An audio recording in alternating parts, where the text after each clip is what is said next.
Ladies and gentlemen, it's time to start.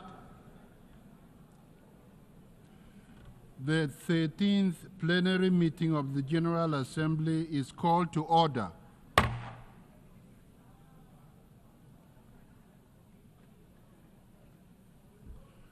The Assembly will continue its consideration of Agenda Item 8, entitled General Debate.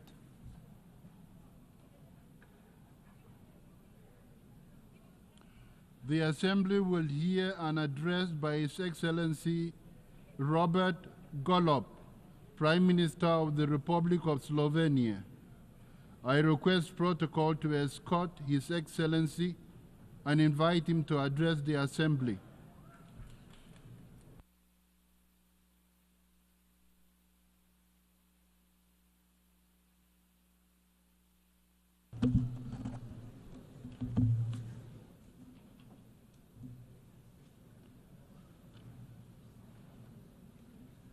Mr. President, Mr. Secretary General, Excellencies, ladies and gentlemen, it is my great honor to address the General Assembly today. Colleagues, a few days ago we adopted Pact for the Future. In these times of wars, climate catastrophes, increasing inequalities, and deepening polarization, it was a rare flicker of unity. Unity of the countries and groups from all continents. The pact should represent a start of a new era of global partnership of countries willing to strengthen the multilateral system with the UN at its core. There was another flicker of hope this week.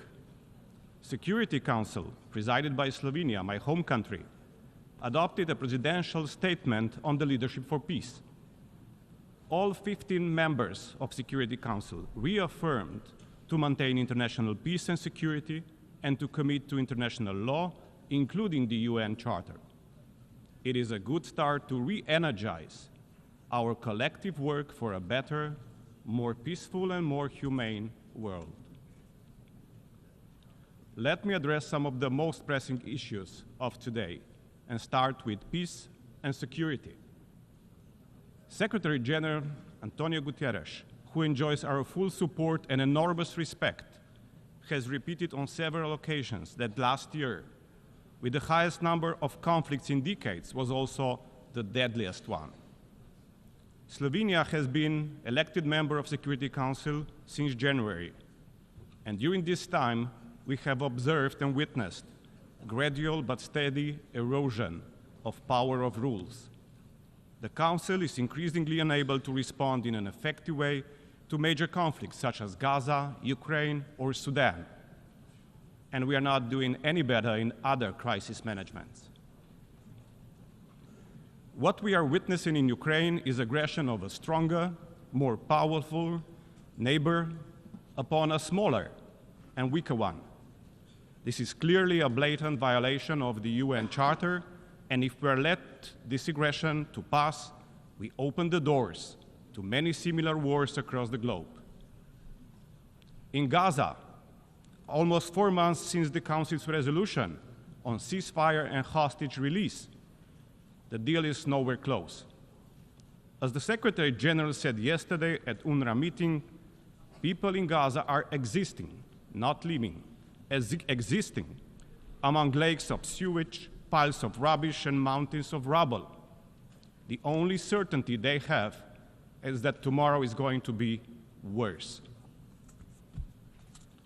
In the West Bank and East Jerusalem, violence and dehumanization of Palestinians is increasing and has reached a boiling point.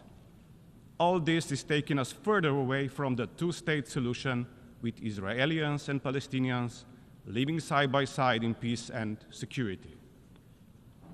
Escalation of Gaza crisis into the region is now a reality. The region is at the brink of an abyss.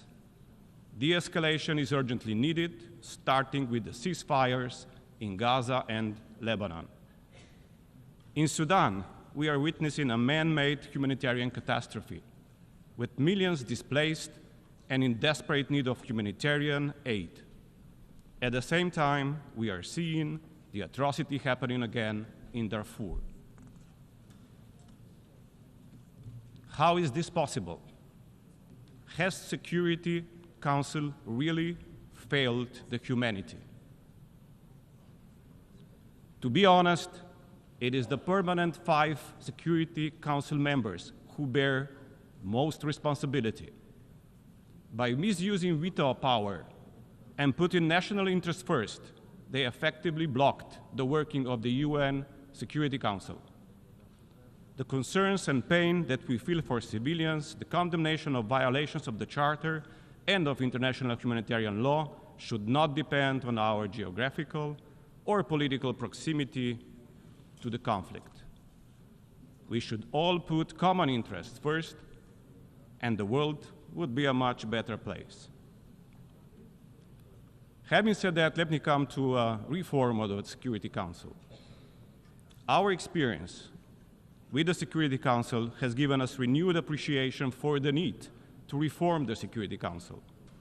We urgently need a council that is a true representation of the international community, a council that is fit for the world of today. We need to ensure that the distribution of the seats is fair. The Council needs stronger voices of the regions that have been underrepresented, such as African continent. Reform of Council's composition needs to be accompanied with the reform of the veto powers. The reality is that we won't be able to eliminate veto, but we could definitely regulate this right of veto more precisely. The Security Council also needs to exercise its power with higher ambition when it comes to prevention of conflicts and play a stronger role in peace-building activities that involve all aspects of the UN system. Colleagues, let us not forget that United Nations are much more than the Security Council alone. We commend the work of nameless humanitarian workers who are on the ground in armed conflicts among the civilians representing the face of United Nations. Erosion of respect of international humanitarian law is making their work so much more difficult. Gaza conflict was, however, a turning point in this regard. In Gaza, humanitarians are not just occasional collateral victims. They seem to have become a deliberate military target. There is no other explanation for the highest number of humanitarian workers being killed last year, of whom a vast majority in Gaza. The sense of impunity for crimes in Gaza is putting humanitarian organizations under stress elsewhere. This is undermining the very essence of the United Nations, and it is affecting the work of the humanitarian organizations and agencies like ICRC and UNRWA all around the globe. Third pressing issue, climate change. The impact of climate change is mostly felt on the lifeline for people and nature, that is water, the most precious of the elements. Extreme weather events are multiplying water-related risks across the world. This global challenge demands a global and collaborative response. Solutions exist, but are not equally accessible to everybody. The UN Secretary General's Early Warning for All initiative is the right step in this direction.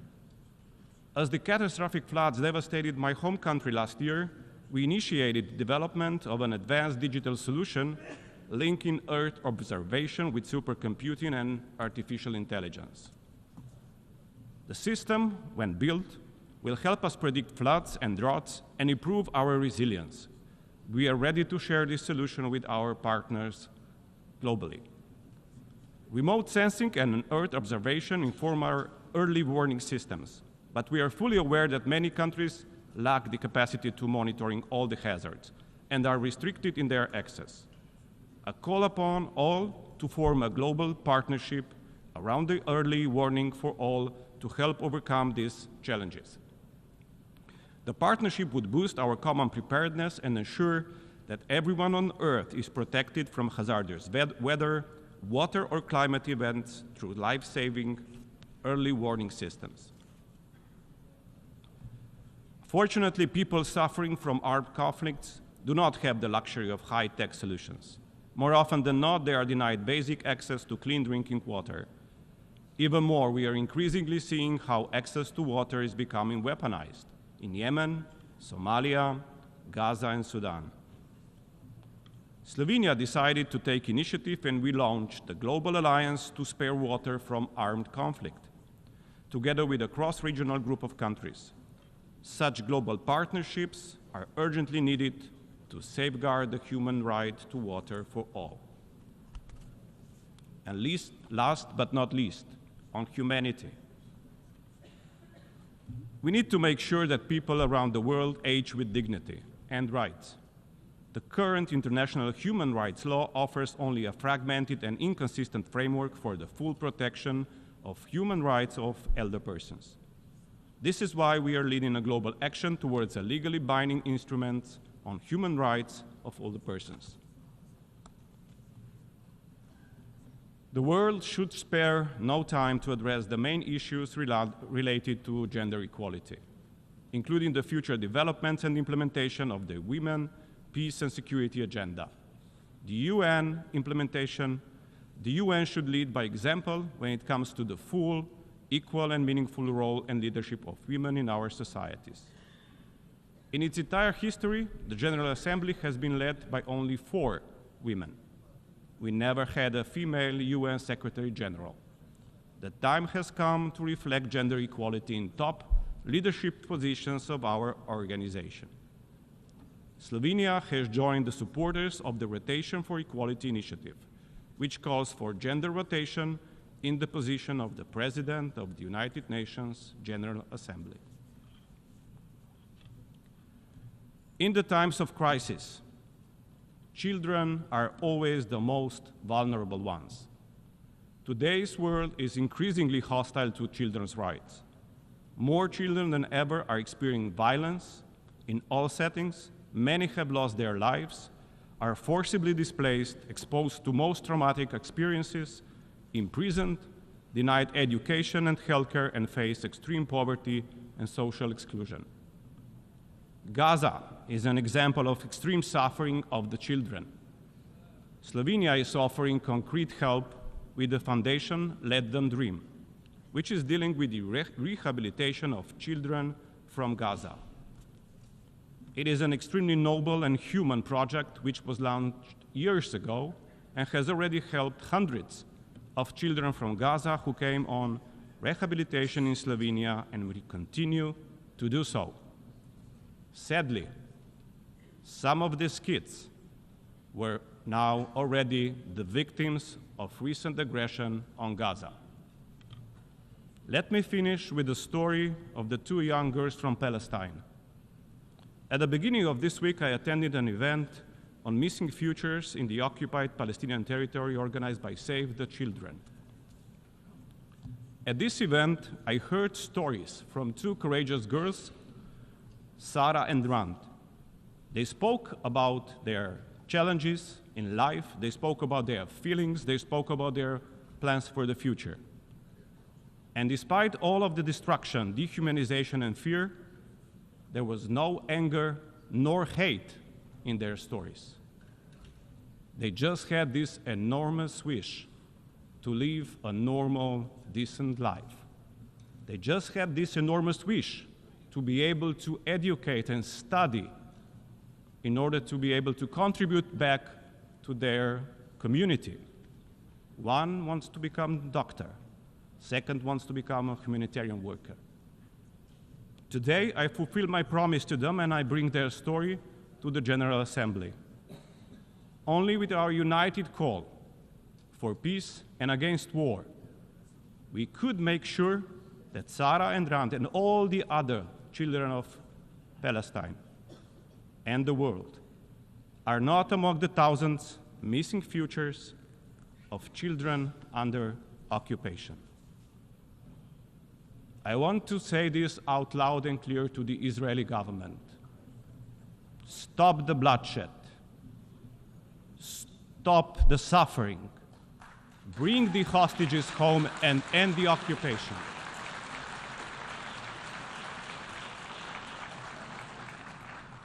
Mr. Netanyahu, stop this war now.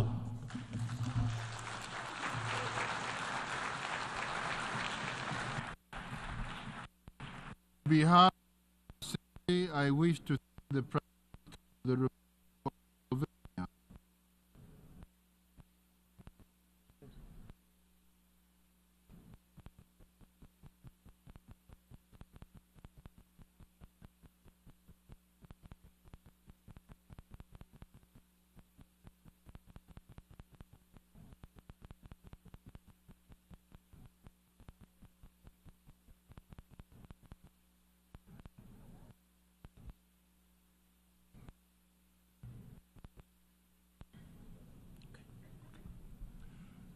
The Assembly will hear an address by His Excellency Mohammed Shehbaz Sharif, Prime Minister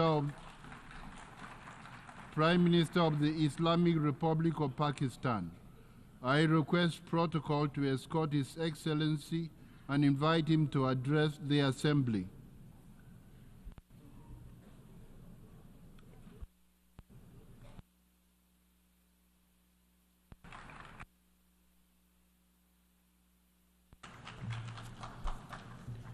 Bismillahirrahmanirrahim.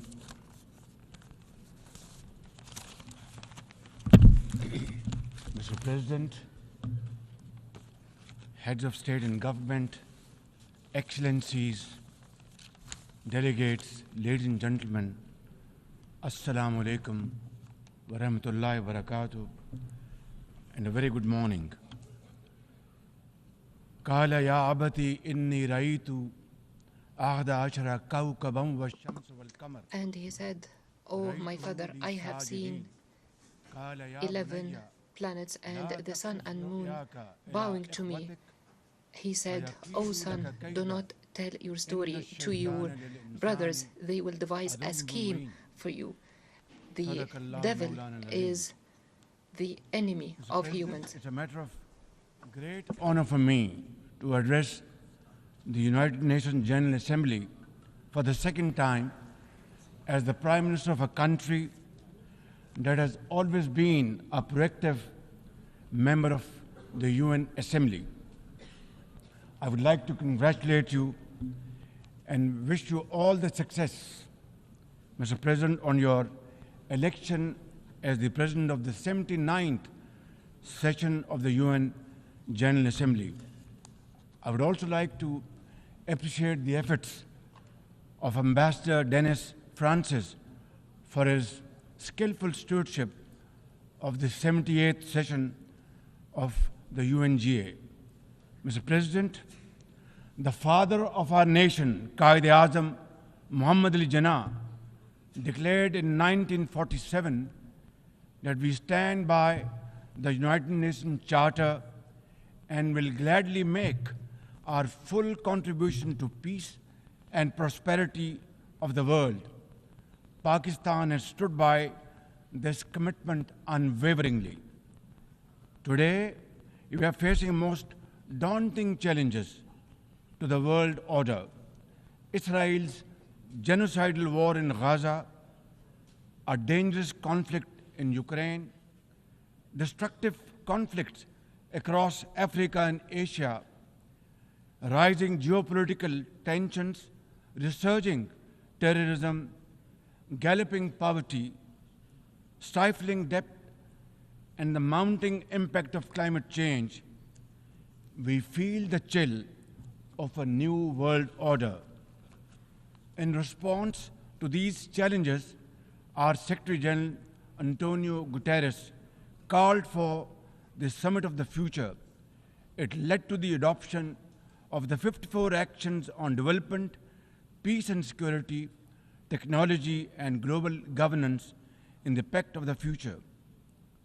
Mr. President, today I stand before you to express the searing pain and anguish of the people of Pakistan at the plight of the people of Gaza. Our heart bleeds as we witness the tragedy unfolding in the Holy Land, a tragedy that shakes the very conscience of humanity and the foundation of this institution. Mr. President, can we, as human beings, remain silent while children lie buried under the rubble of their shattered homes? Can we turn a blind eye to mothers cradling the lifeless bodies of the children? This is not just a conflict, this is systematic slaughter of innocent people of Palestine.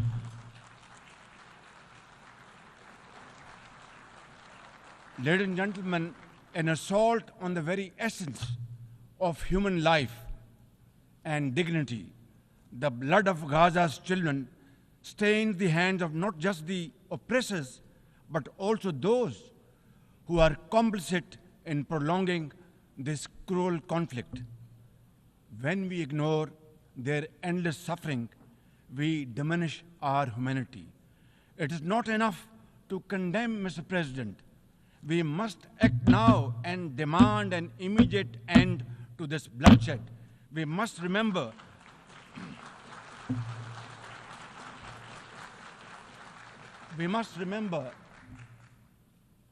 that the blood and sacrifice of the innocent Palestinians will never go waste. We must worry about their plight and difficulties and stand by them. We must work for a durable peace through the two-state nation. We must seek a viable, secure, contiguous, and sovereign state of Palestine based on the pre-1967 borders with Al-Quds al-Sharif as its eternal capital, and to advance the goals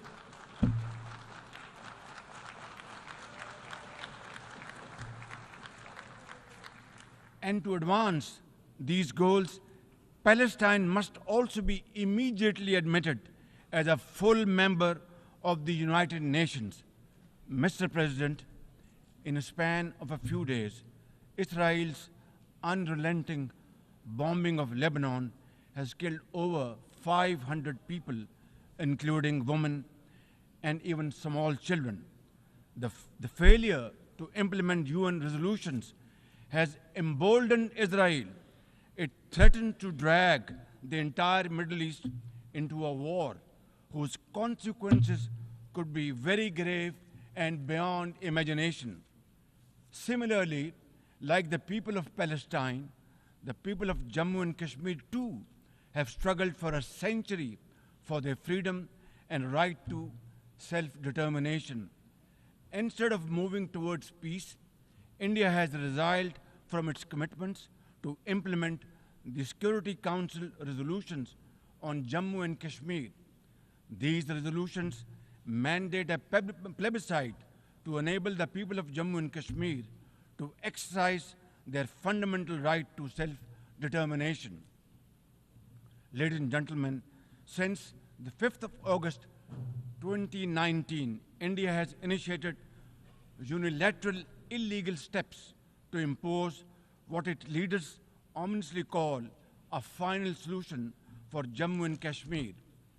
Day in and day out, 900,000 Indian troops terrorize the people of occupied Jammu and Kashmir with draconian measures, including prolonged curfews, extrajudicial killings, and the abduction of thousands of young Kashmiris.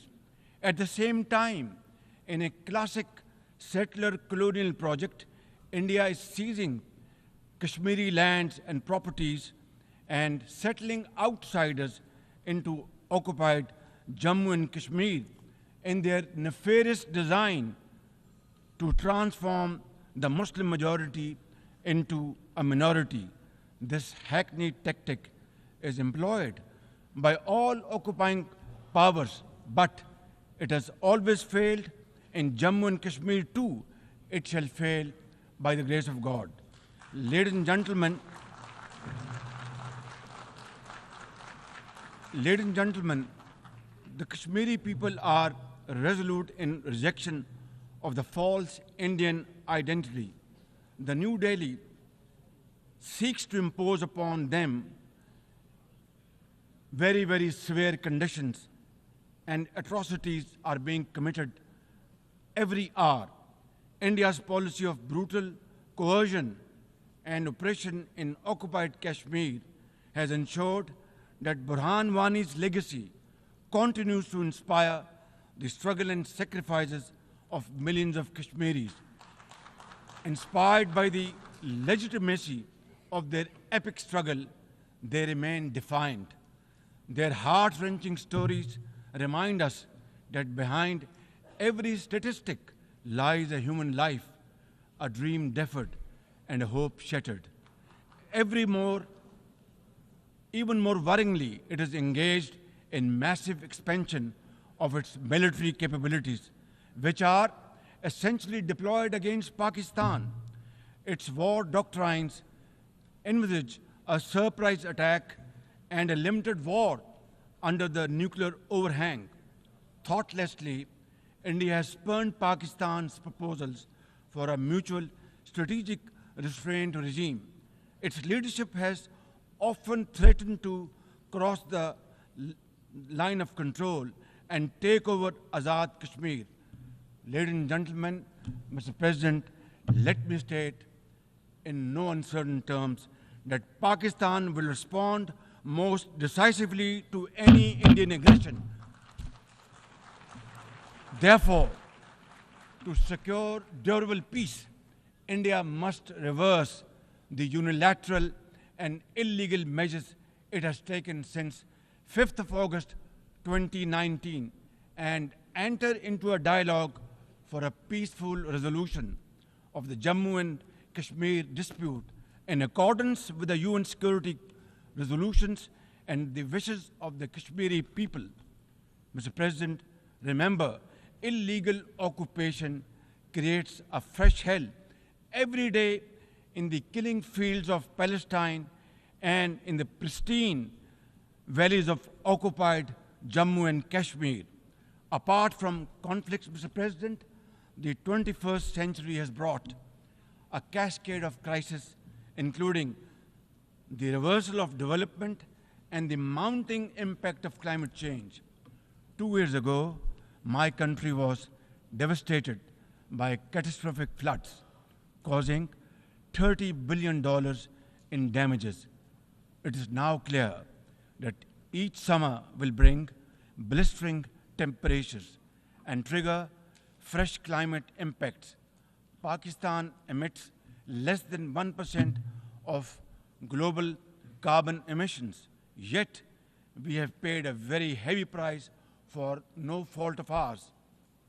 This is most unfair in any calculus of global justice. We must uphold the axiom, the polluter must pay. Ladies and gentlemen, Pakistan looks forward to fulfillment of commitments made by our development partners to support the achievements of the SDGs and climate goals, including a new annual goal beyond $100 billion in climate finance. Mr. President, with nearly 100 developing countries trapped in the vicious cycle of debt and liquidity crisis, which I always call a death trap rather than debt trap, achieving the SDGs in these circumstances remain a distant mirage. The international financial architecture, which the Secretary General has described as morally bankrupt, and the world trade and technology regimes must be reformed and aligned to promote development and global equity. Mr. President, since assuming office in March this year, the progress and prosperity of my 240 million people has been my singular focus. We have taken some very difficult but necessary decisions that have rescued our economy from collapse, restored macroeconomic stability, controlled fiscal deficits, and strengthened our reserves. As a result, inflation has come down to a single digit by the grace of God, and the prospects for economic growth has revived. I would like to explain this challenge and the way we are negotiating, Mr. President, by reciting a stanza from a poem which enormously makes me very emboldened, very brave, and hardworking, and commit untiring efforts. And this stanza is a befitting example of hard work and, of course, facing challenges, and then pave the way for success stories. And stanza is, when things go wrong, as they sometimes will, when things go wrong, as they sometimes will, when the road you are trudging is all uphill, when things go wrong, as they sometimes will, when the road you are trudging seems all uphill, when the credits are low and debts are high, when the credits are low and debts are high, when you want to smile, but you have to sigh. When you want to smile, you have to sigh. When care, read health. When care is pressing you down a bit, when care or health is pressing you down a bit, rest if you must, but don't you quit. This is how, Mr. President, we have learned to face our challenges and negotiate the most daunting challenges we have faced. Mr. President, situated at the crossroads of South and Central Asia and the Middle East, we have prioritized geoeconomics and regional connectivity to secure win-win outcomes for our people. The second phase of the landmark China-Pakistan Economic Corridor has been successfully launched through the APEX Special Investment Facilitation Council. We are mobilizing investments in resilient infrastructure, renewable energy, minerals, sustainable agriculture, and technology. This will herald a new era of development and modernization in my beloved country. Ladies and gentlemen, for 2 decades, Pakistan has fought terrorism boldly and most successfully, defeating terrorist groups within Pakistan. We have paid a very heavy price. 80,000 of our brave soldiers and civilians have been martyred, including innocent school-going children. And the gory memories of APS school carnage haunt us till date. Our economy has suffered a loss of $150 billion. Unfortunately, today, we are again confronted by a new wave of externally financed and sponsored terrorism, especially by the TTP, Fitna al-Khawarij, and its associates. Ladies and gentlemen, make no mistake, inshallah, by the grace of God, we are determined to eliminate this threat as well through our comprehensive national effort by the name of Azm-e-Istehkam, meaning resolve to promote peace and stability. And we will work collectively with the international community to combat all forms of terrorism and reform the global counterterrorism architecture. Mr. President, Pakistan seeks the earliest possible normalization of the situation in Afghanistan. We join the UN's appeal for $3 billion in humanitarian assistance to the millions of suffering Afghan brothers and sisters. At the same time, we endorse and share the international expectations that the Afghan interim government would respect human rights, including the rights of women and girls, and promote political inclusion. In particular, the interim government must take effective action to neutralize all terrorist groups within Afghanistan, especially those responsible for cross-border terrorism against neighboring countries. These include ISIL-K, Daesh, the Al-Qaeda-associated TTP, Fitna al-Khawarij, Majid Brigade, the BLA, and other terrorist groups which unfortunately are seen on Afghan territory.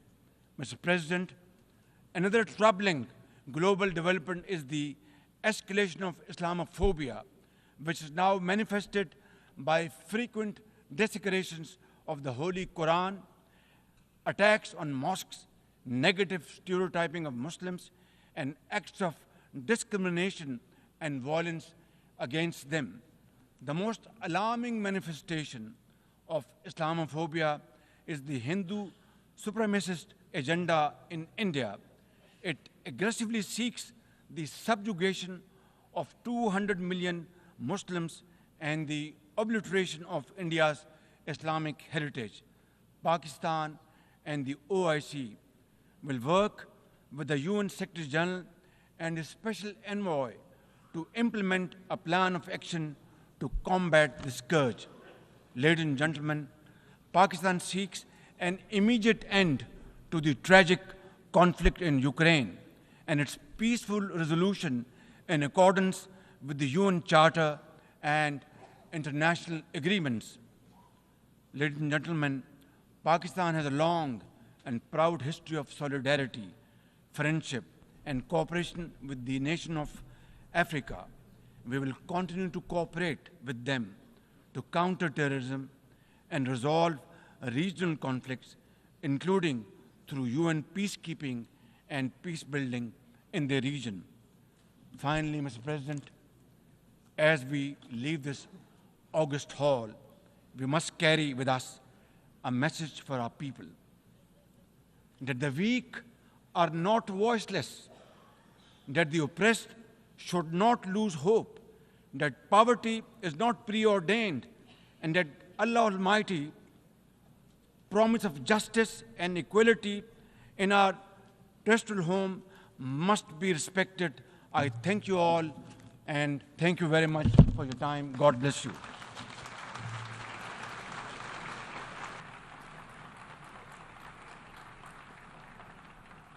On behalf of the Assembly, I wish to thank the Prime Minister of the Islamic Republic of Pakistan.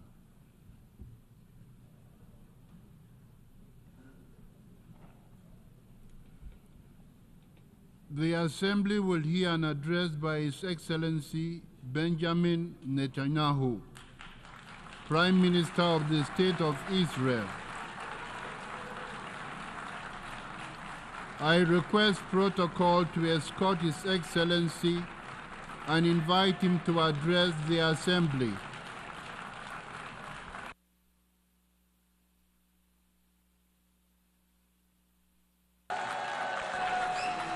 Order, please. Ladies and gentlemen, order.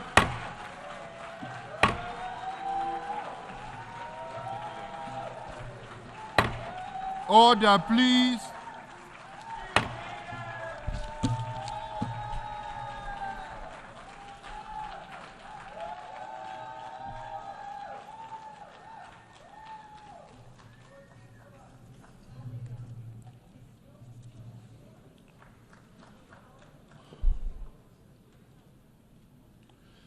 Mr. President, ladies and gentlemen, I didn't intend to come here this year. My country is at war, fighting for its life. But after I heard the lies and slanders leveled at my country by many of the speakers at this podium, I decided to come here and set the record straight.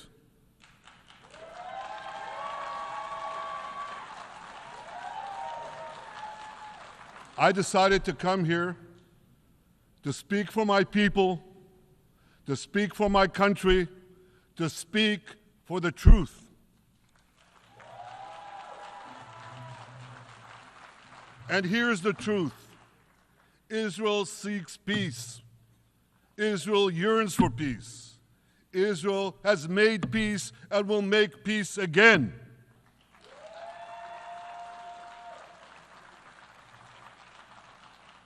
Yet we face savage enemies who seek our annihilation, and we must defend ourselves against these savage murderers. Our enemies seek not only to destroy us, they seek to destroy our common civilization and return all of us to a dark age of tyranny and terror. When I spoke here last year, I said we faced the same timeless choice that Moses put before the people of Israel thousands of years ago. As we were about to enter the Promised Land, Moses told us that our actions will determine whether we bequeath to future generations a blessing or a curse. And that is the choice we face today. The curse of Iran's unremitting aggression, or the blessing of a historic reconciliation between Arab and Jew. In the days that followed that speech, the blessing I spoke of came into sharper focus. A normalization deal between Saudi Arabia and Israel seemed closer than ever. But then came the curse of October 7th. Thousands of Iranian-backed Hamas terrorists from Gaza burst into Israel in pickup trucks, on motorcycles, and they committed unimaginable atrocities. They savagely murdered 1,200 people. They raped and mutilated women. They beheaded men. They burned babies alive. They burnt entire families alive, babies, children, parents, grandparents, in scenes reminiscent of the Nazi Holocaust. Hamas kidnapped 251 people from dozens of different countries, dragging them into the dungeons of Gaza. Israel has brought home 154 of these hostages, including 117 who returned alive. I want to assure you, we will not rest until the remaining hostages are brought home too. And some of their family members are here with us today. I ask you to stand up.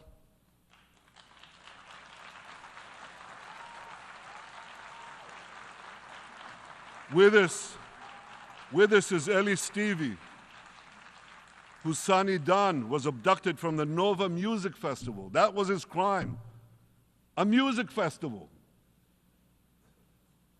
And these murderous monsters took him. Kobe Smirno, whose son Jonathan was murdered, and his corpse was taken into the dungeons, into the terror tunnels of Gaza. A corpse held hostage. Salim al-Atrash, whose brother Muhammad, a brave Arab-Israeli soldier, was murdered. His body too was taken to Gaza. And so was the body of Ifat Hyman's daughter in Bar, who was brutally murdered at that same music festival. With us is Sharon Sharabi, whose brother Yossi was murdered, and who prays for his older brother Eli, who is still held hostage in Gaza. And with us too is Yizhar Lifsich from Kibbutz Nir Oz, a kibbutz that was wiped out by the terrorists. Thankfully, we achieved the release of his mother Yocheved, but his father Oded is still languishing in an underground terrorist hell of Hamas. I again promise you, we will return your loved ones home. We will not spare that effort until this holy mission is accomplished.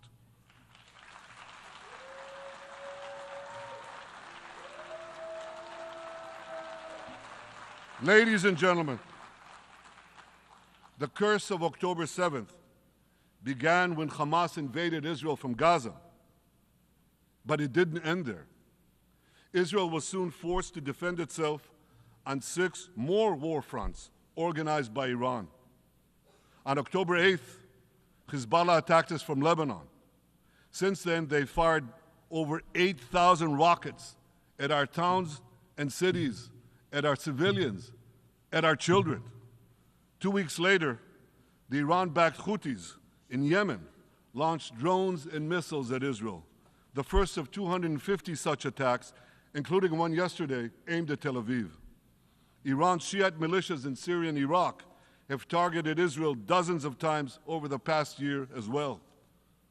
Fueled by Iran, Palestinian terrorists in Judea and Samaria perpetrated scores of attacks there and throughout Israel.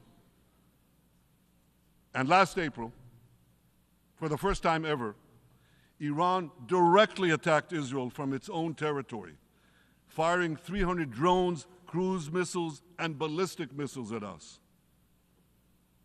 I have a message for the tyrants of Tehran.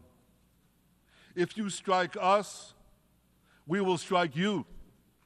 There is no place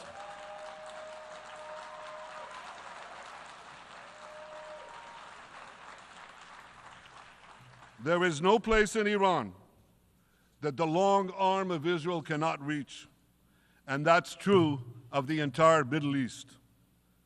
Far from being lambs led to the slaughter, Israel's soldiers have fought back with incredible courage and with heroic sacrifice.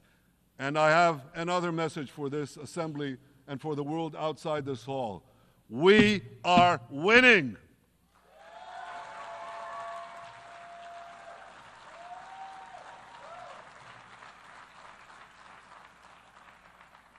Ladies and gentlemen, as Israel defends itself against Iran in the seven-front war, the line separating the blessing and the curse could not be more clear. This is the map I presented here last year. It's a map of a blessing.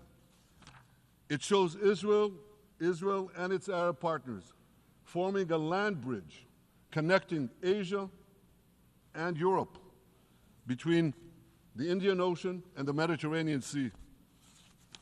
Across this bridge, we will lay rail lines, energy pipelines, fiber optic cables, and this will serve the betterment of 2 billion people. Now look at this second map. It's a map. Look at the second map. It's a map of a curse. It's a map of an arc of terror that Iran has created and imposed from the Indian Ocean to the Mediterranean. Iran's malignant arc has shut down international waterways. It cuts off trade. It destroys millions, destroys nations from within, and inflicts misery on millions. On the one hand, a bright blessing, a future of hope. On the other hand, a dark future of despair. And if you think this dark map is only a curse for Israel, if you think that, then you should think again. Because Iran's aggression, if it's not checked, will endanger every single country in the Middle East and many, many countries in the rest of the world. Because Iran seeks to impose its radicalism well beyond the Middle East. That's why it funds terror networks on 5 continents. That's why it builds ballistic missiles for nuclear warheads to threaten the entire world. For too long, the world has appeased Iran. It turns a blind eye to its internal repression. It turns a blind eye to its external aggression. Well, that appeasement must end. And that appeasement must end now.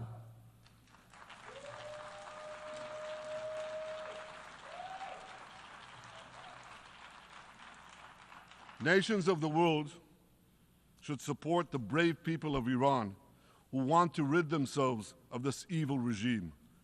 Responsible governments should not only support Israel in rolling back Iran's aggression, they should join Israel. They should join Israel in stopping Iran's nuclear weapons program. In this body, in the Security Council, we're going to have a deliberation in a few months. And I call on the Security Council to snap back UN Security Council sanctions against Iran, because we must all do everything in our power to ensure that Iran never gets nuclear weapons.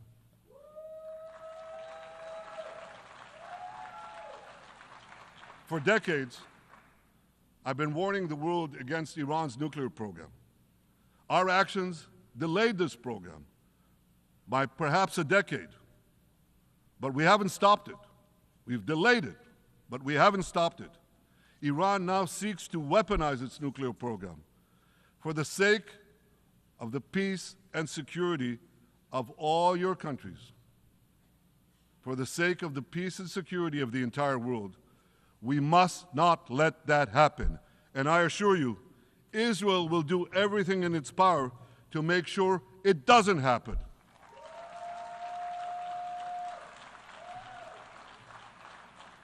So, ladies and gentlemen, the question before us is simple. Which of these two maps that I showed you will shape our future? Will it be the blessings of peace and prosperity for Israel, our Arab partners, and the rest of the world? Or will it be the curse in which Iran and its proxies spread carnage and chaos everywhere? Israel has already made its choice. We've decided to advance the blessing. We're building a partnership for peace with our Arab neighbors while fighting the forces of terror that threaten that peace. For nearly a year, the brave men and women of the IDF have been systematically crushing Hamas's terror army that once ruled Gaza. On October 7th, the day of that invasion into Israel, that terror army numbered nearly 40,000 terrorists. It was armed with more than 15,000 rockets. It had 350 miles of terror tunnels, an underground network bigger than the New York subway system, which they used to wreak havoc above and below ground. A year later, the IDF has killed or captured more than half of these terrorists, destroyed over 90% of their rocket arsenal, and eliminated the key segments of their terror tunnel network. In major military operations,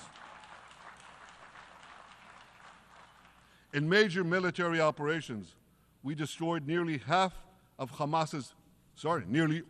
Hamas's terror battalions, 23 out of 24 battalions. Now, to complete our victory, we are focused on mopping up Hamas's remaining fighting capabilities. We are taking out senior terrorist commanders and destroying remaining terrorist infrastructure. But all the while, and I'll say this one more time, we remain focused on our sacred mission, bringing our hostages home, and we will not stop until that mission is complete.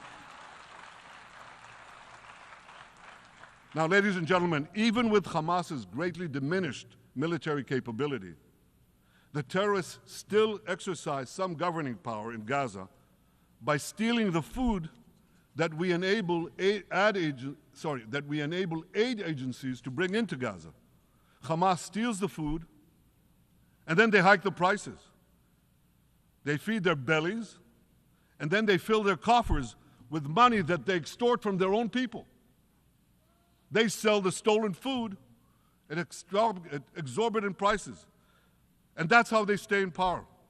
Well, this too has to end, and we're working to bring it to an end.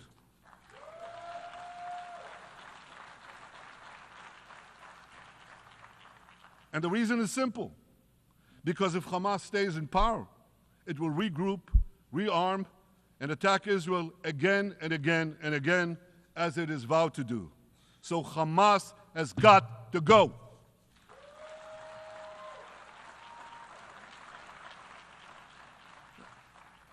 Just imagine, for those who say, well, Hamas has to stay, it has to be part of a post-war Gaza, imagine in a post-war situation in World War II, imagine allowing the defeated Nazis in 1945 to rebuild Germany. It's inconceivable, it's ridiculous. It didn't happen then, it's not going to happen now.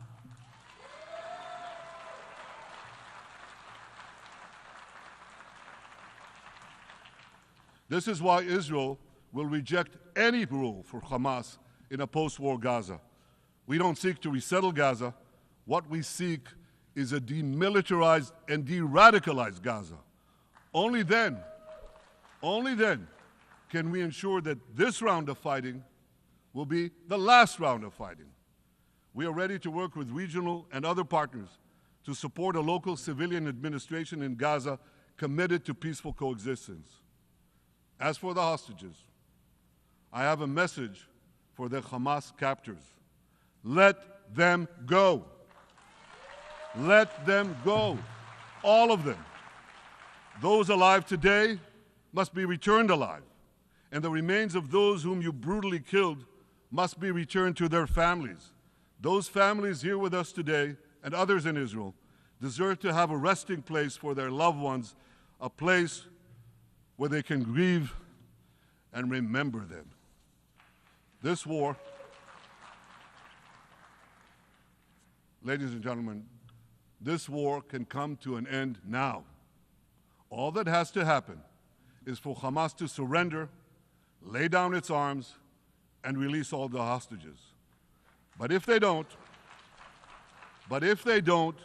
we will fight until we achieve victory, total victory. There is no substitute for it.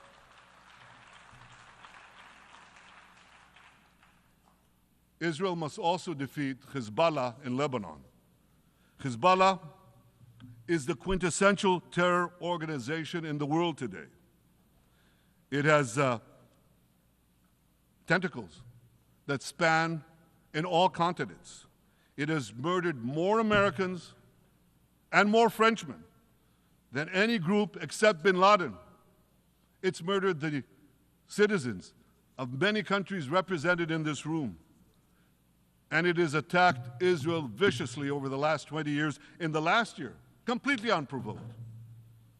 A day after the Hamas massacre, on October 7th, Hezbollah began attacks against Israel, which forced more than 60,000 Israelis on our northern border to leave their homes, becoming refugees in their own land.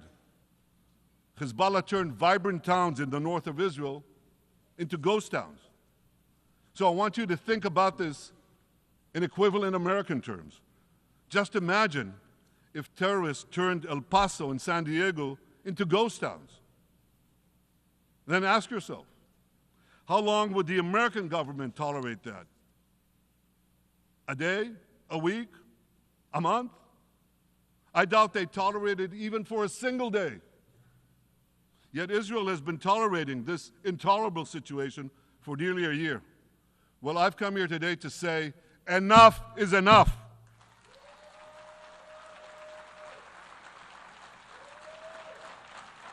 We won't rest until our citizens can return safely to their homes. We will not accept a terror army perched on our northern border, able to perpetrate another October 7th style massacre. For 18 years, Hezbollah brazenly refused to implement UN Security Council Resolution 1701, which requires it to move its forces away from our borders. Instead, Hezbollah moved right up to our border. They secretly dug terror tunnels to infiltrate our communities and indiscriminately fired thousands of rockets into our towns and villages. They fire these rockets and missiles not from military sites, not from that. They do that too. But they fire those rockets and missiles after they place them in schools, in hospitals, in apartment buildings, and in the private homes of the citizens of Lebanon. They endanger their own people. They put a missile in every kitchen, a rocket in every garage. I said to the people of Lebanon this week, get out of the death trap that Hezbollah has put you in. Don't let Nasrallah drag Lebanon into the abyss. We're not at war with you. We're at war with Hezbollah, which has hijacked your country and threatens to destroy ours.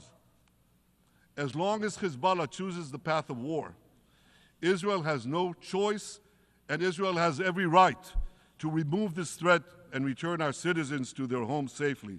And that's exactly what we're doing.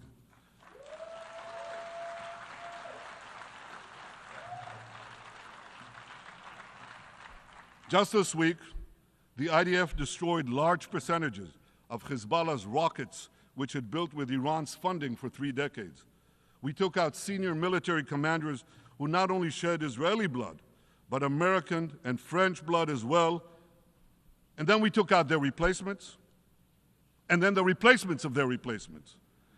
And we'll continue degrading Hezbollah until all our objectives are met.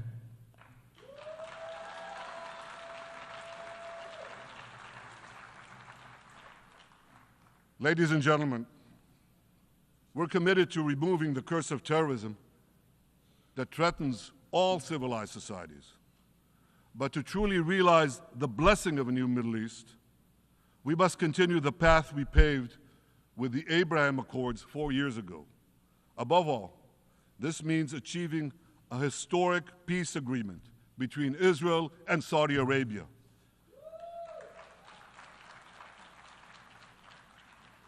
And having seen the blessings that we've already brought with the Abraham Accords, the millions of Israelis who've already flown back and forth across the Arabian Peninsula, over the skies of Saudi Arabia, to the Gulf countries, the trade, the tourism, the joint ventures, the peace. I say to you, what blessings such a peace with Saudi Arabia would bring. It would be a boon to the security and economy of our two countries. It would boost trade and tourism across the region. It would help transform the Middle East into a global juggernaut. Our two countries could cooperate on energy, water, agriculture, artificial intelligence, and many, many other fields. Such a peace, I'm sure, would be a true pivot of history. It would usher in a historic reconciliation between the Arab world and Israel, between Islam and Judaism, between Mecca and Jerusalem. While Israel is committed to achieving such a peace, Iran and its terror proxies are committed to scuttling it. That's why one of the best ways to foil Iran's nefarious designs is to achieve the peace. Such a peace would be the foundation for an even broader Abrahamic alliance. And that alliance would include the United States, Israel's current Arab peace partners, Saudi Arabia, and others who choose the blessing of peace. It would advance security and prosperity across the Middle East and bring enormous benefits to the rest of the world. With American support and leadership, I believe this vision can materialize, and much sooner than people think. And as the Prime Minister of Israel, I will do everything in my power to make it happen. This is an opportunity that we and the world should not let go by.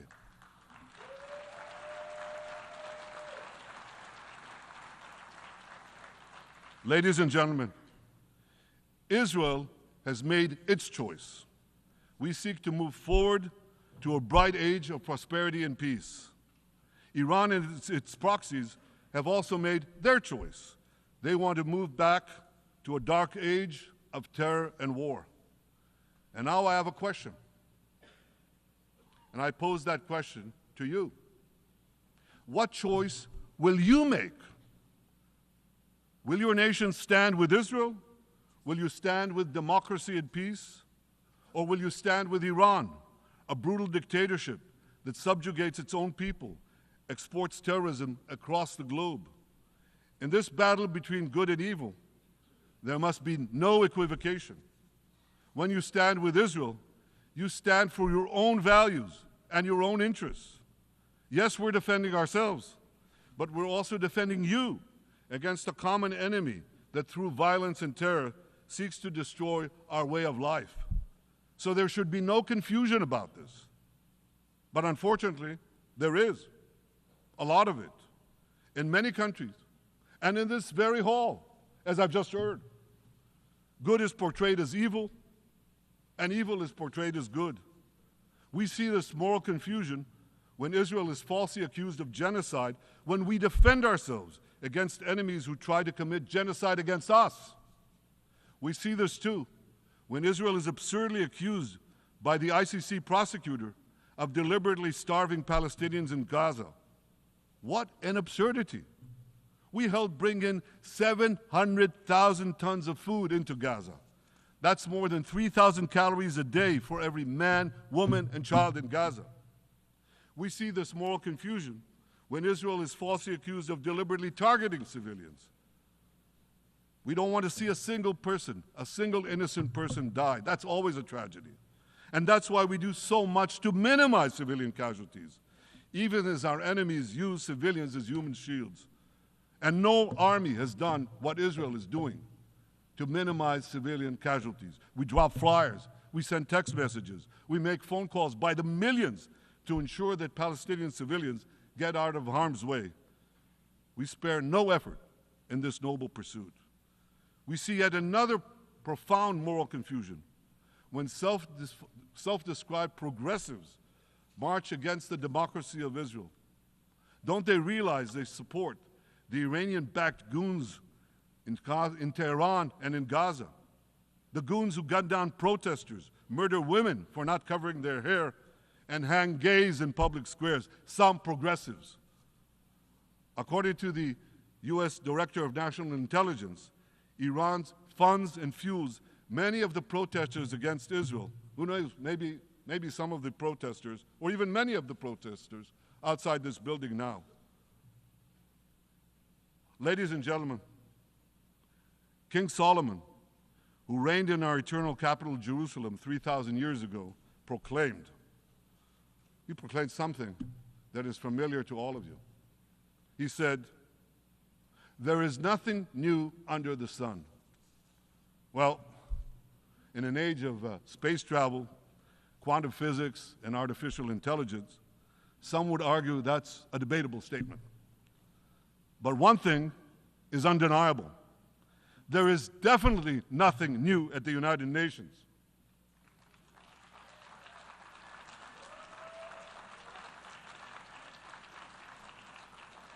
Take it from me. I first spoke from this podium as Israel's ambassador to the UN in 1984. That's exactly 40 years ago. And in my maiden speech here, I think it's the same podium, by the way. In my maiden speech here, I spoke against a proposal to expel Israel from this body. 4 decades later, I find myself defending Israel against that same preposterous proposal. And who's leading the charge this time? Not Hamas, but Abbas, Palestinian Authority President Mahmoud Abbas. This is the man who claims he wants peace with Israel. Yet he still refuses to condemn the horrific massacre of October 7th. He's still paying hundreds of millions to terrorists who murder Israelis and Americans. It's called pay for slay. The more you murder, the more you get paid. And he still wages unremitting diplomatic warfare against Israel's right to exist and against Israel's right to defend itself. And by the way, they amount to the same thing. Because if you can't defend yourself, you can't exist. Not in our neighborhood, certainly, and maybe not in yours. Standing in this podium 40 years ago, I told the sponsors of that outrageous resolution to expel Israel, "Gentlemen, check your fanaticism at the door." Today, I tell President Abbas and all of you who would shamefully support that resolution, check your fanaticism at the door. The singling out of the one and only Jewish state continues to be a moral stain on the United Nations. It has made this once respected institution contemptible in the eyes of decent people everywhere. But for the Palestinians, this UN House of Darkness is home court. They know that in this swamp of anti-Semitic bile, there's an automatic majority willing to demonize the Jewish state on anything. In this anti-Israel, flat earth society, any false charge, any outlandish allegation can muster a majority. In the last decade, there have been more resolutions passed against Israel in this hall at the UN General Assembly than against the entire world combined. Actually, more than twice as many. Since 2014, this body condemned Israel 174 times. It condemned all the other countries in the world 73 times. That's more than 100 extra condemnations for the Jewish state. What hypocrisy, what a double standard, what a joke. So the UN's hostility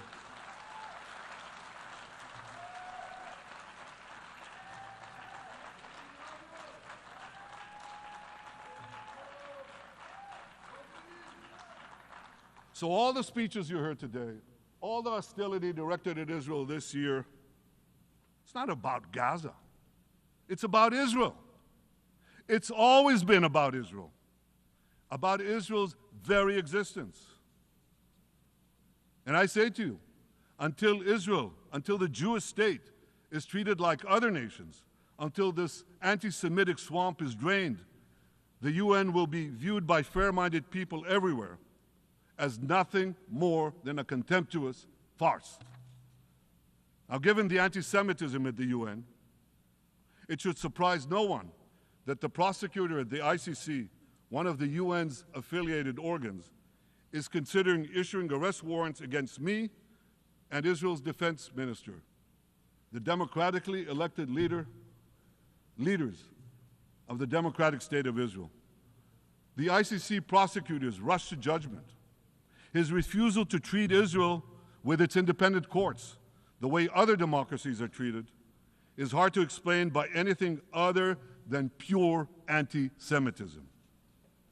Ladies and gentlemen, the real war criminals are not in Israel. They're in Iran. They're in Gaza, in Syria, in Lebanon, in Yemen. Those of you who stand with these war criminals, those of you who stand with evil against good, with a curse against the blessing, those of you who do so should be ashamed of yourselves.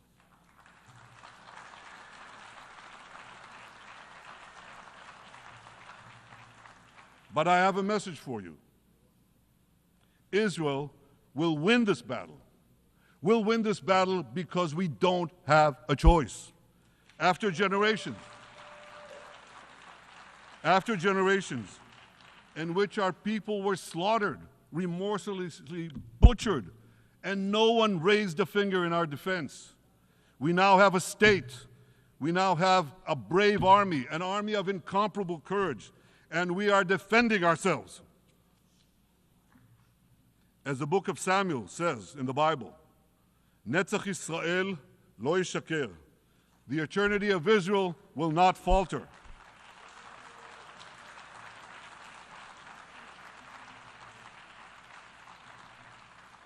In the Jewish people's epic journey from antiquity, in our odyssey through the tempests and upheavals of modern times, that ancient promise has always been kept, and it will hold true for all time. To borrow a great poet's phrase, Israel will not go gently into that good night. We will never need to rage against the dying of the light, because the torch of Israel will forever shine bright.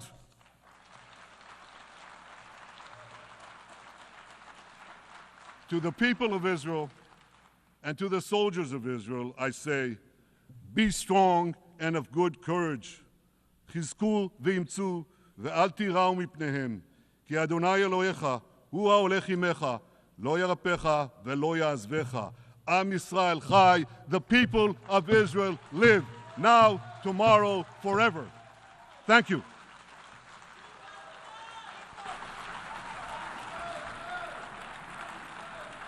On behalf of the Assembly, I wish to thank the Prime Minister of the State of Israel,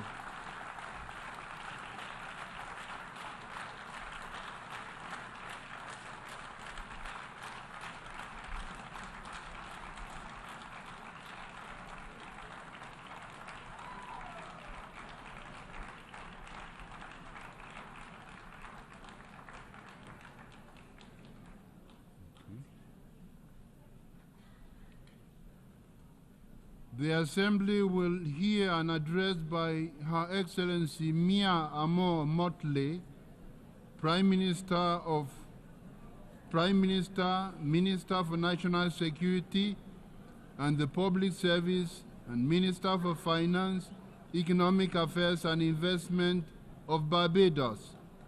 I request protocol to escort Her Excellency and invite her to address the Assembly.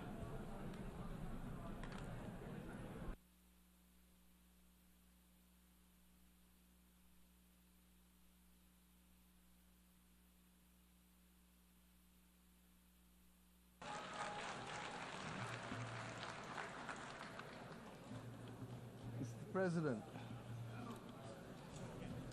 we need a reset, and we need to reset. Mr. President, in your absence, I congratulate you on your assumption of this chairmanship of the General Assembly.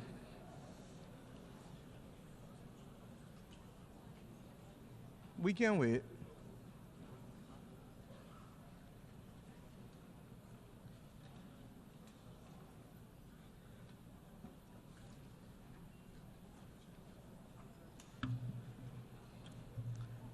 As I said, Mr. President, we need a reset, and we need to reset. Those of us here today representing our brothers and our sisters the world over have endured 4 years of polycrises.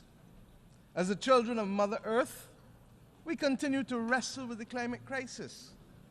As a human family, we grapple with the legacy of the pandemic. As a digitally connected people, we are now, regrettably, confronted by multiple theaters of war and scenes of horror and famine flowing from that war, armed conflict instead of pursued development.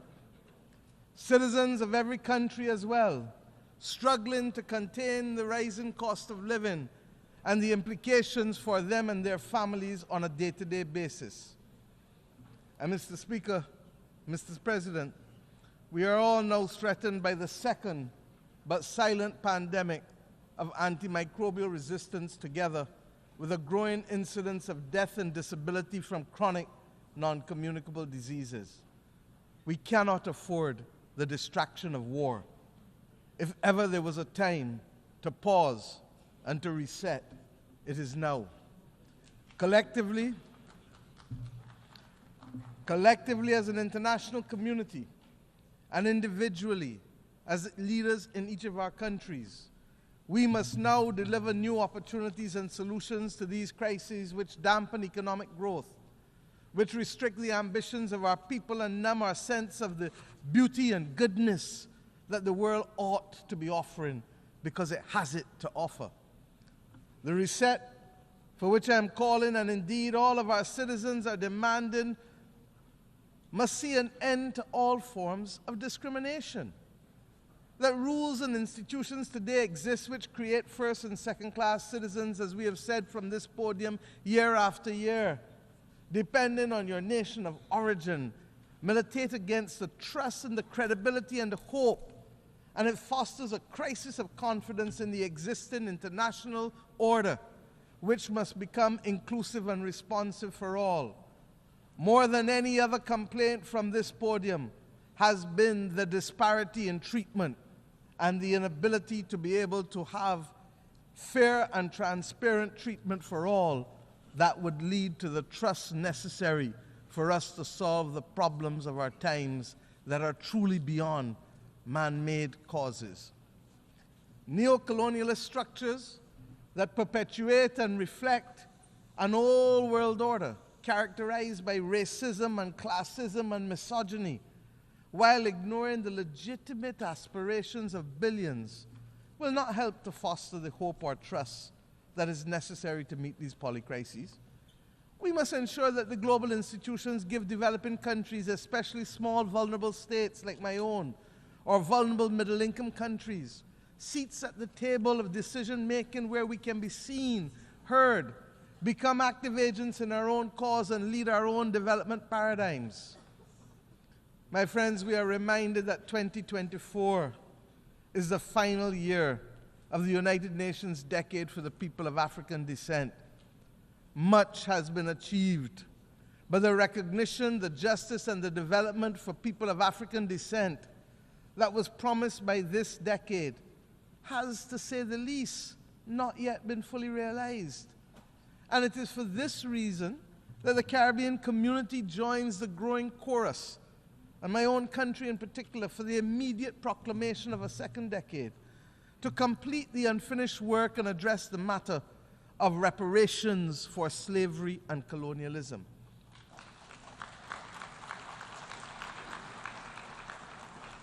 I start here because this is a necessary but complex conversation.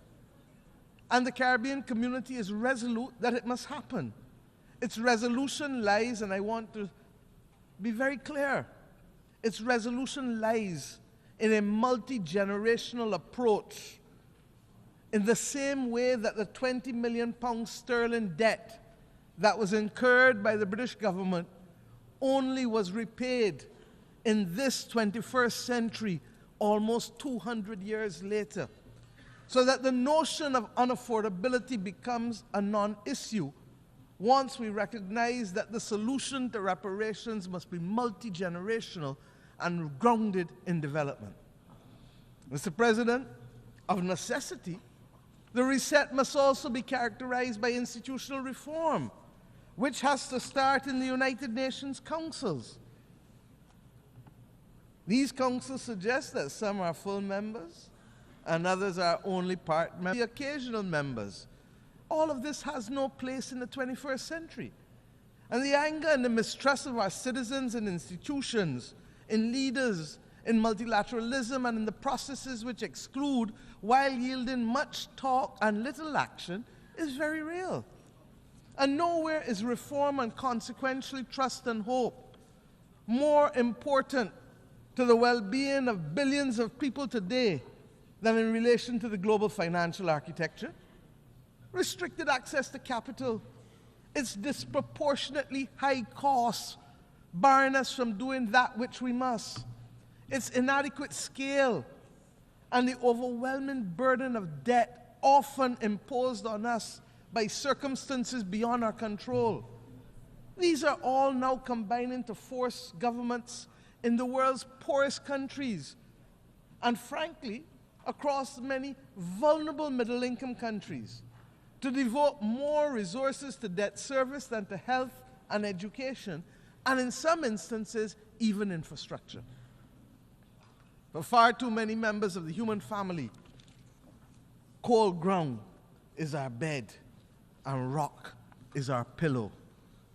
Too many go to bed with their bellies hungry, and too many may not even have a bed. Our reset must therefore collectively build a common agenda that reflects and reinforces our shared humanity. It is that shared humanity that binds us together. Mr. President, you know better than most. Our African brothers and sisters got it right with the principle of Ubuntu, and have used this principle, this General Assembly, to remind us that its simplicity is what we should aspire to. I am because you are. I am because we are. My well-being is tied to yours, and our collective well-being is connected to Mother Earth. This best voices the approach needed to give expression to the reset that is absolutely necessary. And we acknowledge that there are glimpses of hope. We have, for example, on Monday, agreed to a pact for the future, but we still have war. We have agreed on a global digital compact, but we still have raging pandemics in the slow motion silent pandemic. All of this rests, my friends, on the common agenda that the Secretary General had set out for us before. Yesterday, we agreed in a high-level meeting on a political declaration on antimicrobial resistance. A lot of fancy words, but this is where the rubber hits the road. Because all of us in this room know people who have died from infections and for whom the antibiotics simply are no longer effective, so that within 48 hours, a person's life is snuffed out, almost as if they were at war. My friends, following on the intervention of the Bridgetown Initiative and the Paris Pact for People and Planet, the efforts of many across the board, we acknowledge that there is some hope. And it is evident in the beginnings of the reform that we are seeing little by little, but nevertheless, they have started. These are all important steps, but we cannot take our eyes off the prize. Barbados' call for a fundamental reset includes attitudes and behavior as much as actions or reforms. Heads of government are in agreement that we must trigger national development agendas of transformation with both speed and scale. We have a date with destiny against 1.5 degrees. We know that that is what is needed to survive. And the implications for people, even as we speak, can be dire. But if there is a failure to act with clarity of purpose, and if the political will retards progress on the front of the much-needed reform within the international financial institutions, purely because heads of government do not speak to ministers of finance when they reach Washington, D.C., or their board directors, if there is a need for that to be dealt with, then, my friends, there must be a commitment to be equal to the current challenges of member states if we are not to perpetuate the discriminatory practices that result in undermining the transformational opportunities that we need. Depriving vulnerable countries from being able to access concessional income that is long enough to build the resilience to save lives and to protect livelihoods is unjust. And that is why we must remain focused. That is why, my friends, we launched yesterday the third iteration of the Bridgetown Initiative, which identifies three key principles, very simply. One, we must change the rules of the international financial system and reform its governance and instruments. Two, we must shock-proof vulnerable economies by dealing with debt and liquidity in a comprehensive, development-focused manner. And if we need to give countries a shot of liquidity like we give them a shot of adrenaline to avoid them falling off the cliff of death, then we must do so. And thirdly, we must augment financing by boosting country capacity to invest in resilience by several means, including what has been announced already, the rechanneling of special drawing rights through our multilateral development partners, but that will only be truly effective if there is another issuance of SDRs in the near future. Indeed, we must also address the challenge, and this I believe to be the fundamental mission of this generation, of how we are going to secure the global public commons to be able to maintain our safety and stability as a global community. We're going to have to discuss how we can secure it, and of course, how we must finance it. And that is not only the climate crisis or the loss of biodiversity that we speak about, but the other many global challenges that can truly destabilize countries and regions. Mr. President, these considerations are of fundamental importance to the sustainable existence of our generations, future generations. The SIDS agenda is another story of promises made but not kept. 30 years ago, the international community gathered in my own country to take action for the first time on the unique challenges faced by small island developing states. We birthed in my home country the first ever global agenda for small island developing states, which became known as the Barbados Program of Action. I thank Mauritius for its strategy of implementation, Samoa for its pathway. They were carriers of the baton of a development agenda for small island developing states in the intervening years, in the face of multiple global crises from health to climate to finance. The vulnerabilities, yes, of our countries as small states have become more pronounced. In May of this year, we gathered in Antigua and Barbuda for the 4th International Conference on Small Island Developing States.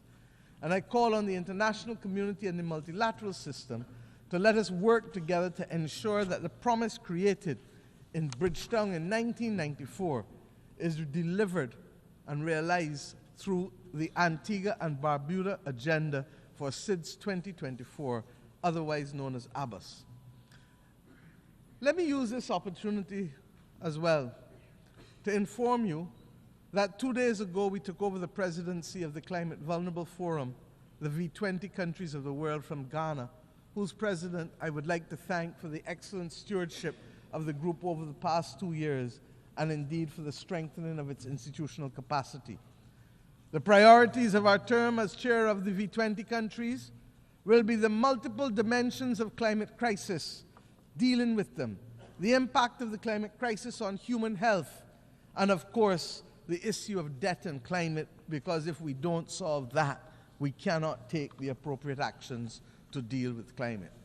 I invite all United Nations members who are not yet members of the V20 but who are climate vulnerable to join this group, because it is only through amplification of our voices and consistency of our message and solidarity that we will continue to see the pace and scale of reforms that we need to be able to save our people's lives. I commend to you the declaration of the leaders of the Climate Vulnerable Forum that was adopted this week on Wednesday.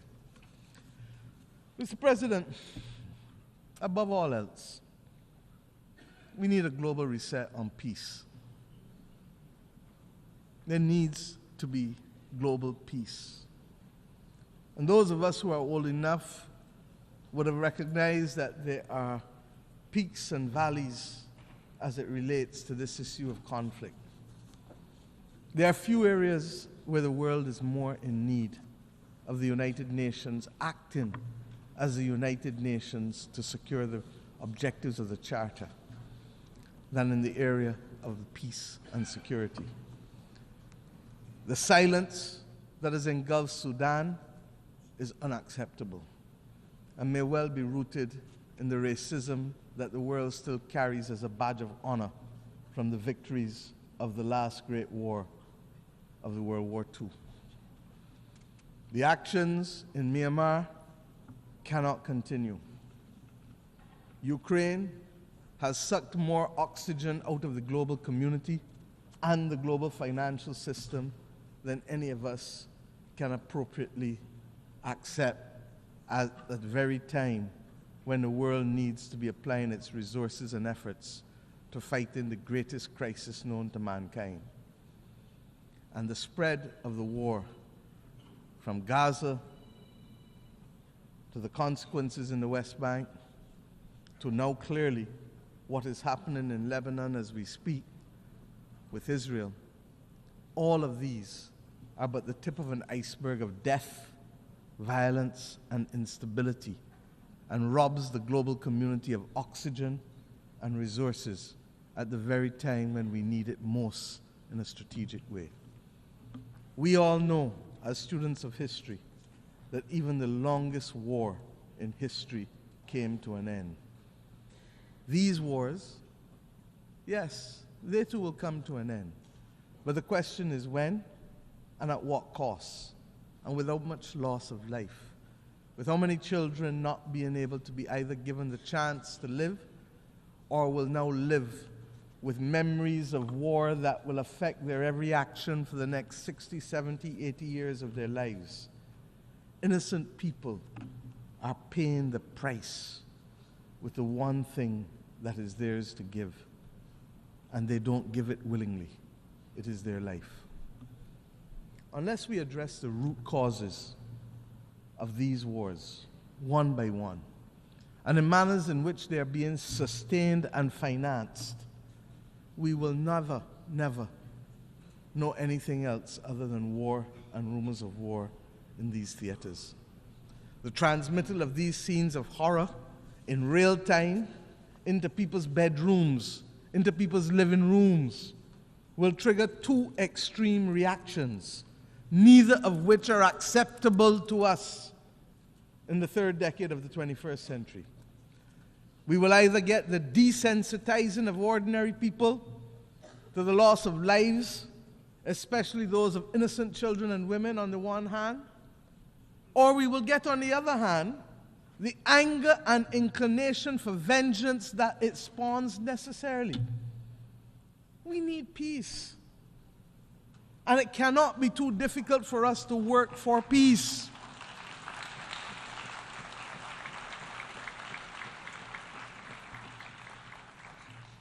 It is the same Bible that tells us in the stories of the Old Testament, much which has guided many people across this world. But when we turn from the Old Testament to the New Testament, it is Romans that says to us, "Vengeance is mine, saith the Lord," not any country, not any human being. so that the Bible can't be used as a convenient aid when it suits us and rejected when it doesn't. In the midst of this maelstrom, we were very clear. My country took the step this year of recognizing and establishing diplomatic relations with the state of Palestine, in spite of having supported a two-state solution since 1969.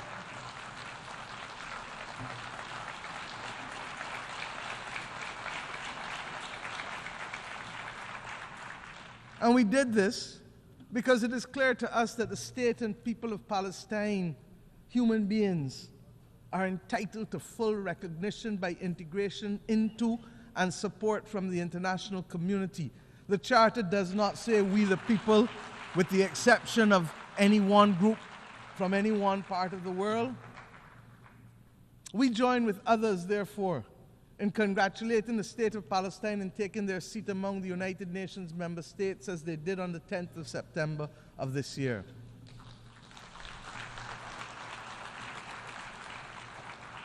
And let me be clear, we condemn the actions of Hamas on October 7th. But we equally and strongly deplore the humanitarian catastrophe in Gaza, which is the result of the disproportionate use of force by Israel. There's no justification for it. And that is why treaties exist governing the rules of engagement for war. Because we as human beings learned better and know better and committed to better. A two-state solution, no matter how elusive it may appear to be now, is the only answer. And I've said already this week that we have known difficult battles in mankind's history. But when we were in it, we didn't think we could achieve it, but we did. We abolished slavery. We removed apartheid in South Africa. These battles are not beyond our creativity, our capacity, and our resilience to resolve them. Similarly, we insist that the killing in Ukraine really has to stop. The people of Ukraine must be allowed to live within the internationally recognized boundaries of their state in peace and freedom from the threat of use or force. And as I said, it is sucking too much oxygen out of the global financial system, and countries that should be the beneficiary of aid are being told that they may have to wait in the interest of the defense of others because of war. I say to us truly, there has to be a singular commitment to build a peace. Truly. Mr. President, my own region has not escaped the scourge of instability and violence. The Americas do not constitute today a theater of war. But we are today witnessing, for some years now, an unprecedented escalation in the number and caliber of assault weapons which are finding themselves in the hands of criminals who are wreaking havoc on the legal systems and our societies, particularly in the small island developing states of the Caribbean and indeed in the wider states of Central and Latin America. This scourge caused by guns manufactured in the United States of America primarily also requires a fundamental reset. The right of persons to bear arms in countries not engaged in military conflict should not be an opening to accept as legitimate the presence of assault weapons in countries. It is simply not right. There is no place for assault weapons in our societies. I turn now to the fate of the people of Haiti, which continues to be of major concern to our people in the Caribbean region. The global community now has an opportunity for an essential reset with how it addresses its relationship with Haiti, and which has been born in all kinds of semi and partial concern over the course of the last few decades. We continue to have it as a recurring decimal because we have failed to solve the problems and put them on a sustainable path to development for its people. What is needed is transformation of our sister nation. And yes, we must provide first and foremost security, but transformation must be its handmaiden. The government and people of Haiti need the full support of the international community not just in the short term, but in the long term. And yes, this starts by extending the mandate of the Multinational Security Support Force, escalating the work of the United Nations, deploying all the tools of bilateral, regional, and global cooperation, not excluding countries who want to participate for spurious reasons, ensuring that those of us who can step up to the plate by significantly increasing the pledge funds that we do so, because we know that it takes cash to be able to deploy the forces and the police necessary to help with the restoration, so that Haitian mother or that Haitian child can go about their day-to-day life without fear of being assaulted or killed or being denied the right to work because of their simple fear of walking the streets. The Caribbean community has been working hard this year to support our largest member state. And in the early part of the first few months of this year, we met on Haiti almost 3 to 4 times a week to guarantee the stability that we ask you now to help us secure. We thank the efforts of the Eminent Persons Group of former CARICOM prime ministers who were on the front line of helping to resolve this complex problem day in and day out, so that we could find a political consensus for Haiti.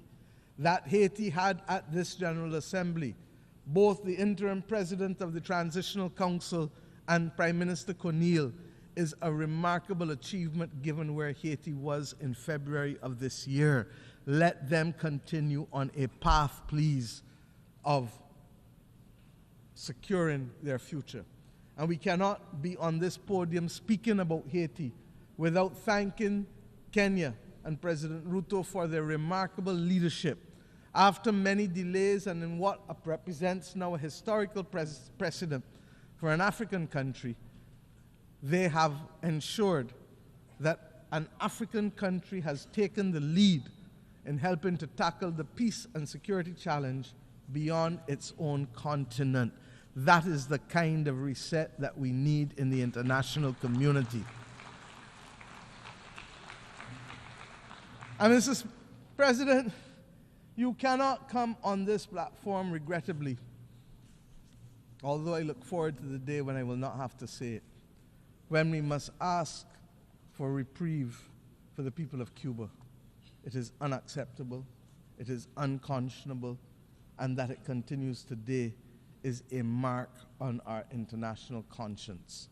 The Cuban people continue to face the most dire of economic circumstances, and that this is directly as a result of its exclusion and its designation as a state sponsor of terrorism. And I have addressed our only knowledge of terrorism, and Cuba is in fact the downing of the Cubana plane off the waters of Barbados, where Cubans, Guyanese, and Koreans were killed.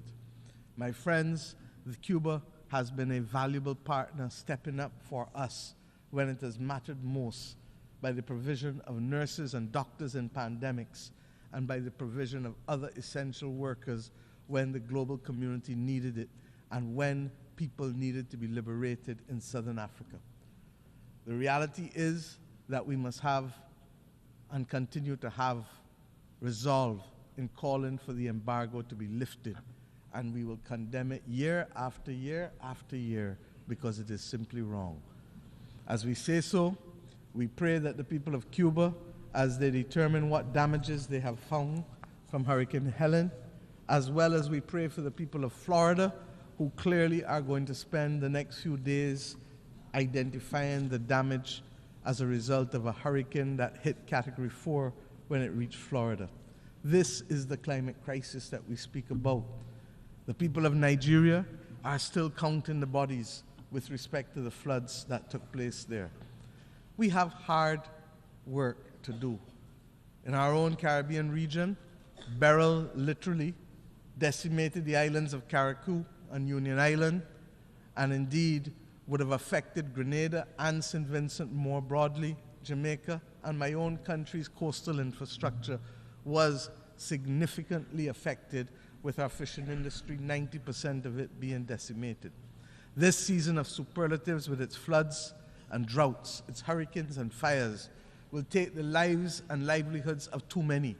The climate crisis is hitting us almost weekly across the globe. The deniers of the climate crisis, they too need a reset that will admit of the absolute necessity of collective action by the global community to save our way of life and our planet. Mr. President, at the start of this week, the skies were much darker. I truly believe so.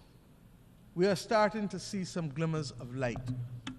We leave New York this week noting that the clouds are lifting, conscious that the sun is peeping out in certain areas, not all, but in certain critical areas, giving us a sense of renewed hope that reset is in fact not only possible, but necessary in key areas: institutional reform, reform in our financial architecture, reform in how we view development, but above all else, reform in how we see each other and value each other.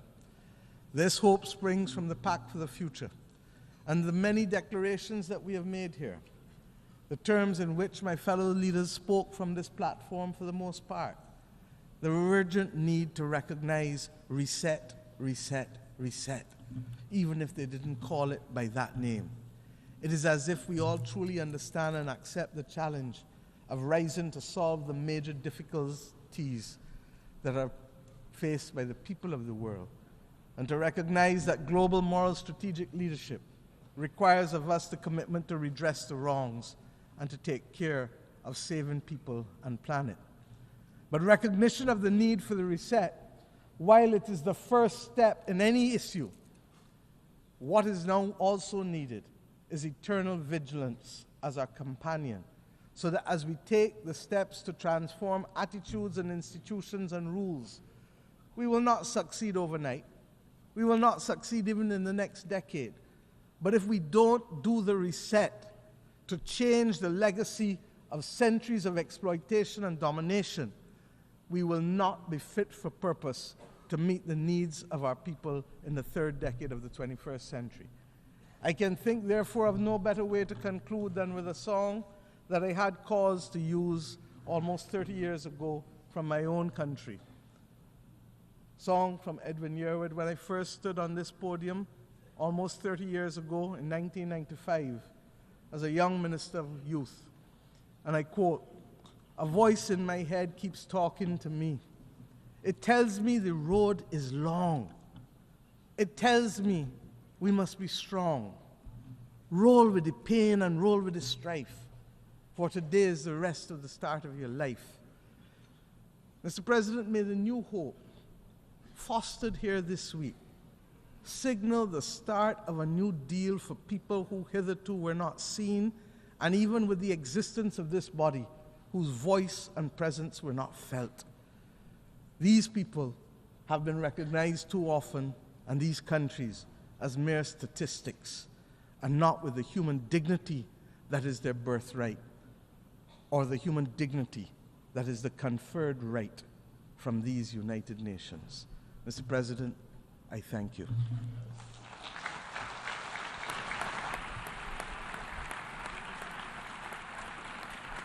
On behalf of the Assembly, I wish to thank the Prime Minister, Minister for National Security and the Public Service, and Minister for Finance, Economic Affairs and Investment of Barbados.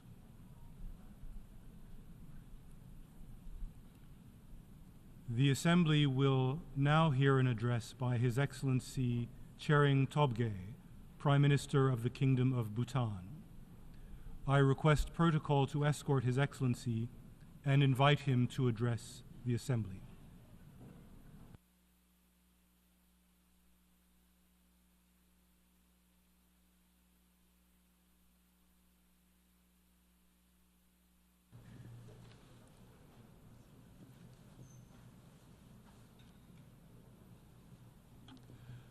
Mr. President, Mr. Secretary General, Excellencies, distinguished delegates, I bring to you warm greetings from His Majesty the Druk Gyalpo.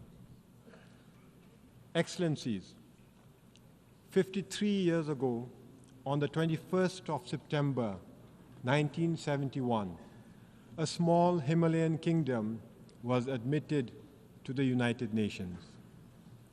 On that day, after centuries of self-imposed isolation, Bhutan became the 128th member of the United Nations. It was a defining moment for us. It was a defining moment for us when a small, poor, landlocked country nestled in the world's highest mountain joined the global community of nations.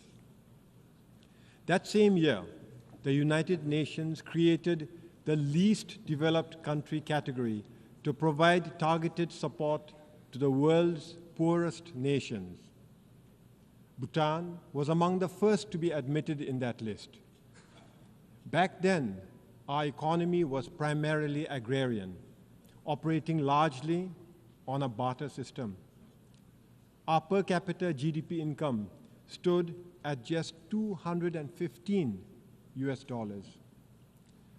Life expectancy was barely 40 years. Infant mortality was tragically high, at 142 deaths for every 1,000 live births. And our literacy rate was woefully low. We had only, in fact, less than 300 students in the few scattered schools that had been established to provide modern education. Today, I stand before you with a story of transformation and progress. Our per capita GDP has risen to more than $3,500 US. Life expectancy has increased to 70 years. Infant mortality has plummeted to 15 deaths per 1,000 live births. And our literacy rate, it has climbed to 71%, with youth literacy skyrocketing to 99%. I am pleased to report to this august assembly that because of our all-round progress, last December, 52 years after joining the United Nations, Bhutan graduated from the LDC category. To achieve this achievement did not come easily. It was a journey marked by hard work, perseverance, and sacrifice. But we were not alone. We had the support of many friends who accompanied us on this important journey. I take this opportunity to extend our deep gratitude to the United Nations and its specialized agencies. I would also like to thank all our development partners, including Japan, the European Union, the World Bank, and the Asian Development Bank for their unwavering support. But most importantly, I would like to reserve our deepest thanks to India, our closest friend and neighbor. They have been with us from the very beginning of our development journey and have remained steadfast in their support and friendship. Excellencies, graduating from the LDC category is a significant milestone. But what truly matters is that we did it in our own terms. Under the leadership of our enlightened monarchs, Bhutan has pursued a development path grounded in the philosophy of gross national happiness. This approach places the happiness and well-being of our people at the center of our development agenda. Thanks to gross national happiness, our economy, while it is still small, is sustainable and inclusive. Healthcare and education are free for all. Our unique culture not only survives, but thrives. More than 72% of our land is under forest cover, and we are recognized as a biodiversity hotspot and a carbon-negative country. Our democracy, a gift from our king, has been embraced by a reluctant population. Excellencies, having graduated from the LDC category, it is now our responsibility to ensure that we sustain our hard-earned progress and that under no circumstances should we ever backslide. As we chart a new course for the future, we are faced with new challenges, particularly those arising from our weak economy. Foremost among them is youth unemployment. To address these challenges, we must strengthen our economy. We must provide our youth with meaningful opportunities to grow and to prosper. We must embrace a new development paradigm. In this context, I am pleased to report that His Majesty the King has announced the establishment of the Gelifu Mindfulness City. The Gelifu Mindfulness City is a transformative vision for future urban spaces, a blueprint for living mindfully and sustainably. Spanning 2,600 square kilometers of pristine forests and fertile farmlands, it will enable human innovation and natural ecosystems to thrive together while fostering human well-being, environmental sustainability, and mindful living. We invite thought leaders, innovators, and investors to join us in building this groundbreaking city, contributing to a model of peace, harmony, and progress that others can follow. Excellencies, Bhutan's story is one of hope, but it is also a call to action. More than 50 years have passed, and only 7 nations have graduated from the LDC category, leaving 46 countries still in need.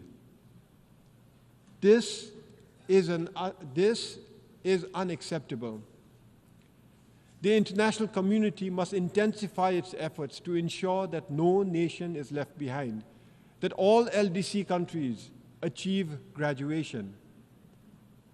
To accomplish this, we must address poverty, inequality, and vulnerability with a renewed sense of urgency. The Pact for the Future, which we adopted collectively at the Summit of the Future, provides us with a roadmap to transform the lives of the world's most vulnerable. However, transforming the future requires that we also transform institutions shaping it. The United Nations must evolve to meet the realities of today's world. The Security Council as it stands is a relic of the past. We need a council that reflects the current geopolitical, economic landscape, and social realities. Bhutan has long advocated for the reform of the Security Council to make it more representative and effective.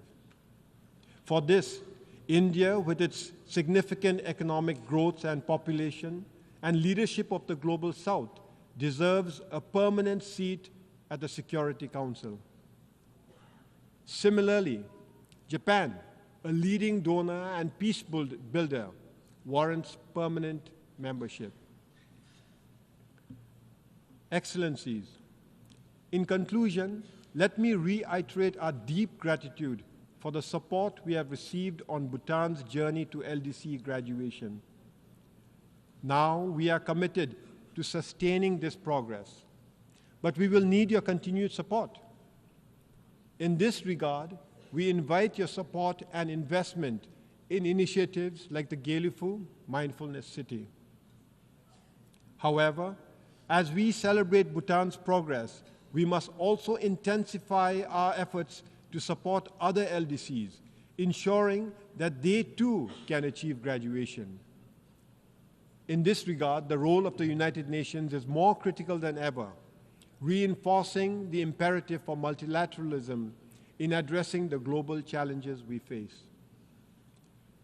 As we look to the future, I have the honor to close by repeating a profound message from His Majesty, our beloved King. I first did so 7 years ago, and I repeat, no nation today can stand alone in achievement. Time is slowly telling us that there can be no lasting individual success without success as a community.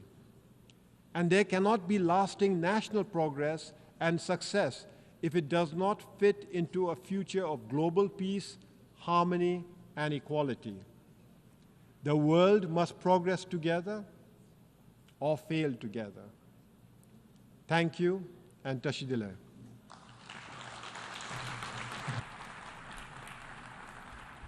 On behalf of the Assembly, I wish to thank the Prime Minister of the Kingdom of Bhutan.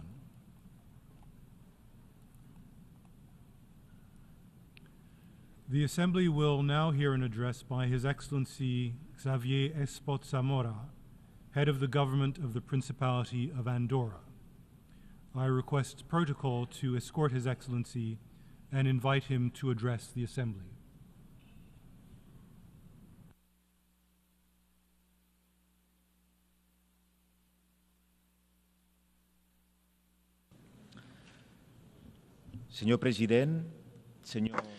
Mr. President, Secretary General, Excellencies, ladies and gentlemen, allow me to begin by extending my congratulations to His Excellency Mr. Philemon Yang on his election as President of the 79th General Assembly.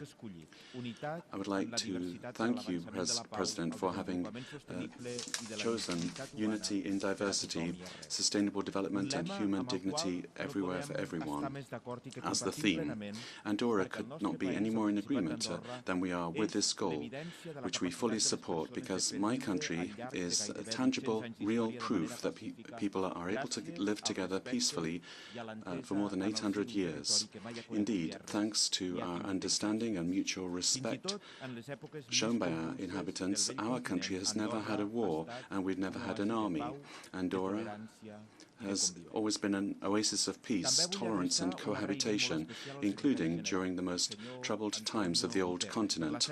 I'd also particularly like to thank the Secretary-General, Mr. Antonio Guterres, for his perseverance, for always preferring the path of conciliation and for his message in favor of international law and against climate change. I would also like to stress the impetus that the Secretary-General has given to the Summit of the Future, which gave rise to the Pact for the Future that my country has signed. The goal of this is to strengthen the multilateral system, to adopt concrete measures to address new challenges and establish a roadmap to address existential risks to humanity, civilization, and most people on Earth. Classical authors, they are the basis of Western culture. They tell us, and I use the present tense because they never die, they say that all speech is vain and empty unless it be accompanied by action. What is important are the things that we do throughout our lives. All civilizations are born in specific circumstances, and very often they go down in history thanks to their conquests. But what is the conquest of this civilization? What is its vocation? And what is the heritage that it will leave behind? Or rather, what is the conquest, vocation and heritage that we want this civilization to leave to future generations? Ladies and gentlemen, today in the West, we very often forget that democracy goes over and above simply putting your ballot in the box every 4 or 5 years. The very substance of the concept of democracy is the values involved: dignity, tolerance, equality, freedom, respect for people and nations.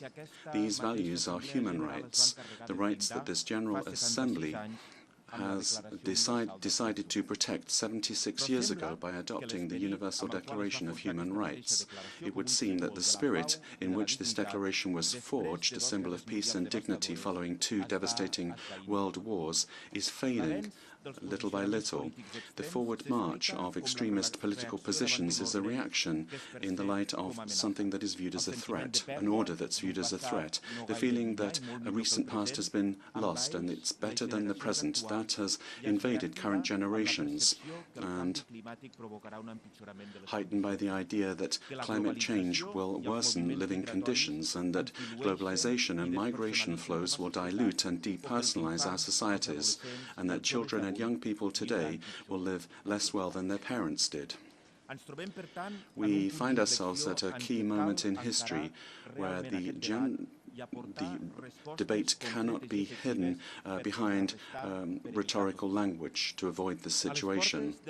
We will soon be celebrating the 80th anniversary of the United Nations, and this organization must continue to be the cornerstone of our world, to be an organization where states and the nations that make it up are moving in the same direction with the same goal, to respond effectively to the great challenges of our times in order to leave future generations a heritage which promises hope.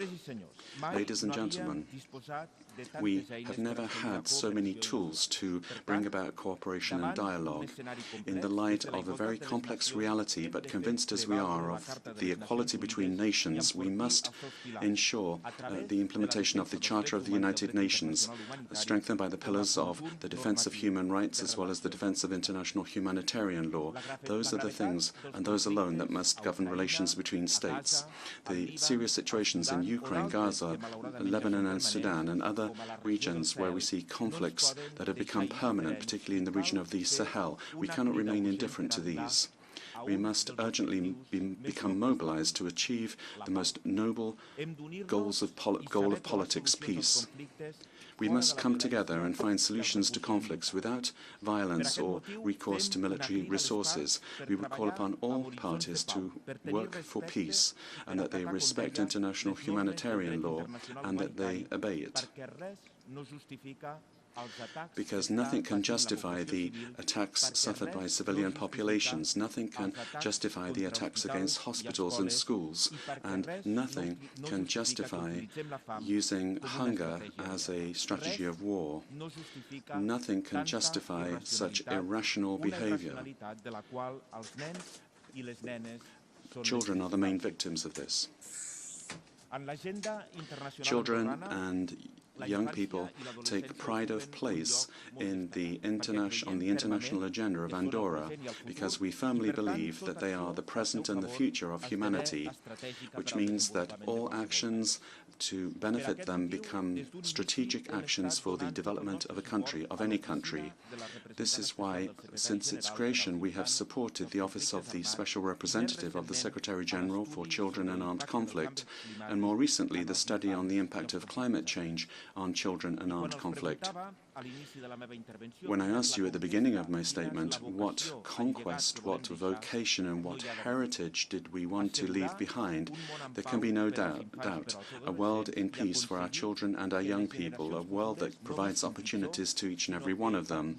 This is the great responsibility which we bear, to ensure that future generations do not have a life worse than ours, but rather that they are fully able to participate in progress, as we have agreed in recent days in the Summit of the Future. Excellencies, Andorra joined the United Nations in 1993. The international context at the time was full of hope, the reunification of Europe after the Cold War. We decided to become a member of the United Nations with the conviction that we wanted to be a society open to the world, which shares with the international community its opportunities and its challenges. We believe that the problems of the world are also our problems, and it is for that reason that we wanted and want to participate in solving them. 3 decades have gone by since then, and although we see the Cold War re-emerging, and whilst in the Middle East we see increasing tensions, and whilst extremism is advancing and is of concern, Andorra fully believes in its international commitments and multilateralism. We believe that these are the best and the only instruments to resolve the current crisis. But Andorra also attaches particular importance to regional cooperation, particularly that deployed by the European Union, with which Andorra is negotiating an association agreement, which will mean that we will be able progressively and in a structured way to enter the European single market, to diversify our economy and participate in building a geographic, economic and political reality, that of the European Union, with a privileged status of associated state, whether it be obligations that we undertake when joining an international organization or by signing an international treaty. Andorra acts to fully respect its commitments. And as small as my country might appear to major states, that in no way takes away from our ambitious objectives. And this is always essential, as is our multilateralism, the climate emergency, gender equality, the digital transition, and cultural diversity. On that last point, Andorra is very proud to have co-facilitated for one further year the resolution on multilingualism at the United Nations together with Guatemala. Ladies and gentlemen, climate change is undoubtedly a global threat, but it's also true that it affects certain countries more than others. This is the case for coastal regions where the sea level is increasing and mountainous regions where the ecosystem has become more vulnerable. This is the case for Andorra. The effects of climate change risk changing the way of life of its inhabitants and even the economy of the country. And it's for this reason that we have made the fight against climate change one of our main goals, internationally as well as nationally. Since the ratification of the United Nations Framework Convention on Climate Change in 2011, Andorra has met its communication obligations by respecting the principles of transparency, coherence, comparability, exhaustivity, and accuracy. And we have even implemented certain things ahead of time with regard to the convention. In 2015, Andorra was one of the first to join the Framework Convention and produce our NDC, Nationally Determined Contribution. And we updated it in 2020 and 2022, and we plan to achieve climate neutrality by 2050. In 2023, Andorra was the first state to present its biannual report on transparency, which showed once again the importance that we attach to our commitment to fight against climate change. Nationally, we have also undertaken great efforts to implement a new energy policy to progressively increase the national production of renewable energy and replace heat production systems with less polluting systems. This policy in favor of renewable energy was led by the public sector with the implementation of very ambitious legislation and using significant aid and action plans. However, do you know that all of these efforts will be in vain if other countries do not do the same thing, if we are not all moving in the same direction, because fighting climate change is the most urgent global challenge that we have, the broadest challenge which requires the highest possible level of cooperation, collaboration, generosity and respect. Ladies and gentlemen, we are at the midway point in achieving the Sustainable Development Goals of the 2030 Agenda, and we are going to soon be in the final home stretch. What has been achieved is already deceiving, bearing in mind that behind the results are millions of people who are suffering the consequences.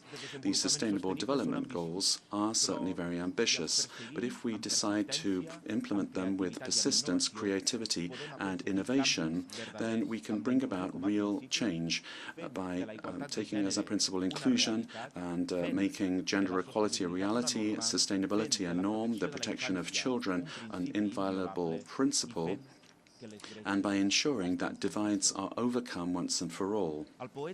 The poet and novelist of France, Louis Aragon, wrote that the future of men is women. That was in 1963, on the eve of full equality between men and women, a genuine declaration of love and admiration for his wife, his muse. In certain parts of the world, we still have a lot to do in order to understand that it's in our interest that women have the same chances to learn and develop their talents and to work and to earn their living as do men. In Andorra, equality, non-discrimination and inclusion are cross-cutting elements of public policy. We have adopted legislative measures in this regard in order to respect our commitments and to fully achieve these goals. That is a logical consequence in a society where women play a very active part in public affairs. But over and above public policy, the key element of social transformation is education. Equal education does not just mean teaching girls and boys to mutually respect each other.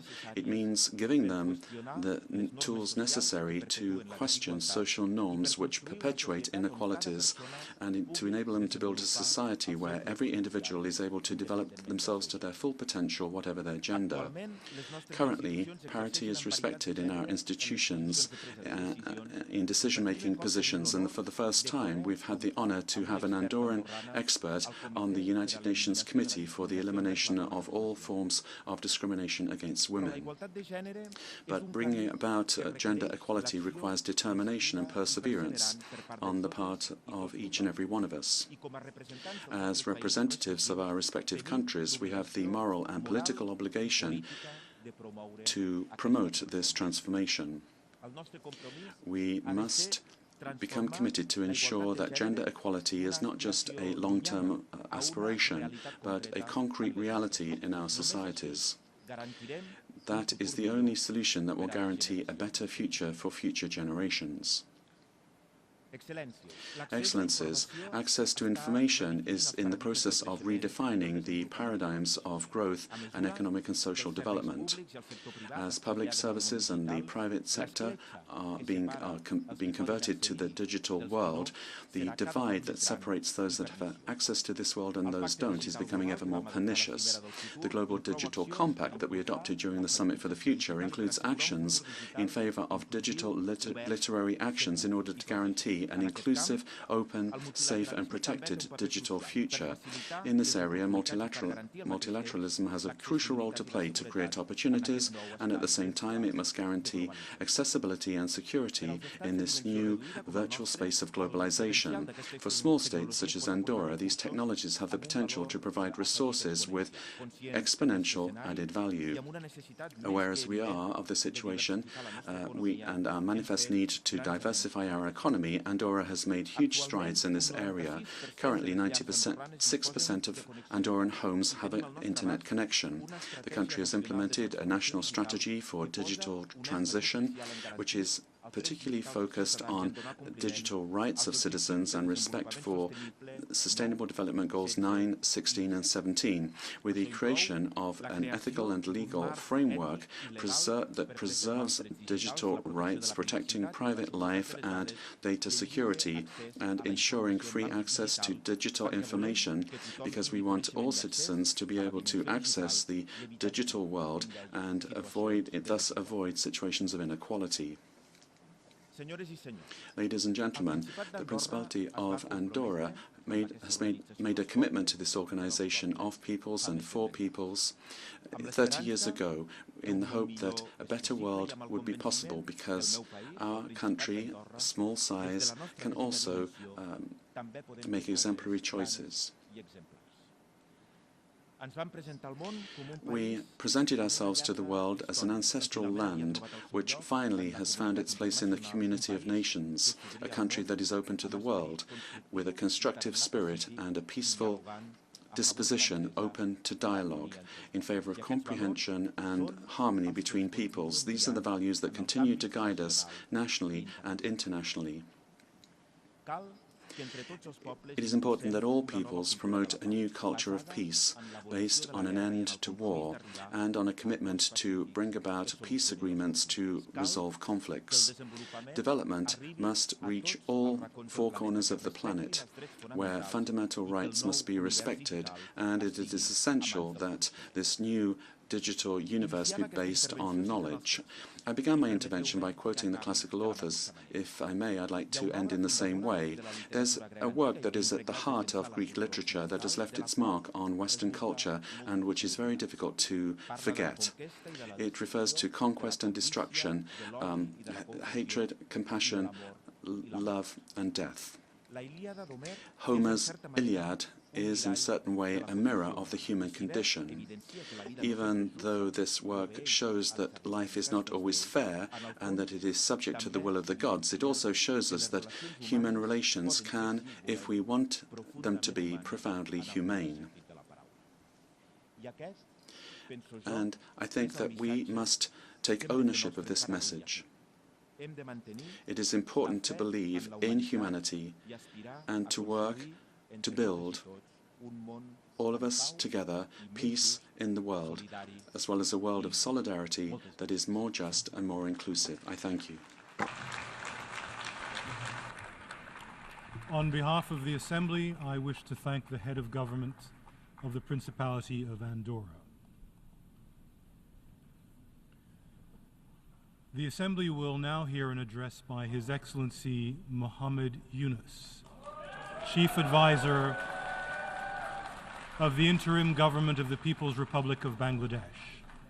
I request protocol to escort His Excellency and invite him to address the Assembly.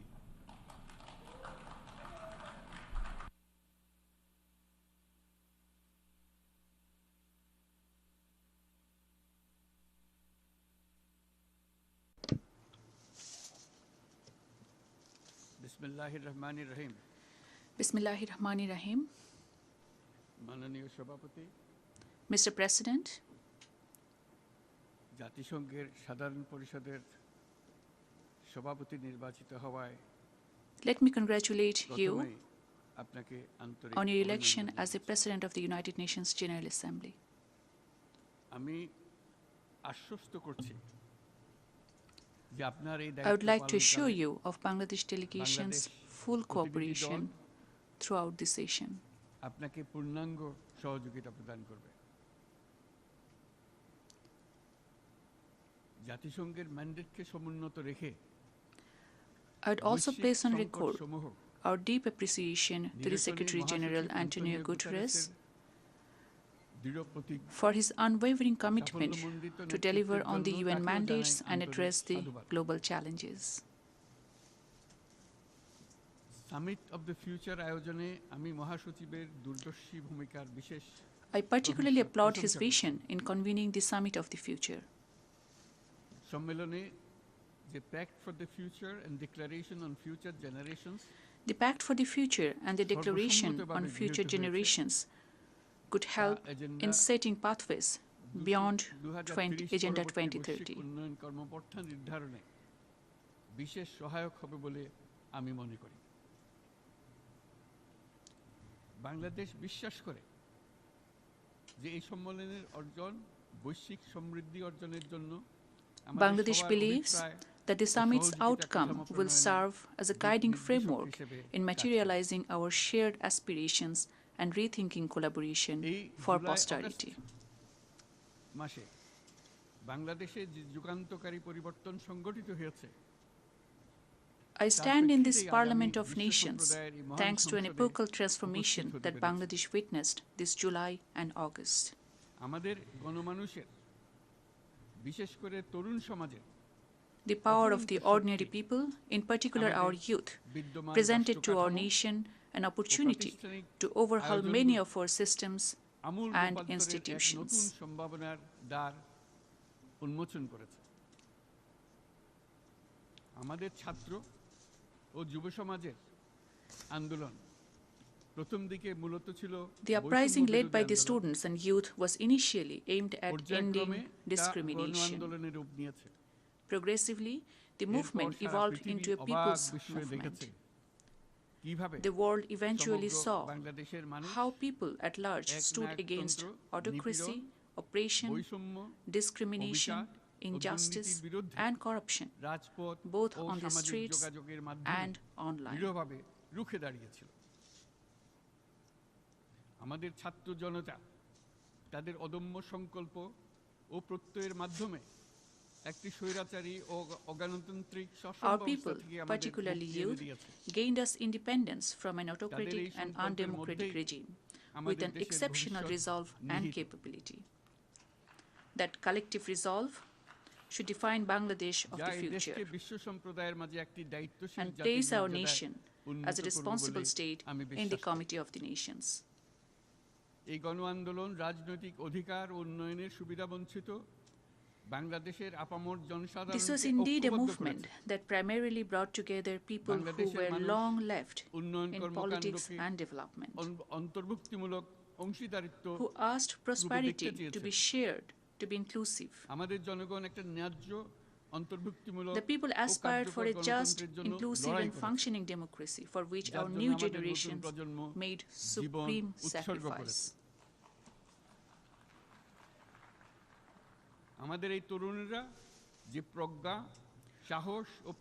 We were moved by the wisdom, courage and conviction our youth showed. Even braving bullets, bare chest.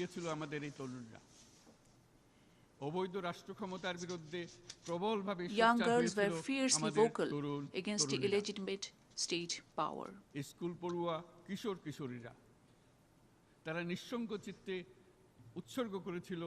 School-going teenagers laid down their lives. Hundreds lost their eyes forever.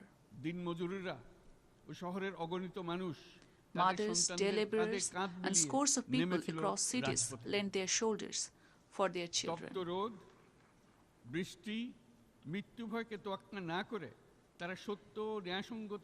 Defying sweat, rain, and fear of death, they defeated all the evil designs and machinations of few who manipulated the state machinery against truth and just aspirations of people for years. The People's Movement left an estimated over 800 martyrs in the hands of the autocratic regime. Bangladesh was born because of her people's profound belief in liberalism, pluralism, and secularism. Decades later, our Generation Z is making us revisit and reimagine the very values that our people stood for back in 1971. As our people also did in 1952 to defend our mother language, Bangla.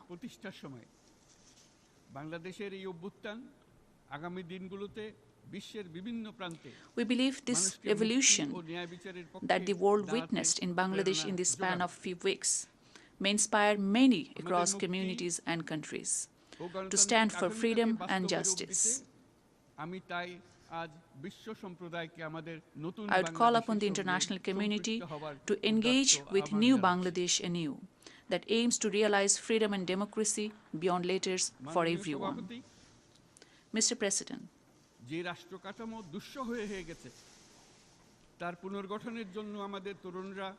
our youth and people together entrusted me and my colleagues in the Council with enormous responsibilities to reconstruct a decaying state apparatus.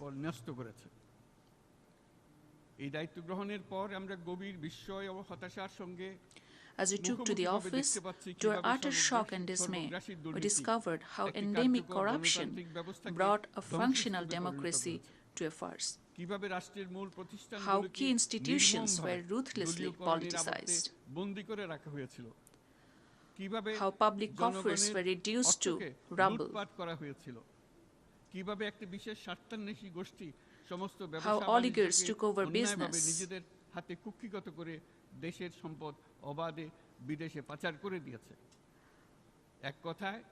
How chosen few concentrated wealth in their hands and amassed and laundered wealth out of Bangladesh. In all, justice, ethics, and morality, almost at every level, reached a low. Under such circumstances, we were asked to rebuild Bangladesh and re-establish the country that our people aspire to see. To correct the ills of the past, as also to build a competitive and agile economy and a just society. In a drastically changed scenario, all political parties are now free to voice their views and opinions. A key priority for us is also to make all in public positions and institutions to account for their decisions and actions.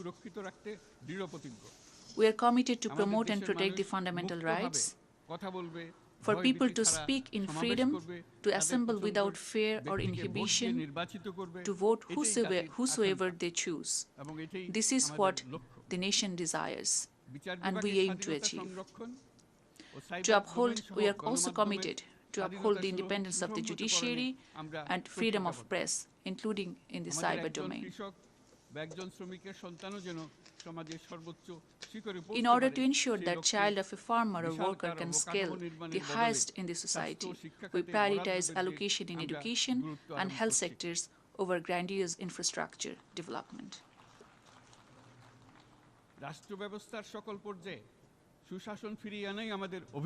We also aim at ensuring good governance across all sectors. I wish to assure that our government shall adhere to all international, regional and bilateral instruments that Bangladesh is party to. Bangladesh will continue to remain an active proponent of multilateralism with the UN at the core. Bangladesh is open to nurture friendly relations with all countries based on mutual respect, upholding our dignity and pride and shared interests. Mr. President, in the last 7 weeks, the government has initiated several actions. At our request, the UN High Commissioner for Human Rights has dispatched a fact-finding mission to investigate into the gross human rights violations during the People's Movement and to suggest for sustainable course correction. That mission has already started work on the ground in Bangladesh. I wish to register my deep appreciation to the High Commissioner, Volkata. We have acceded to the International Convention for Protection of All Persons from Enforced Disappearance within 2 weeks in office.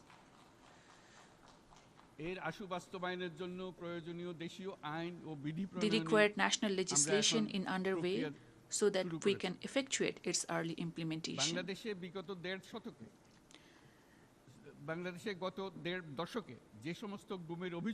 An inquiry commission has started investigating into all the cases of enforced disappearances reported during the past decade and a half.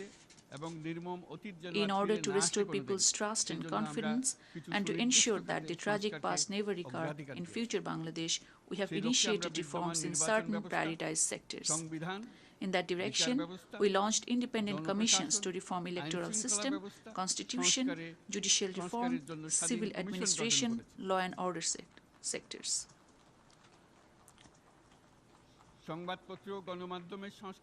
A few more commissions are on the cards to reform other sectors, including press and media. In order to create a conducive environment for business, we have rolled out extensive reforms in banking and financial sectors. We affirm not to let any foreign business interest to be affected.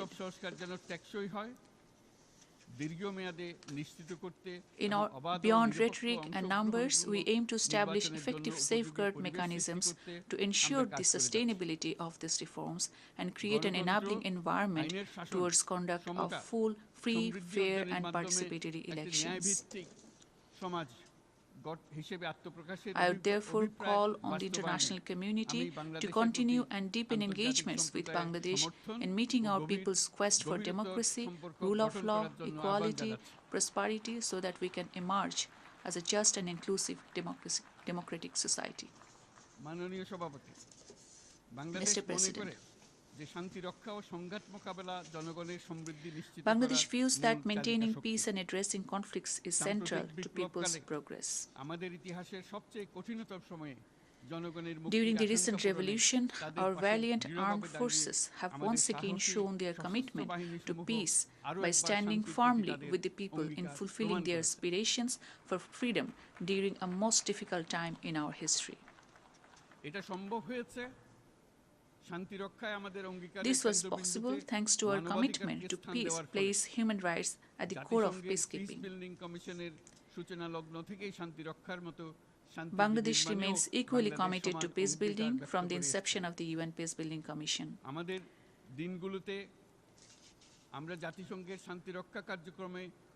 We look forward to promoting and enhancing Bangladesh's value-driven contributions to the UN peacekeeping operations.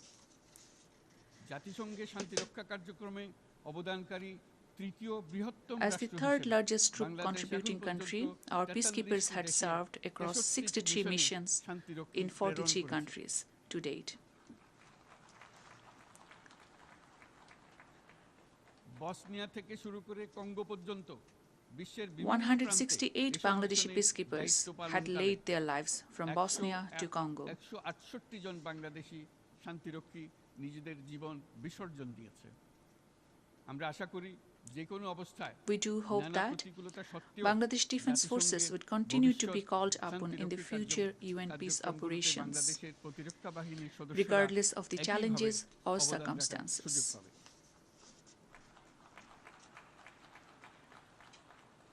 মাননীয় সভাপতি, Mr. President, আমাদের সকলের বাসস্থান এই পৃথিবী।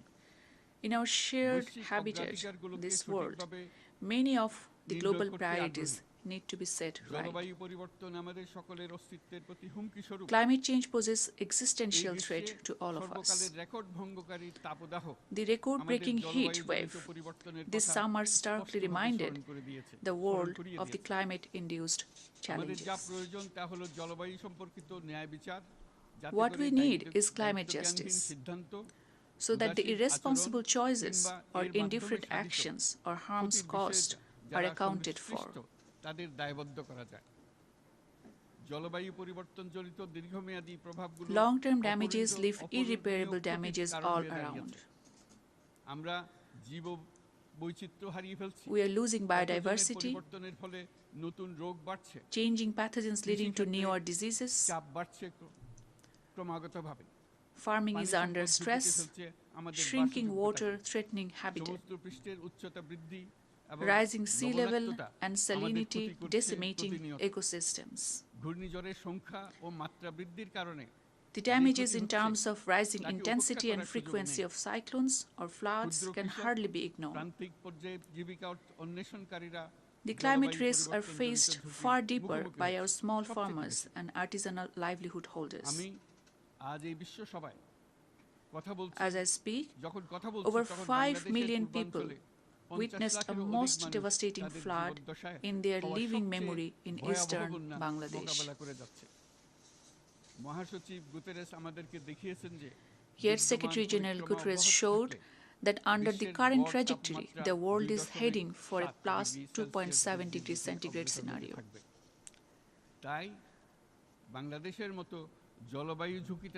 I would hence urge for channeling robust resources for climate adaptation in the climate vulnerable countries like Bangladesh.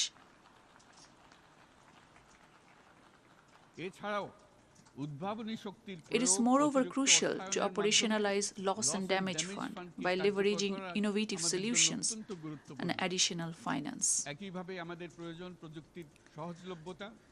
We equally need access to technologies and increased capacity. To be specific, we need access to life-saving technologies, particularly in agriculture, water, or public health, where a trickle of modest solutions or innovations can save millions of vulnerable population. Tackling climate crisis has to go hand in hand in getting global economy in order as well. The world is increasingly focused on decarbonization. In order for such a shift to be beneficial to majority of global population, the transformative vision of a net zero world has to redeem for countries like Bangladesh. Else, we risk falling short on our pledge to shared prosperity through shared responsibility.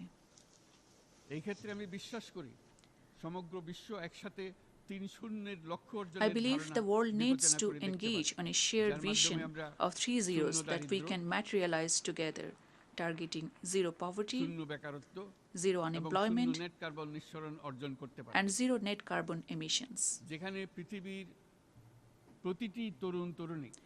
Where a young person anywhere in the world will have the opportunities to grow not as a job seeker, but as an entrepreneur,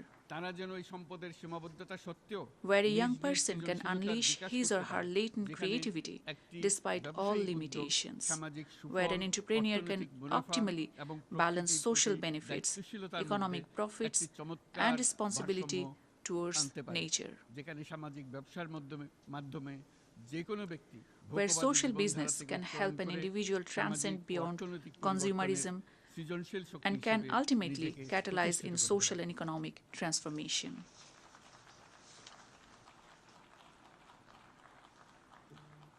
এই সময়ে তাই প্রয়োজন উন্নত উন্নয়নশীল সকল দেশসমূহ এবং বিভিন্ন অংশীদারদের মধ্যে Time demands new attitudes, new values, new compacts across communities and countries, across developed and developing countries alike, across all actors and stakeholders. If we are to realize such course correction in full, the United Nations, national and local governments, non-governmental organizations, business, philanthropies have to work together. If we accept and accommodate social business within existing economic structures, we can bring meaningful changes in the lives of bottom half of population. If we can realistically position social business, we can stem much of climate-insensitive distortions within the existing market economy. I would like to invite the attention of the Secretary-General Antonio Guterres on that score. Mr. President, in a world of polycrisis, wars and conflicts are leading to erosion of rights and widespread abuses. The genocide in Gaza continues unabated despite global concerns and condemnation.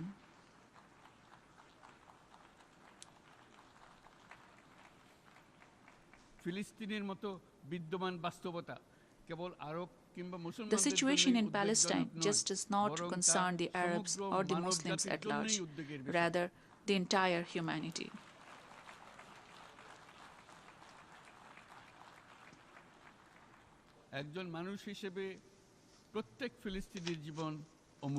Palestinians are no expendable people. ফিলিস্তিনের জনগণের বিরুদ্ধে যে মানবতা বিরোধী অপরাধ হচ্ছে তার জন্য সংশ্লিষ্ট সকলকে all those responsible for the crimes against humanity against the Palestinian people must be held accountable.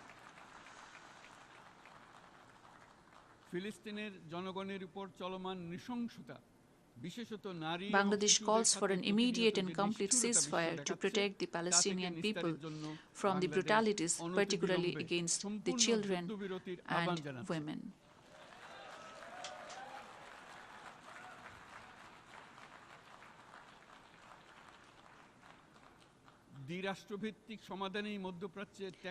International community, including the UN, needs to act in earnest to implement the two-state solution that remains the only path to bring lasting peace in the Middle East.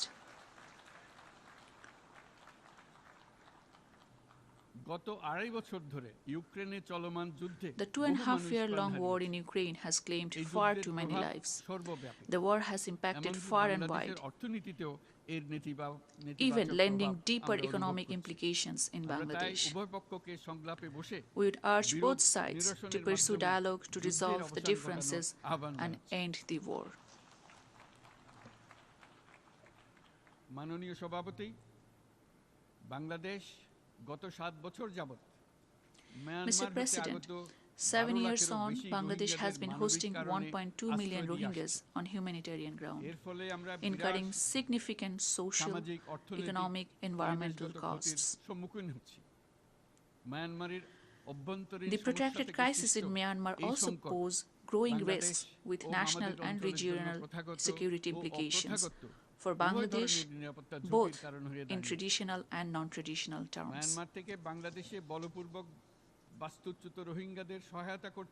We remain committed to supporting the forcibly displaced Rohingyas from Myanmar in Bangladesh. We need continued support of the international community towards the Rohingyas in carrying out the humanitarian operations and their sustainable repatriation.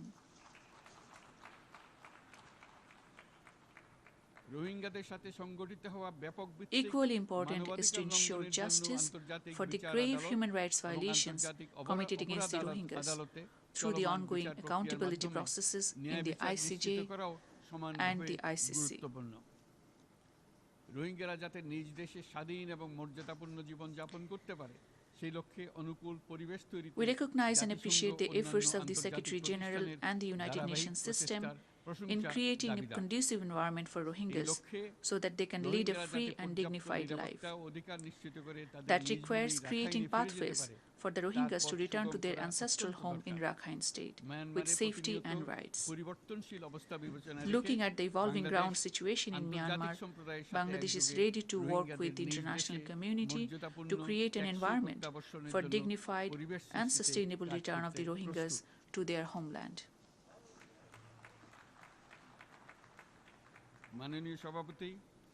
Mr. President,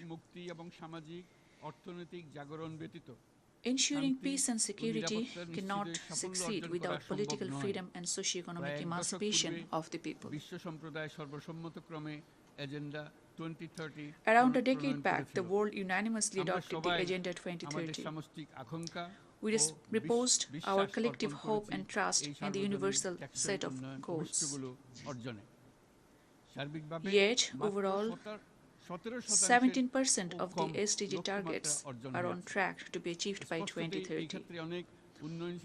Clearly, many developing countries risk to be left behind. Every year, developing countries face a significant SDG financing gap, estimated between 2.5 to 4 trillion US dollars. High debt burdens, shrinking fiscal space, and adverse impacts of climate change put countries like Bangladesh at greater risk. We look forward to the 4th International Conference on Financing for Development to deliver on addressing the complex and systemic challenges.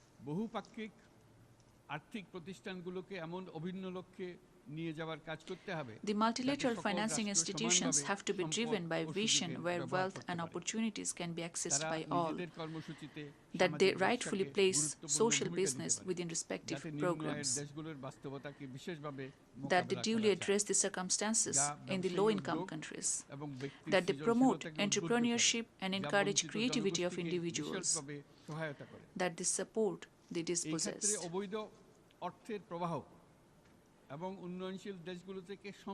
In this regard, prevention of illicit financial flows and siphoning of resources from the developing countries merit greater attention.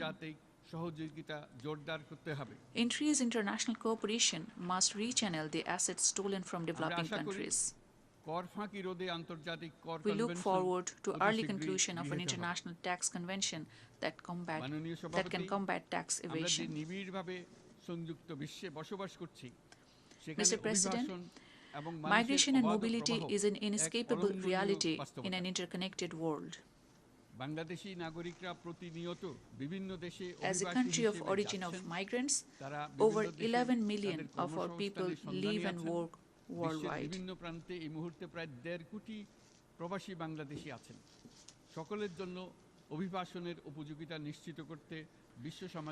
In order for migration to be beneficial for all, we have to create pathways for safe, orderly, regular, and responsible migration and mobility of people.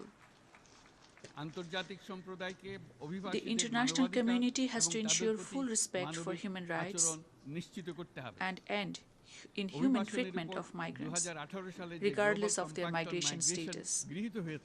While Bangladesh remains committed to the full implementation of the Global Compact on Migration, our government is also committed to curb unsafe migration. Mr. President,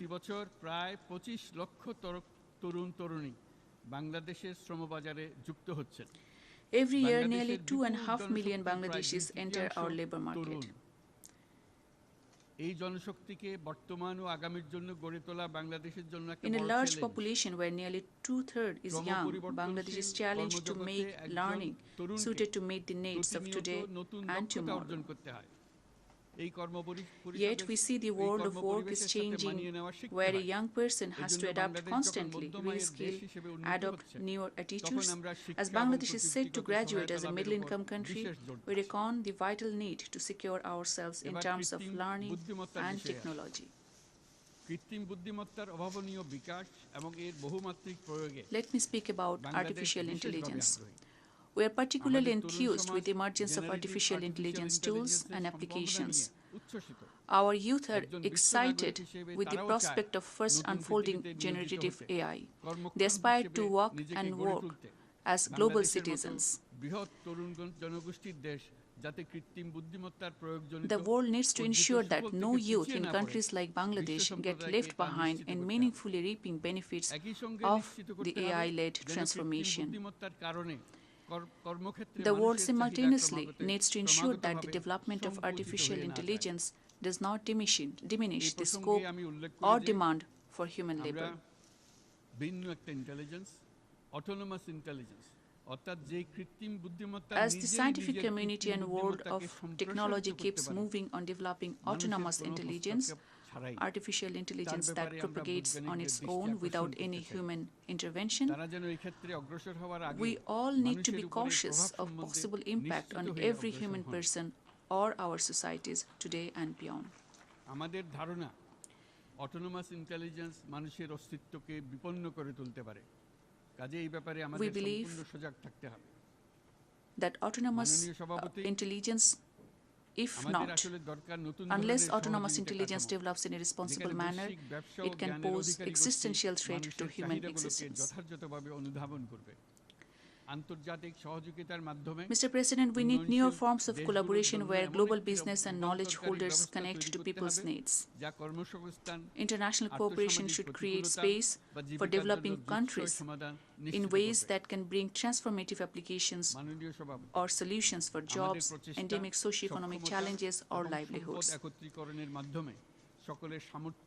Uniting our efforts, capacities, and resources is increasingly crucial for us to leverage collective strengths, innovate, and foster growth.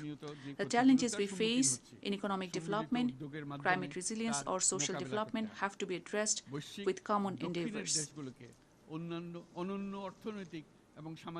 In that context, South-South and triangular cooperation can help us given our unique social and economic circumstances. It is also a growing necessity for the Global South to make our voices heard. In shaping and steering the global agenda, the Global South merits equal space and focus.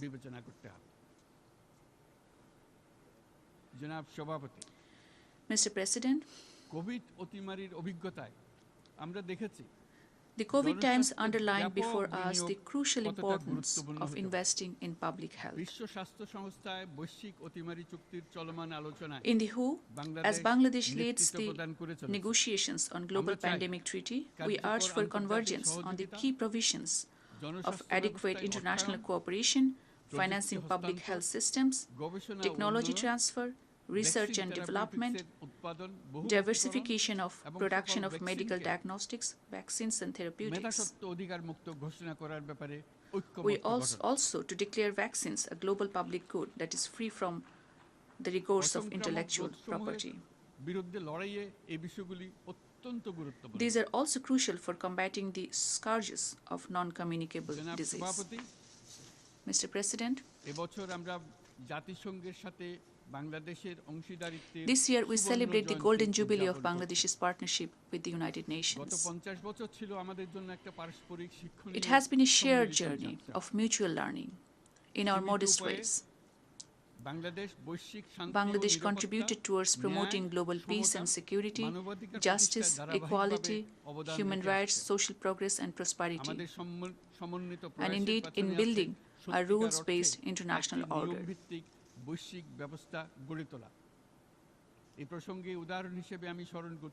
For instance, I recall the microcredit resolution and the Friends of Microcredit that was formed in the UN General Assembly back in 1999 with exceeding spontaneity. The United Nations declared 2005 as the year of microcredit that resulted in global reach of microcredit. The Annual General Assembly resolution on culture of peace since 2001 or the resolution 1325 in the Security Council on Women, Peace and Security may be worth recalling as well.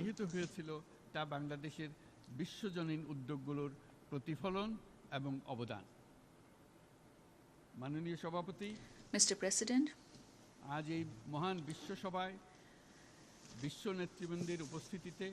as the Great Hall reverberates with crying call for peace, security, justice, inclusivity, and equitable distribution of wealth, as states, we need to reflect on how we embolden men and women today, create space for them to grow as entrepreneurs of tomorrow.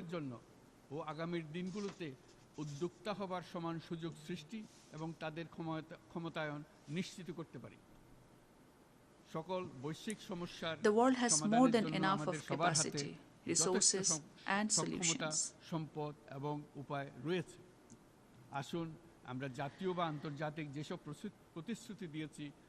Let us redeem all the pledges we made nationally and internationally. Let us work together to end all forms of inequality and discrimination within and among nations, especially in advancing the proposition of social business in our economic interactions. The youth in Bangladesh have showed that upholding freedom, dignity, and rights of people, regardless of distinction and status, cannot just remain aspirational. It is just what everybody deserves. In this Assembly of Nations, Bangladesh should assure that we would and continue to deliver our bid at international, regional, and national levels in securing peace, prosperity, justice for everyone. I thank you for your attention. Thank you.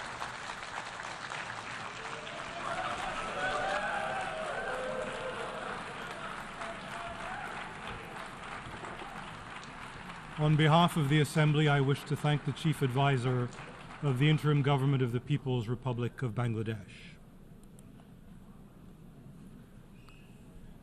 The Assembly will now hear an address by His Excellency Dorin Recian, Prime Minister of the Republic of Moldova. I request protocol to escort His Excellency and invite him to address the Assembly.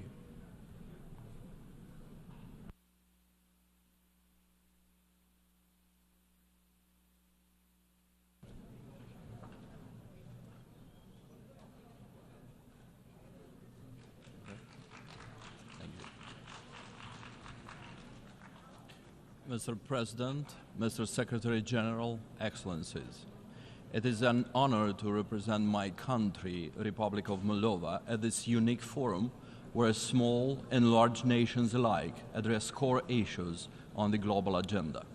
Climate change, poverty, and the global cost of living crisis are our generational challenges.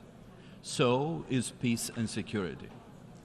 For some time now, it seemed we were living in a rules-based international system which strongly discouraged geopolitical conquest, spheres of influence, and disregard for the aspirations of smaller nations. The world proved to be a much safer place when smaller nations have a say and the choices their people make are respected. Peace and security, prosperity, and free choice is the core agenda for Moldova today. Generations of our intellectuals, writers, and civic activists have fought for our independence and for the freedom to pursue our identity and values. These have succeeded in making Moldova free. After 33 years of independence, we see it in the confidence of our youth, in the revitalization of our culture, and in the way our people stand proud on the international stage, knowing their future lies in their own hands. Very next to us, Russia's unprovoked and unjust war of aggression against Ukraine threatens the fabric of our international order.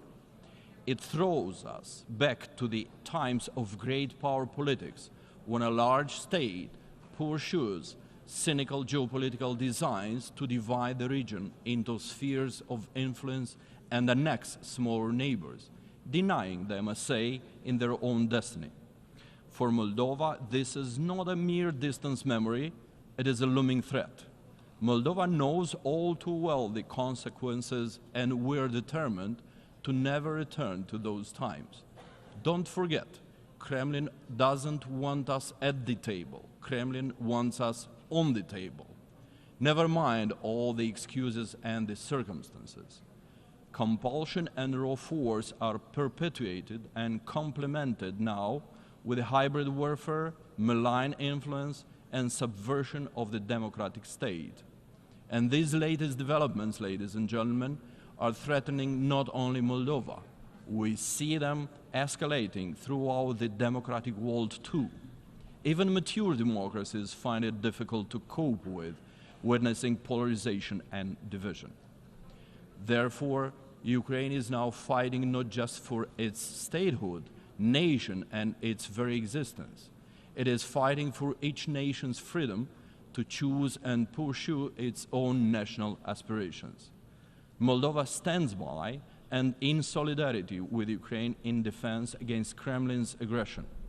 And we urge the international community to timely provide all necessary support to Ukraine. Distinguished audience, despite the war at our border, Moldova remains an active and committed contributor to the regional security. We are a reliable partner for our neighbors, Romania and Ukraine, as well as the European Union. We have preserved peace and security in Moldova. At the same time, we have supported humanitarian efforts by welcoming over 1 million Ukrainian refugees and ensuring their safety. Peace is not just our goal, it is our duty. Peace remains our core commitment. Moldova is also committed to a just, peaceful resolution of the Transnistrian conflict with full respect for Moldova's sovereignty and territorial integrity within its internationally recognized borders. For this to happen, Russia's illegal military presence must end.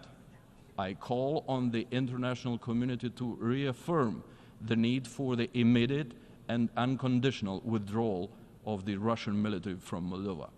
This is not just about Moldova, it's about upholding international law, safeguarding regional stability, and ensuring that no country's sovereignty is compromised by foreign military presence.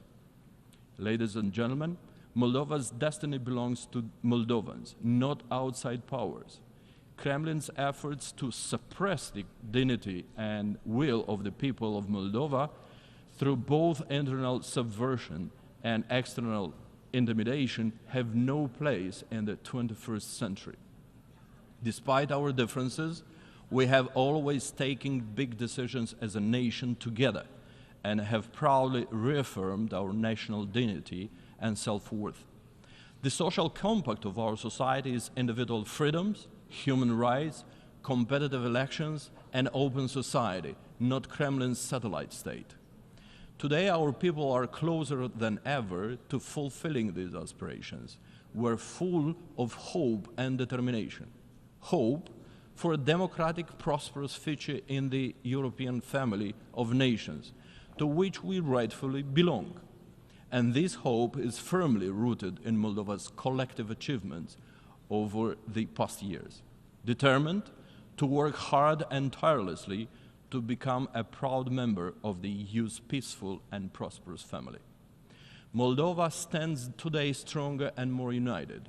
Despite flooding Moldova with illicit money, propaganda, and falsehoods, and waging a fully fledged hybrid attack, Kremlin has failed to divide our house against itself. Moldova is no longer a gray zone, a profitable money laundering enterprise for unscrupulous oligarchs and foreign powers who plundered the state and the people and manipulated institutions for their benefit. International sanctions against these perpetrators have helped, and we're working to return their stolen money.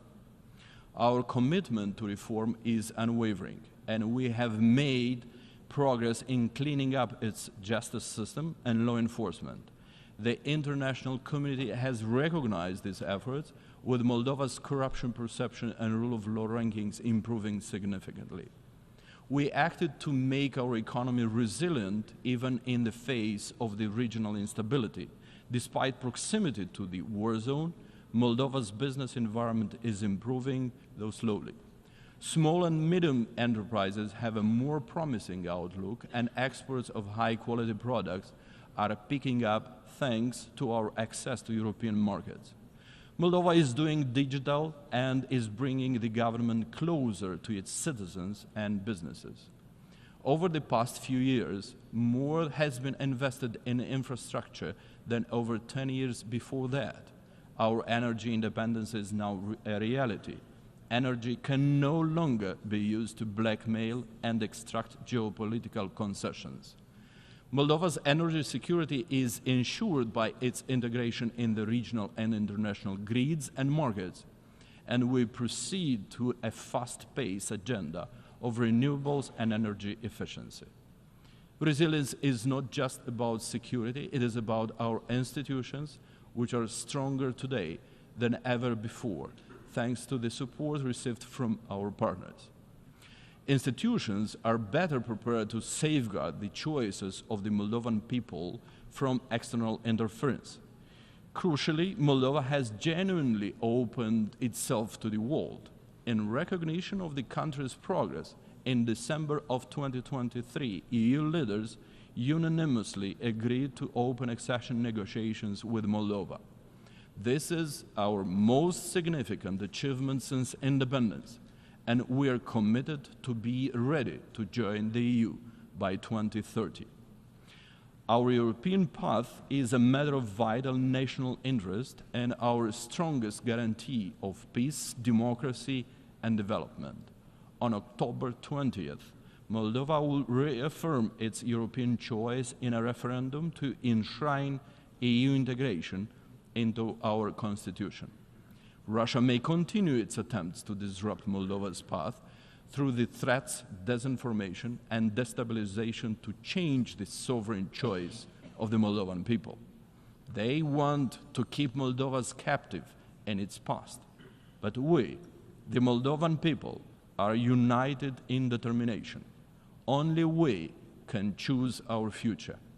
We will not return the country to oligarchs who plunder the state and want to once again turn the country into their personal fiefdom, which yields massive wealth to a few but fails the majority. We will not return to a past dominated by oligarchs and corruption. We will not be dragged back into a sphere of influence that does not reflect our aspirations. The people of Moldova choose freedom. We choose Europe. And next month, we will reaffirm the goal of our generation: fully fledged membership in the EU, a union which has supported Moldova throughout our independence. I will touch on climate change issues now. Moldova has long been known for a temperate, welcoming climate and agricultural fertility. But just over the past year, we have aced the most severe weather extremes in our history: devastating snowfalls, unprecedented droughts, and heat waves, and severe floods. They cause massive damages and disruptions like never before in our history. These challenges are not hypothetical. They are here, and they threaten the livelihoods of our farmers, economy, the infrastructure of our villages and towns, and the future of our children. Climate change risks destroying many things we heavily rely on throughout the planet. In this context, we welcome the adoption of the Pact for the Future by the United Nations General Assembly. This is a significant step towards building a more effective, inclusive, and sustainable global order. It reaffirms our collective responsibility to future generations. We are committed to working alongside the international community to turn these pledges into concrete actions that will shape a better, more resilient world. As a final remark, Moldova stands at its historic crossroads, both as a nation and as a member of the international community. Moldovan people will not allow it to be stripped of its agency. Moldova chooses peace, democracy, freedom, and rule of law over war, authoritarianism, and repression. For us, this means Europe. It is our choice, and it strengthens our resolve to move more decisively towards the EU, a peace and prosperity project while rejecting war, aggression, and any assaults on human dignity. Dragi moldoveni, de acasă și de pretutindeni, acum este momentul să ne unim efortul, să fim consolidați și să aducem Republica Moldova acolo unde este locul, în marea familie europeană, unde pacea și prosperitatea sunt asigurate. Thank you.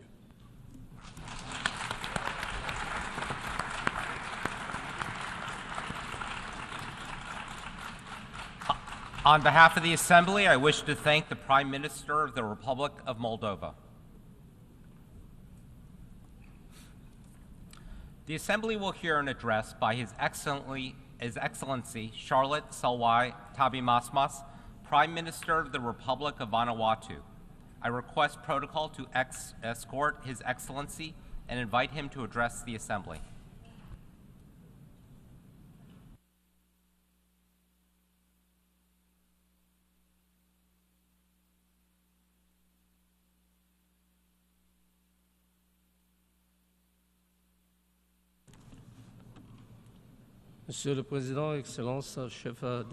President, Excellencies, Heads of State and Government, Mr. Secretary General, distinguished delegates, ladies and gentlemen, I have the great honour to address this eminent assembly on behalf of the government and of the people of the Republic of Vanuatu. Mr. President, I join previous speakers in extending my sincere congratulations to you upon your election as President of the 79th session of the General Assembly. You can count on my delegation's full support and cooperation as you steer the work of this august assembly. I commend your predecessor and I welcome the theme of this session, leaving nobody behind, acting together for the advancement of peace, sustainable development and human dignity for present and future generations, because it addresses the global challenges of our time. Mr. President, 79 years after the creation of the United Nations, our efforts to create a better world for current and future generations are quite simply disappointing. It is alarming that after all these years, we continue to be plagued by multiple world crises, undermining the promise of the Charter of the United Nations and failing our peoples, the most vulnerable in particular.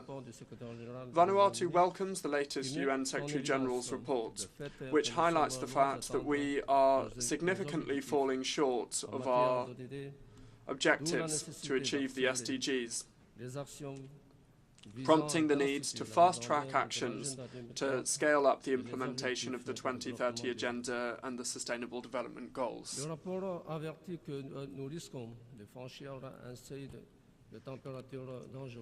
We risk crossing a dangerous temperature threshold over the next 10 years, and that's why Vanuatu requested an advisory opinion from the International Court of Justice to give some clarity on the legal obligations of states when it comes to climate change. This is an initiative that was subject to unprecedented global attention. The opinion received by the court as part of this procedure is in our consensus-based resolution of last year, providing legal clarity on the obligations and responsibility of states when it comes to the climate. This doesn't seek to blame or stigmatize any particular country, but rather it seeks to shed light on existing international rules and regulations and the obligations of all states when it comes to creating a solid basis for concrete climate action and for climate justice based on shared responsibility and accountability. I launch an appeal to all of the members of the United Nations, especially other climate vulnerable nations, to participate in these historic hearings which begin on the 2nd of December 2024. Your voices are crucial in ensuring that the court fully grasps the implications of climate change for the most affected, and will unite us in our shared commitment to justice and human rights as part of a more sustainable future.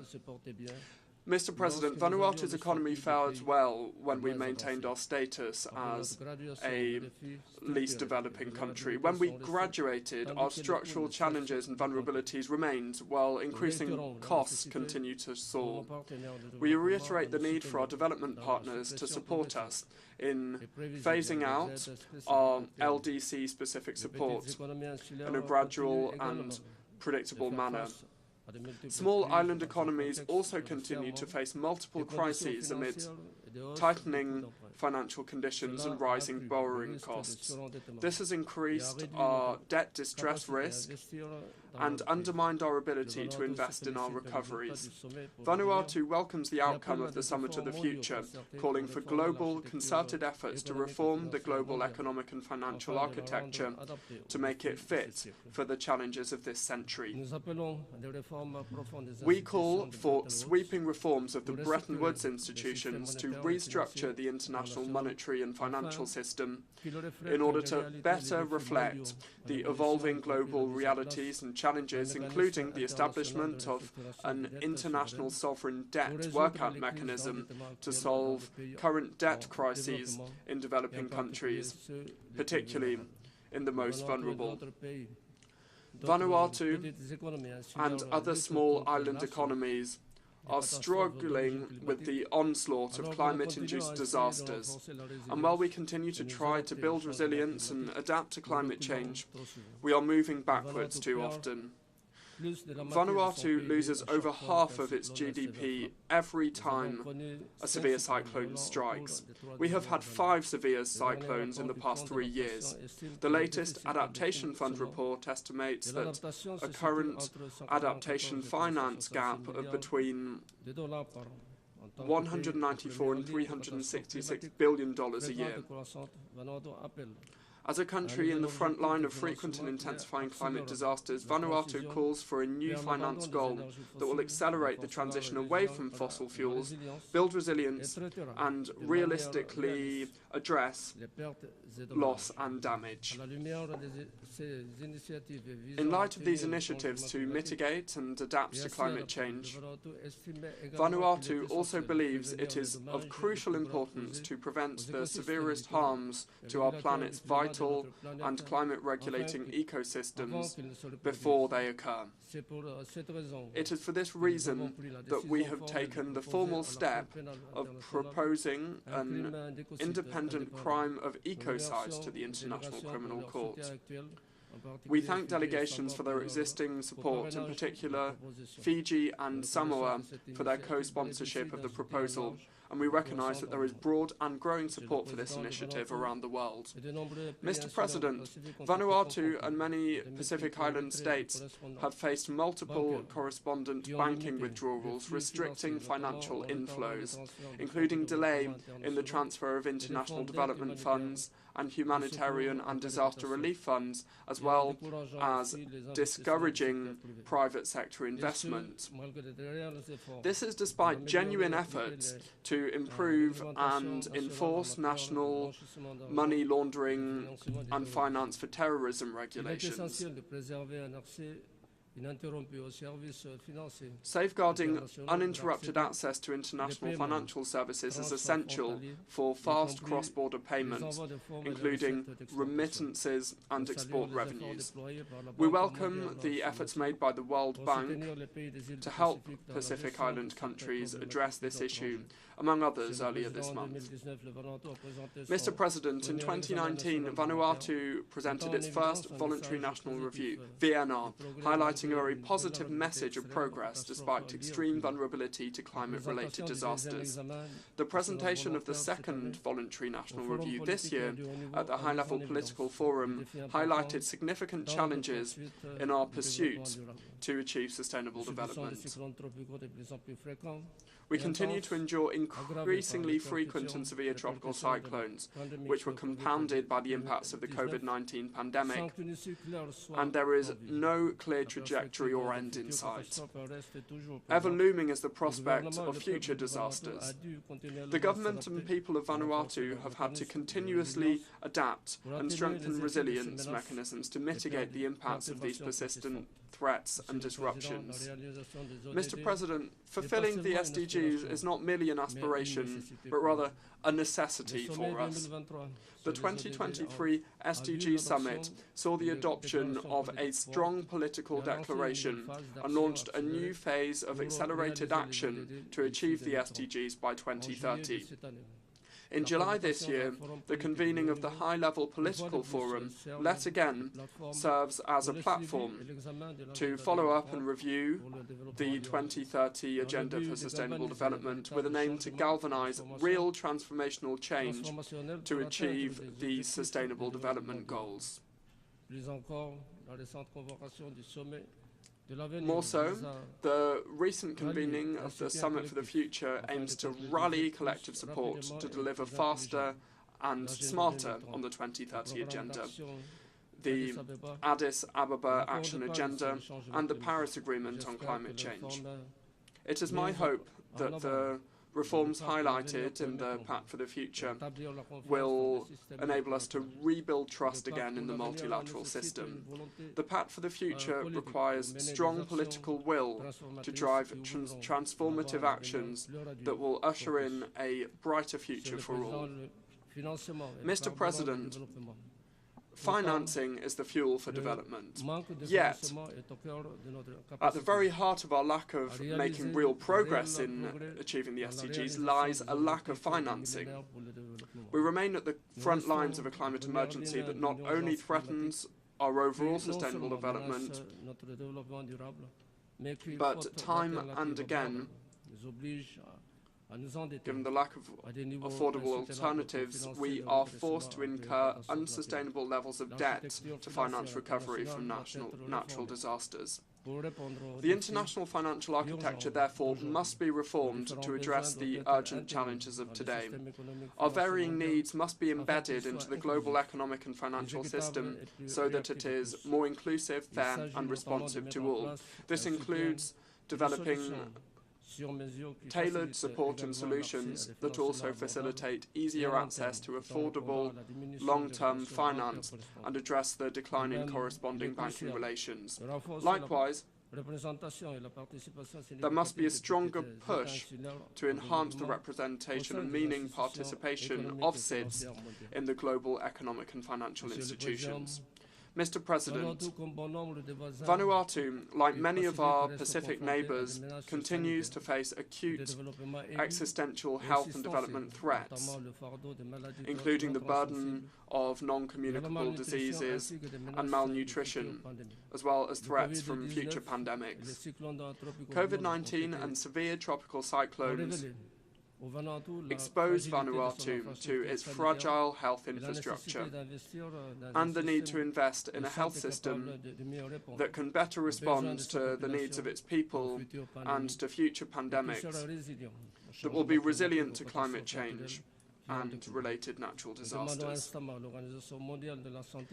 We urge the World Health Organization and SIDS partners to work together to enhance access to sustainable financing to support our efforts to prevent and to control non-communicable diseases and our efforts to build a health system that is fit for purpose. Mr. President, advancing the agenda of leaving no one behind in the context of the non-self-governing territories means that we must work constructively to complete the work of decolonization. Recently, the first peoples of New Caledonia were not content with the manner in which the third referendum for political independence from France was conducted. As a result, riots took place, which led to several deaths and stalling of economic activity. It's essential to recognize the rights of First Peoples to their lands, oceans and culture. I encourage the First People of New Caledonia to work together with France to address their political future. In the meantime, New Caledonia must remain in the decolonization list. In a similar vein, we call for the right of the First People in West Papua over their customary land and culture to be respected, and I plead that they work mutually with the government of Indonesia to address their challenges and to obtain greater autonomy for West Papua for greater participation in decision-making. Mr. President, to achieve sustainable development, we need peace. Today, some regions of the world are not able to enjoy sustainable development due to the inability of the United Nations to maintain international peace and security. We call for the urgent reform of the UN Security Council to ensure that it is fit for purpose and able to meet the challenges of our time.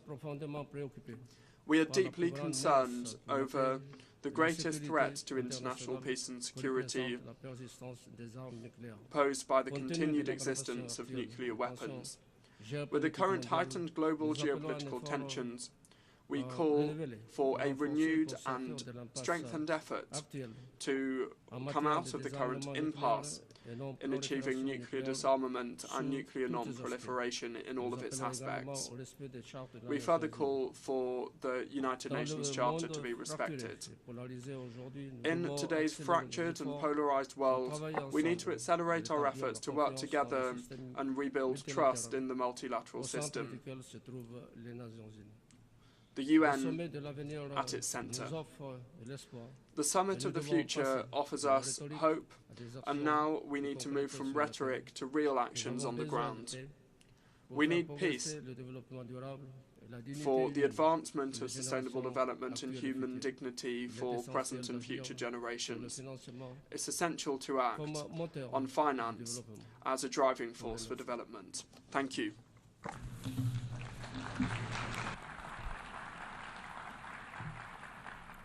On behalf of the Assembly, I wish to thank the Prime Minister of the Republic of Vanuatu.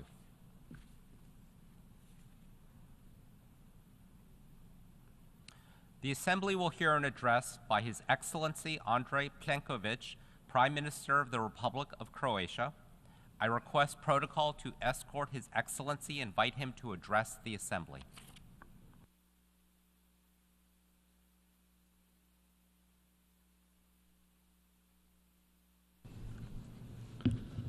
Mr. President, Excellencies, distinguished ladies and gentlemen, today we should stand united in the face of unprecedented global challenges.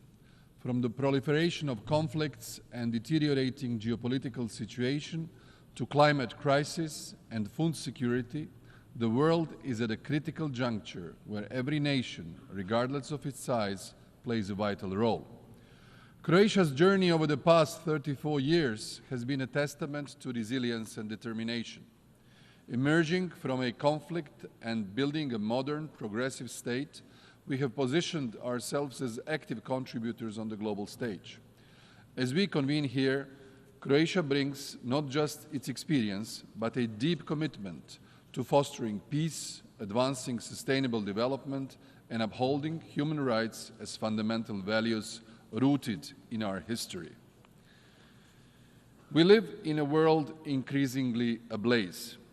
As a country that has endured conflict and the painful process of post-war recovery, we understand firsthand the value of peace, security, and international solidarity.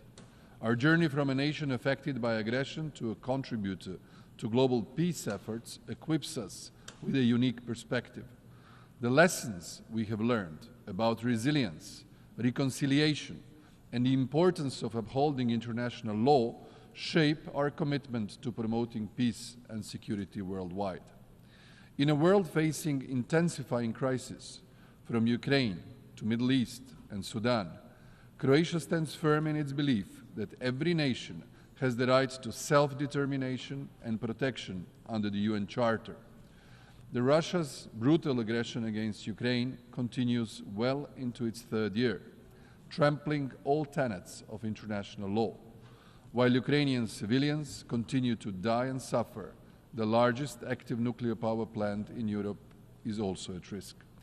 This undermines all principles of nuclear safety and may bring about catastrophic consequences with cross-border impact. All member states of the United Nations have the right to be independent, and their people must be free to choose their own path. They must not depend on their neighbor's permission, nor should they be left alone to succumb to a neighbor's military aggression.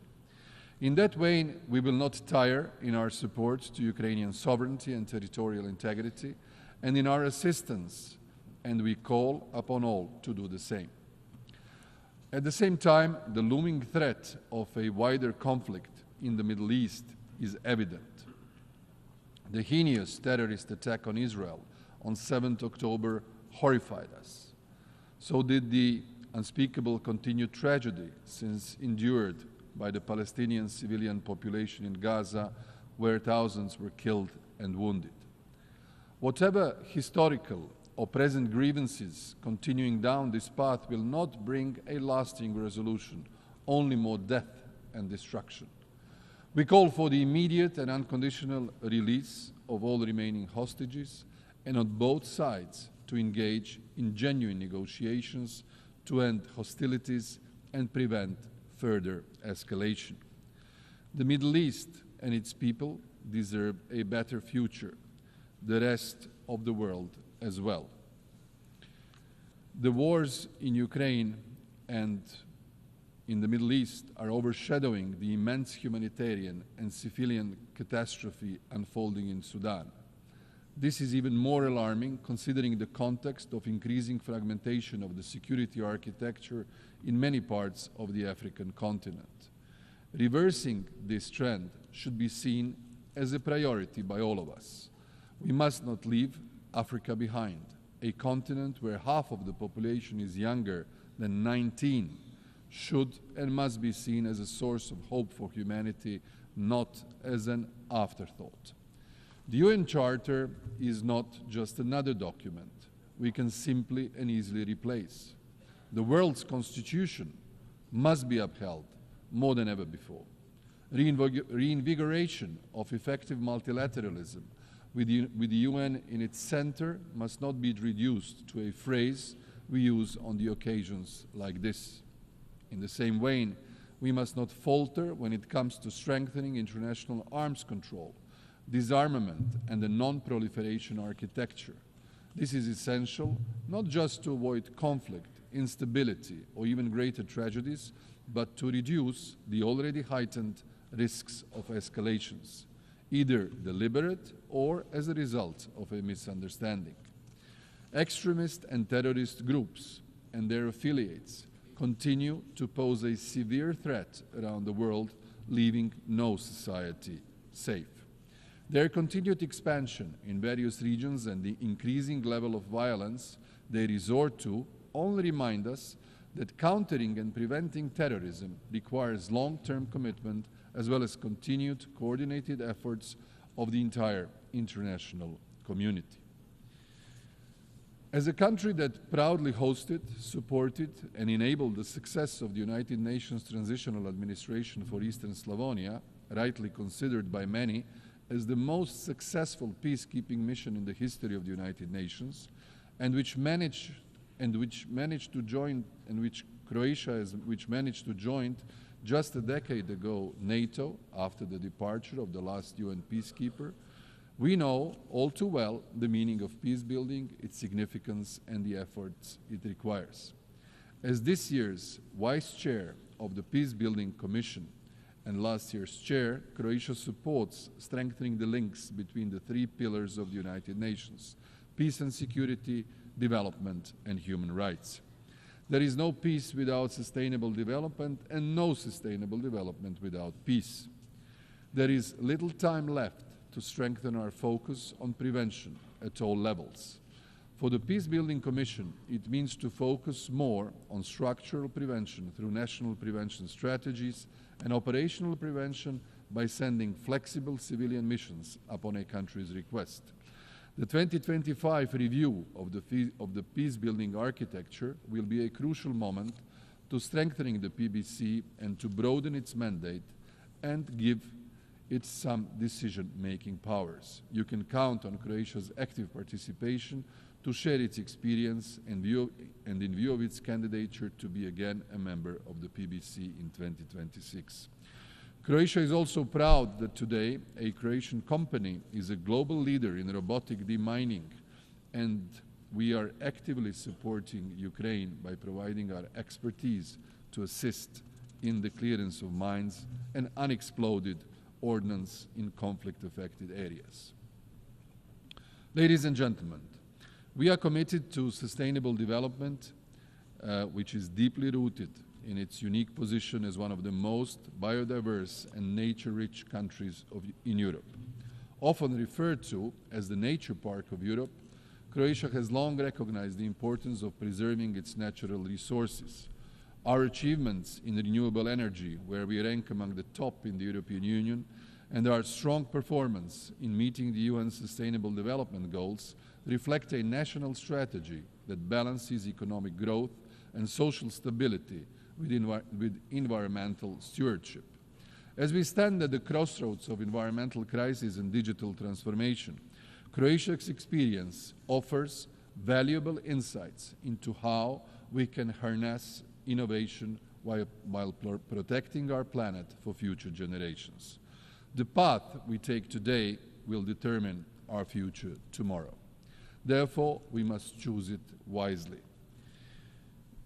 Croatia, in its national development strategy till 2030, espoused a vision of a competitive, innovative, and safe country with a recognizable identity and culture, a country with preserved resources, quality living conditions, and equal opportunities for all.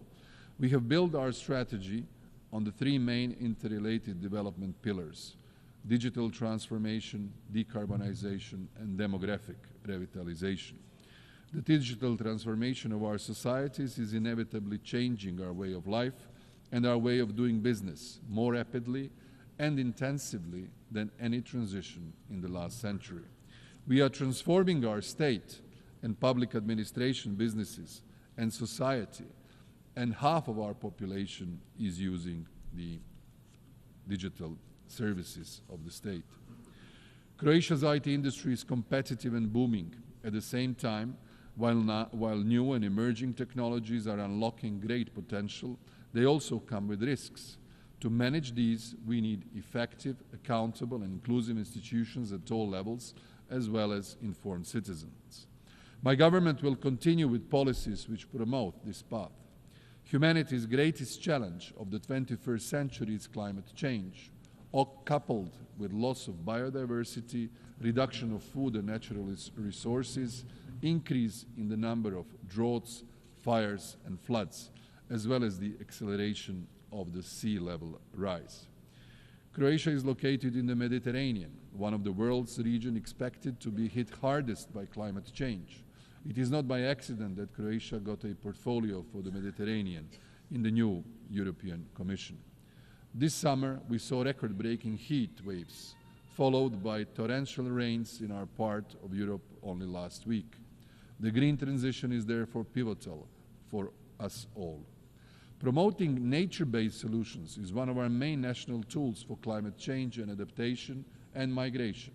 For this reason, we need to strengthen the multilateral system of dealing with climate, biodiversity, and sustainable development. We need to put more efforts in dealing with climate as a threat amplifier that endangers security and stability of many regions and countries in the world, especially in Africa.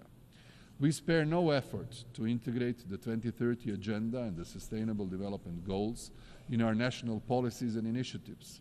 and strategies and into the reinforced and reformed global governing structure. We are proud that our reforms and investments have earned Croatia a high 8th place among 193 UN member states, according to the 2024 Sustainable Development Report. Finally, for Croatia, all these measures culminate also in a demographic revitalization as another key national structural priority. We consider it an indispensable element of our resilience, competitiveness, and a prerequisite for its successful, sustainable growth. Ladies and gentlemen, our deep commitment to human rights stems from our own difficult experiences under totalitarian regimes and the horrors of the aggression during the Homeland War. The violations of fundamental rights that we endured as a nation have shaped our understanding of the importance of protecting human rights, dignity, justice, and equality. Croatia's journey from a war-torn country to a strong advocate for human rights in the international arena has given us a unique perspective on the necessity of upholding these principles. With this background, we remain steadfast in our dedication to promoting human rights, preventing atrocities, and providing humanitarian assistance to those in need, both at home and abroad. The 2030 Agenda sets out a vision for a sustainable development grounded in international human rights standards, promoting one of the main values of the UN Charter, to leave no one behind. Only through respect for human rights can we achieve a more peaceful, equal, and sustainable world. Croatia will continue to champion this cause. As a country still searching for 1,792 missing persons from the Homeland War, Croatia spares no efforts to end the anguish of uncertainty for their families. We shall never cease the search for them, and we shall never stop demanding answers from those who know their fate. We contribute by sharing our acquired expertise with interested countries and by advocating for the missing persons everywhere in the world, in our national capacity and as a committed member of the Global Alliance for the Missing. Croatia is today extending its support to Ukraine by offering its expertise in prosecuting war crimes and making its seasoned experts available to assist Ukraine in navigating the complex process of accountability and justice, drawing from its own experience in addressing the aftermath of war crimes committed during the Homeland War. Committed to eradicating domestic violence and violence against women, we have introduced femicide as a distinct criminal offense. Our goal is the elimination of gender discrimination and creation of conditions for real equality of women and men in society, at home as well as abroad and in the multilateral system.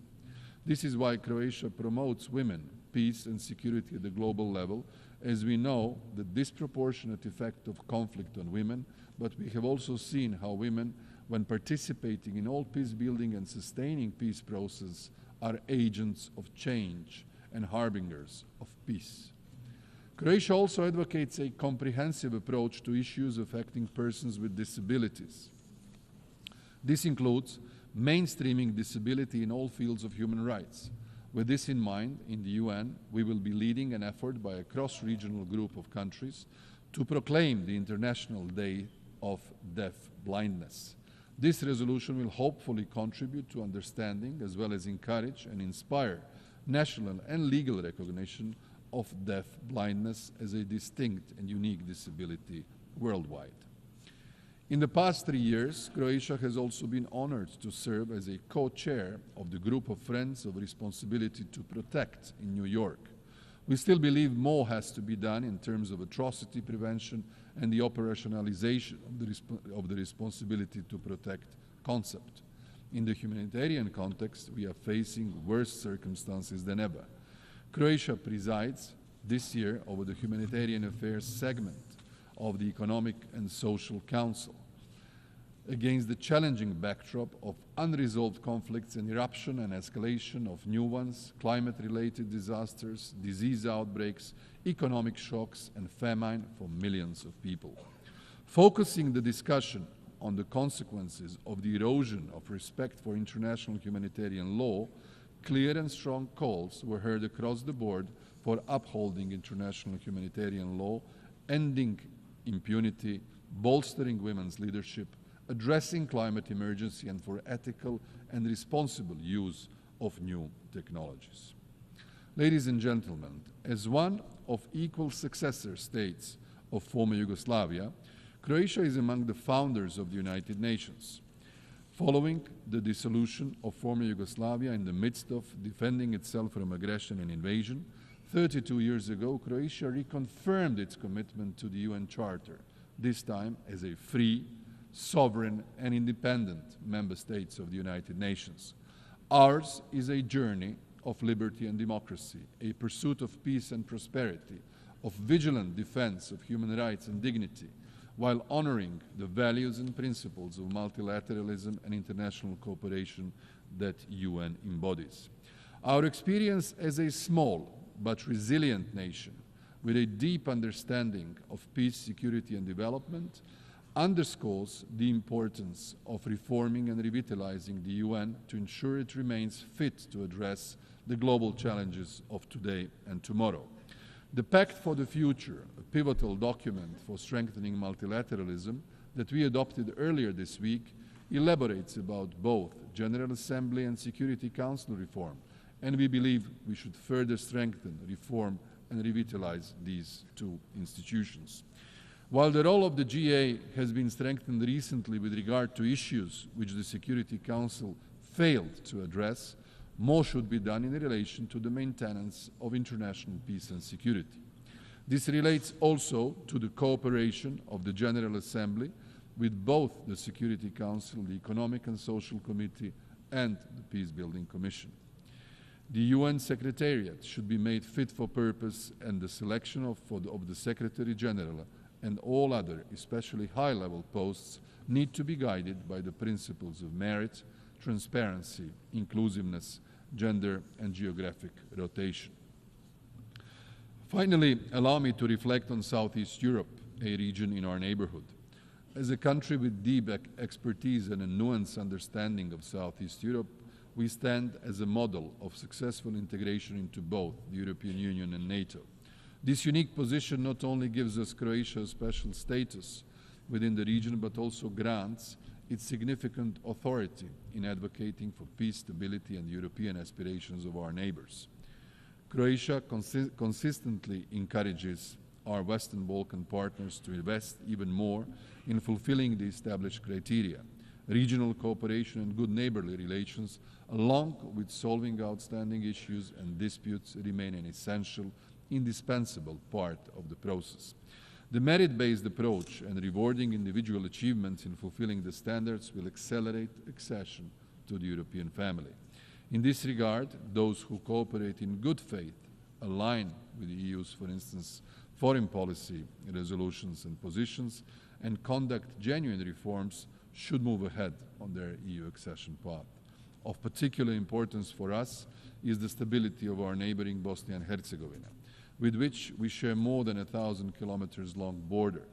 In order to achieve security and stability in the country, the constitutional full equality of the three constituent peoples, Croats, Bosniaks, and Serbs, must be ensured, and the Dayton-Paris Accords, the peace treaties that ended the war and confirmed the multinational, multi-confessional, and multicultural Bosnia and Herzegovina must be upheld.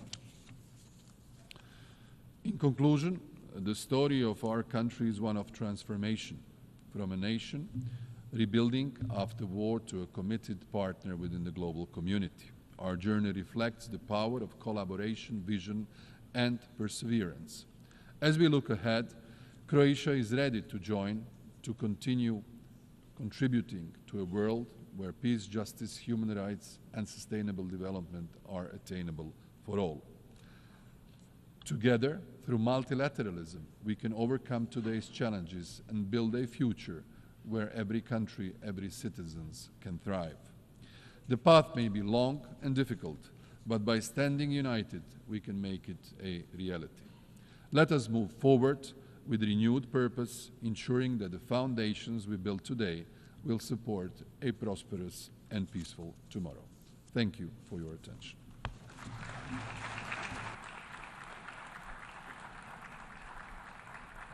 On behalf of the Assembly, I wish to thank the Prime Minister of the Republic of Croatia.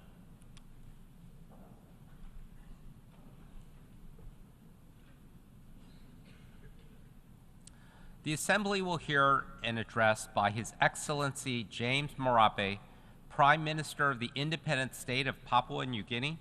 I request protocol to escort His Excellency and invite him to address the Assembly.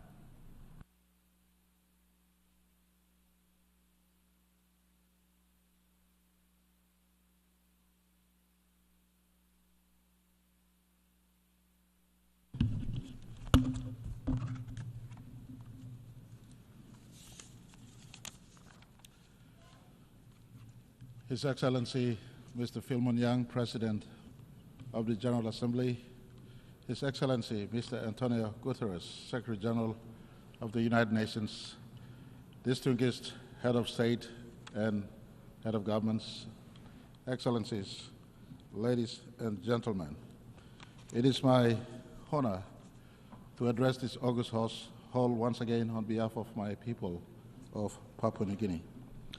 Mr. President, firstly, let me congratulate you, the government and people of Cameroon, on your successful election to lead the work of the 79th session of the General Assembly. I thank your predecessor, His Excellency Mr. Denis Francis, for his excellent leadership during the 78th UN General Assembly. I also extend my gratitude to the United Nations Secretary General for his strong leadership to mobilize the support of the global community on key issues that require our collective efforts, especially in dealing with climate change-related matters. Mr. President, you selected a theme for this debate, leaving no one behind, acting together for the advancement of peace, sustainable development, and human dignity for the present and future generations, I believe is very pertinent. I thank you and commend your foresight in drawing our collective attention to the work we must still do for peace and humanity, considering the vast challenges that continues to threaten our society and what we face today. Mr. President, I speak on three threats to humanity that is complementary to your theme. These threats, in my view, are religious intolerance, poverty induced by climate change, and geopolitical differences and sovereignty contests over territories and people. And I will prefix this statement here with my country as a backdrop. Mr. President, Papua New Guinea is the world's most culturally and linguistically diverse nation, with over 830 languages in a myriad of sub-ethnicities and subcultures that are still authentically indigenous today as I speak. A real-time modern nation of 1,000 tribes.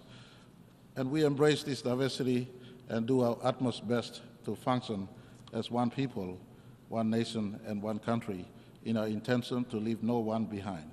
In terms of environment, Mr. President, my country hosts up to 7% of world's biodiversity, mostly housed within a tropical rainforest that is the third largest in the world and has a vast marine ecosystem. We sustainably manage our forest, land, and sea because our livelihood depends on them. Papua New Guinea, in a small way, teaches the world on how living in balance with nature, tolerating cultural diversities, and practicing environmental stewardship.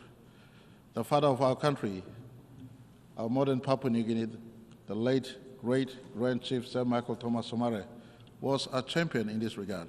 In fact, Sir Michael's championed the cause of Article 5 that has become, has found its place into Paris Agreement as I speak today, early in year 2000s. This is a reflection of Papua New Guinea's strong affinity to the forest, land, and sea. In this regard, my country has been contributing to the public or global discourse over the last 2 decades in as far as environmental management is concerned and matters relating to climate change. Unfortunately, this has been met with very little return of action. However, we continue to stand ready to assist the United Nations family in this area. Mr. President, over the last 49 years of our country's history as an independent nation, our challenges has been many, compounded by vast ethno-linguistic diversities and cultural complexities and the small size of our economy. However, we have remained as one people and one nation. We have moved in the last 49 years. We started off as a least developed nation. Today, we have entered the middle income earning nation status, and we intend in the next 20 years to migrate from where we are today to a high income earning nation by 2025. In doing that, we will migrate from being just a raw resource exporter to a manufacturing economy within the next decade. Mr. President, I want to assure you all that all this is being done in total alignment, and we have aligned our development agendas to the United Nations Charter, especially consistent with the 17 Sustainable Development Goals of the United Nations. Our aspirations mirror that of this august institution. In fact, in 1975, when we gained independence, our National Constitutional 8-point plan directs not just my government today, but government into the future, as it was in the past governments that led my country, on our national aspirations to leave no person behind. Mr. President, our nation's Vision 2050 that was launched in 2010 compels governments to develop Papua New Guinea into a top 50 nation by 2050 in terms of Human Development Index. Papua New Guinea looks forward to submitting to the United Nations a full progressive report in July of 2025 at the high-level political forum, secondary voluntary national review covering the work we have undertaken thus far amidst the challenges we continue to face and the steps we are taking going forward that will culminate in 2030. Mr. President, if you can indulge me in sharing an insight into managing a diverse, multicultural people and what has helped us to blend as one nation, I put to you the role of Christian missionaries and their work that dates back to 1845 when the first Catholic missionaries arrived in my country. In 1975, when we gained independence, Christianity became profound. Consistency with your theme, Christianity in PNG has been the front runner, bearing message of unity, peace, and sustainable coexistence, embracing diversity of cultures, language, and tribes into one human family, living in our natural environment as God has created. Since then, Christian churches have contributed immensely to our country's development through their health and education programs. Real Christianity teaches love, peace, unity, forgiveness, giving meaning to leaving no person behind. Whilst PNG is identified as a Christian nation, Mr. President, I want to assure you and all who are listening that Section 45 of our nation's Constitution protects individuals' right to choose and practice of faith and religion. We subscribe strongly to Article 18 of the Universal Declaration of Human Rights on freedom of thought, conscience, and religion. United Nations has been the anchor of this God-given right of humanity. And I offer my country's support to the protection of individuals' choice and rights to practice their faith, and urge that this remains a key duty of United Nations. Mr. President, since the dawn of humanity, history teaches us that many wars have been fought and many lives lost as a result of religious intolerance. We see that happening today. Earth's history is stained with blood of innocent people who have died from state, tribe, or church-sanctioned killings. The United Nations, Mr. President, must condemn laws that encroaches upon individual choice of religion and worship. This is a God-given right. And I see the issue of enforcement of religion upon one another as a threat to peace and coexistence of mankind. I ask United Nations to keep watch over religious freedom of all people, especially minority people in society where major religions are practiced. Mr. President, the second threat I see facing humanity is poverty, and especially poverty induced by climate change. The pursuit of wealth has caused man to plunder edge of its resources beyond the threshold of sustainability. with little consideration for our children's future. The acceleration of climate change, for instance, is a direct result of mankind's insatiable appetite for resources. An attitude of survival of the fittest, nations and corporations jostle and stampede over each other in order to harvest resources, causing environmental degradation, deforestation, banning of cheaper fossil fuel, and pollution, spiraling our planet into climate catastrophes that will further engender poverty. Nations like mine oceans nations like mine continue to live with the climate change-induced sea level rise and weather pattern changes that has now become an accidental threat. That is why we welcome the Chair's summary of the high-level meeting on sea level rise. Together with other Pacific Island countries, we continue to recognize the 1982 UN Convention on Law of Sea as a legal framework within which all activities in the ocean and seas must be carried out. We reaffirm commitment to the Pacific Island Forum Declaration of Continuity of Statehood and the protection of persons in the face of climate change-related sea level rise. Last month, the Pacific Island Leaders Forum in Tonga officially recognized these climate change manifestations as existential threat to our Pacific people. We stand united in the support of Vanuatu-led United Nations General Assembly proposal for the inclusion of sea level rise as a standalone agenda in the United Nations General Assembly and other relevant United Nations processes. Mr. President, despite our economic needs, PNG remains committed to safeguarding both our blue ocean life and our green forest life for its children.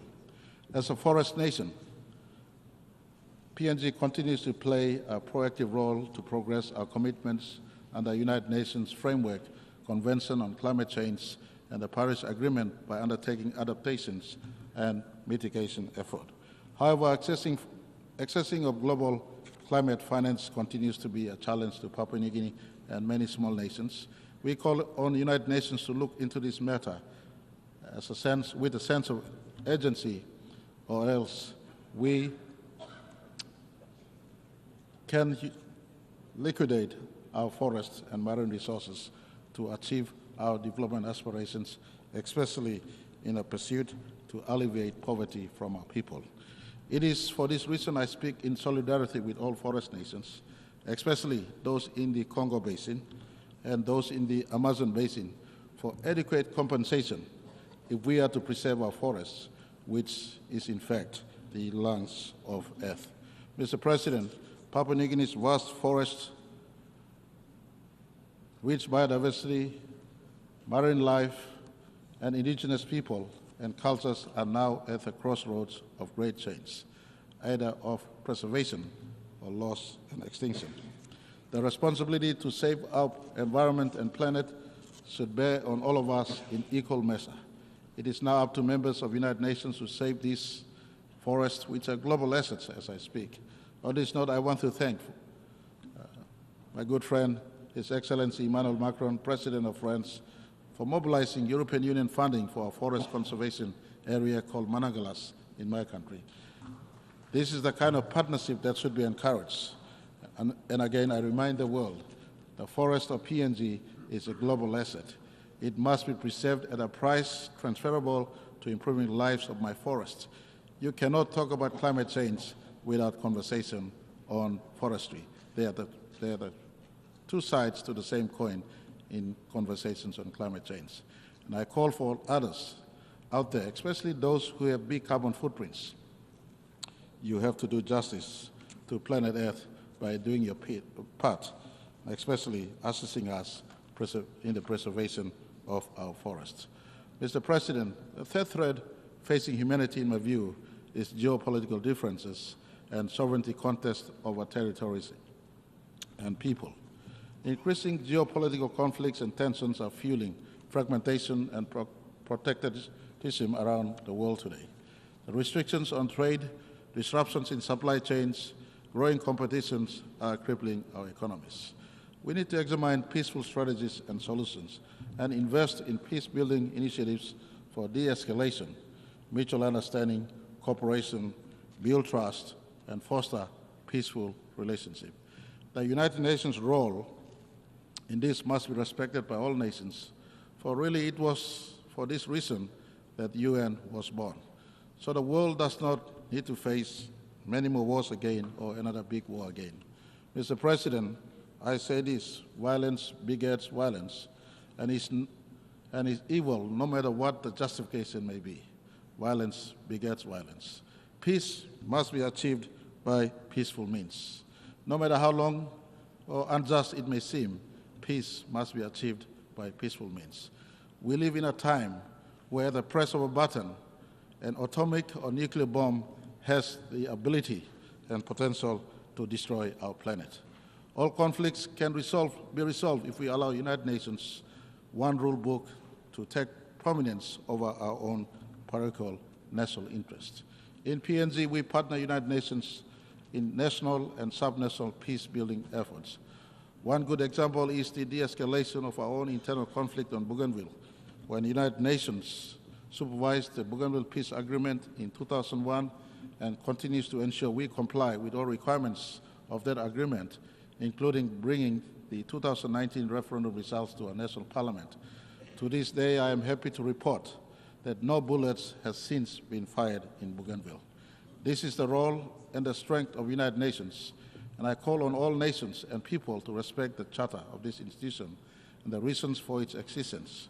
PNG therefore calls on the UN and its systems to begin the process to review the Security Council and the reforms that must take place, including removal of veto powers, so all nations can sit equally on the table in as far as decision-making is concerned.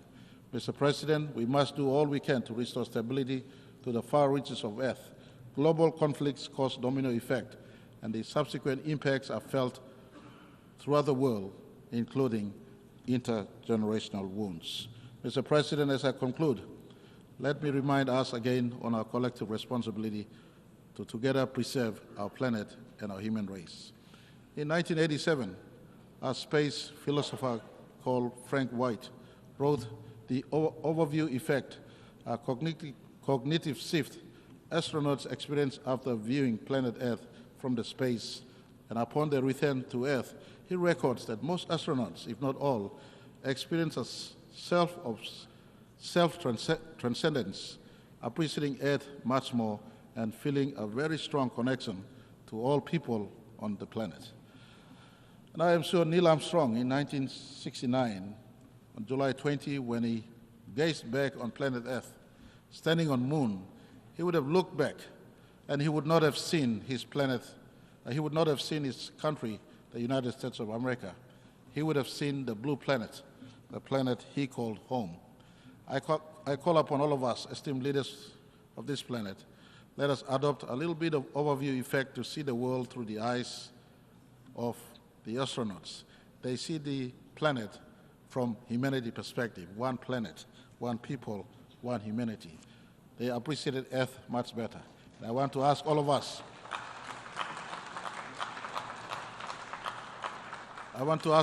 all leaders of planet Earth, let us appreciate Earth. Let us treasure its life-sustaining gifts. Let us do everything within our means to preserve and protect planet Earth. It starts with all of us, leaders, to think and act correctly, because our children's collective future depend on this one. We have but one planet. After all, there's not two planets. You look at the observable universe, you look billions and billions of light years into the observable universe. There is no one planet that looks like us. Only one planet. Let's preserve that. Let us rise above religious bigotry, fight poverty together, and coexist in peace under the charter we ourselves have written into this magnificent institution called the United Nations. I thank you all for the opportunity to speak. May the peace of my Lord Jesus be upon you, Mr. President, and all people of Earth, our beautiful life-sustaining Earth. May God bless each and every one of you.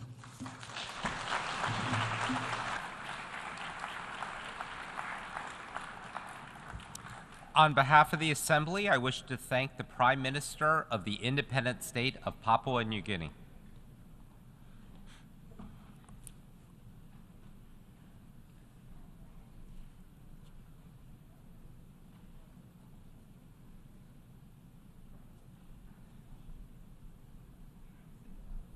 The Assembly will hear an address by His Excellency Robert Abela, Prime Minister of the Republic of Malta. I request protocol to escort His Excellency and invite him to address the Assembly.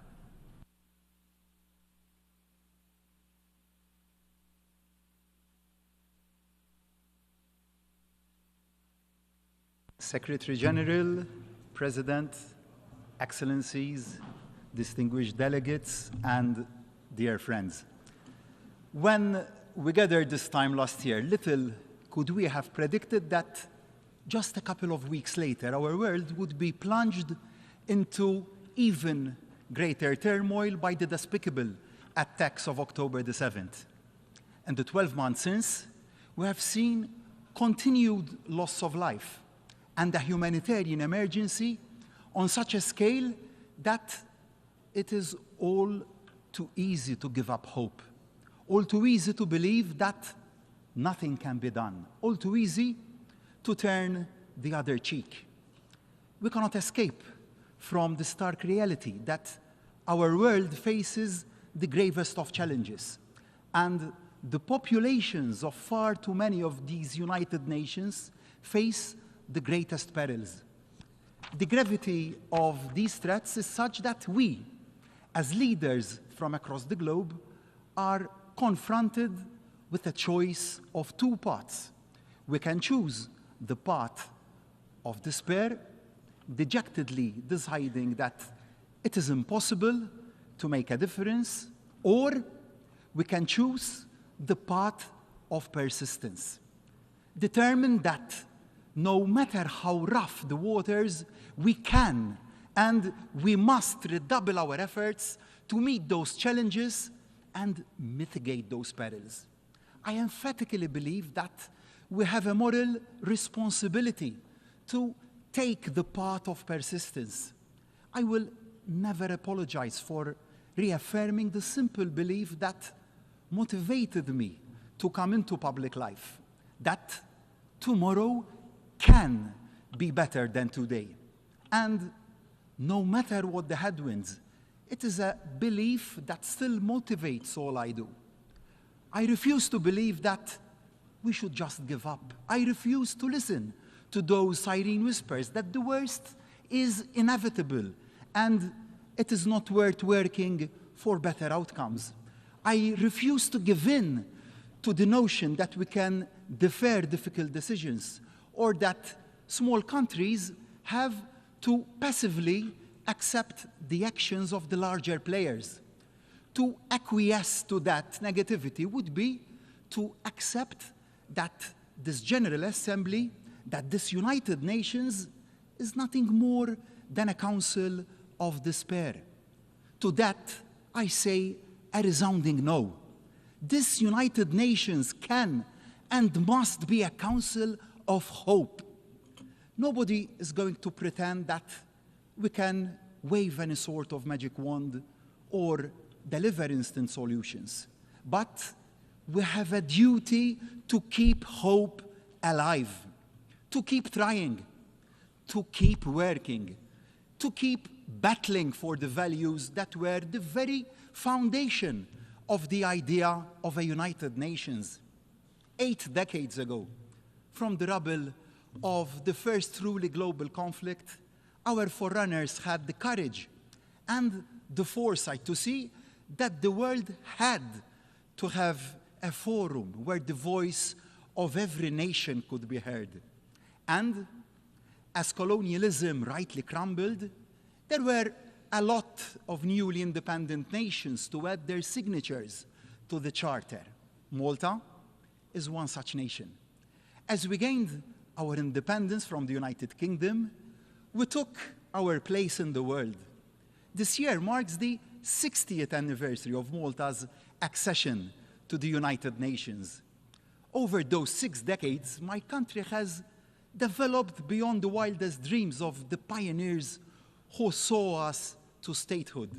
So, as we mark 60 years of Malta as a proud member of the United Nations, and as the United Nations itself gets ready to mark its 80th anniversary, my message is clear.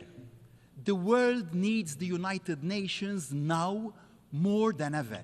Malta values the United Nations now more than ever.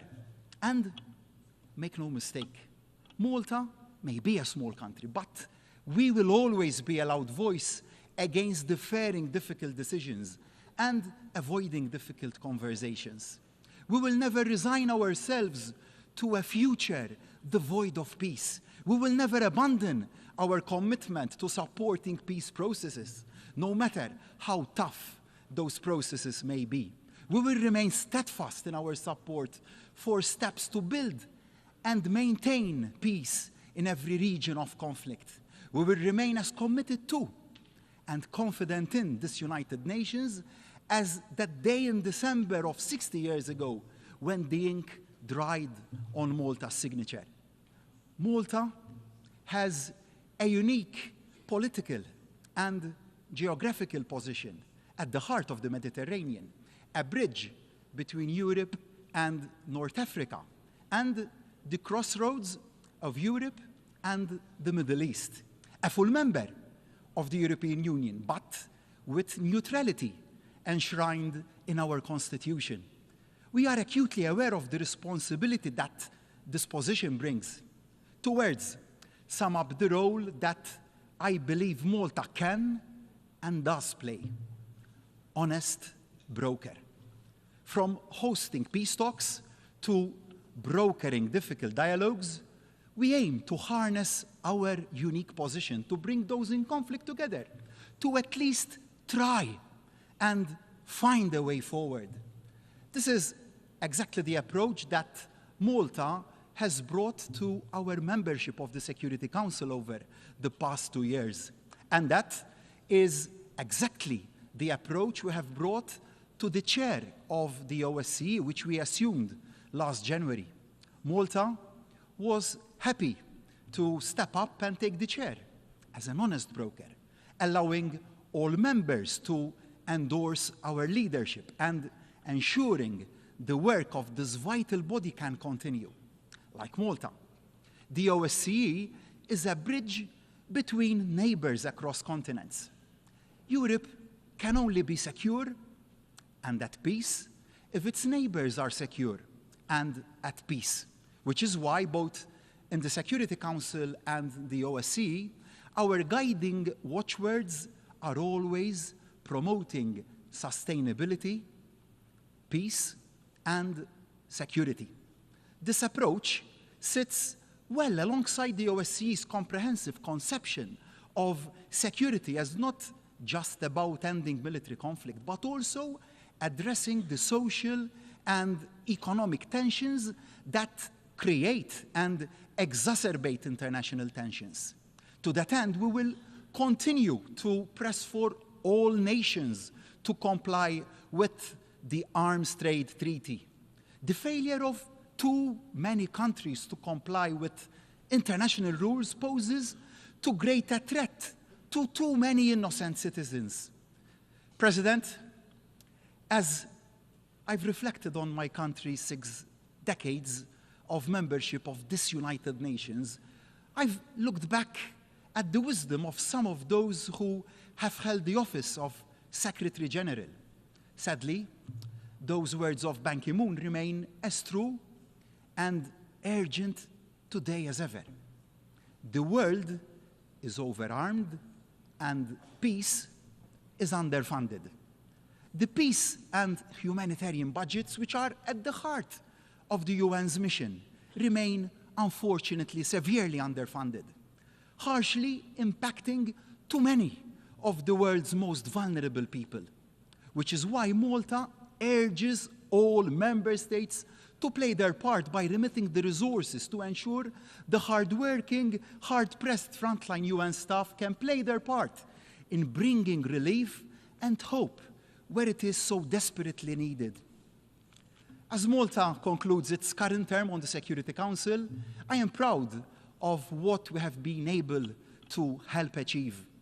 Amidst the tragedy of the events in Israel and Gaza, we have worked with others to prioritize the relief of humanitarian suffering. We used our seat on the Security Council to work for Resolution 2712, which demanded urgent and extended humanitarian pauses and the provision of corridors through Gaza to supply critical supplies needed by so many innocent civilians, not the least children. The resolution also called for the release of hostages held captive by Hamas and other militant groups in Gaza. We are proud that this led to the release of 105 hostages during the negotiated 7-day pause. Similarly, I am pleased Malta played a key role in the Security Council adopting Resolution 2728, which demanded an immediate ceasefire in Gaza for the month of Ramadan, alongside the immediate release of all hostages. This was the first joint motion from the non-permanent members on a geographic situation in the Security Council's history. Understandably, much of the world's attention has been on Israel and Gaza since October the 7th, which has now expanded to a dangerous and deeply worrying escalation in Lebanon. We stand firm in our belief that we must all strive to ensure that the flames of this conflict do not engulf the whole region, and that we all take decisive steps to resolve this conflict before it is too late. Furthermore, it is imperative that we, as a global community, do not lose focus on those other parts of the world where war and the killing of civilians is also all too present and all too tragic a daily reality. Sudan, Yemen, Syria, and, of course, Ukraine. So, let me now turn to another country in conflict, Malta's southern neighbor, Libya. Helping the Libyan people achieve a genuine and lasting resolution to the institutional crisis for which they have paid too high a price for too long is a key priority for Malta. For such a resolution would not only benefit the Libyan people, it would also benefit all Libya's neighbors and also the wider region. Only with a single functioning government supported by citizens across the whole country can Libya play its full part in addressing the migrant crisis, which puts so many lives at risk, which is why Malta welcomes the initiatives taken by Yunus in bringing the parties together to sign an agreement that will hopefully end a crisis at the central bank of Libya, and also to kickstart this stalled wider political process. Malta will continue to stand ready to do anything it can to aid that process. And we will be unstinting in advocating for proactive engagement by the international community to support and enhance those UN-led efforts.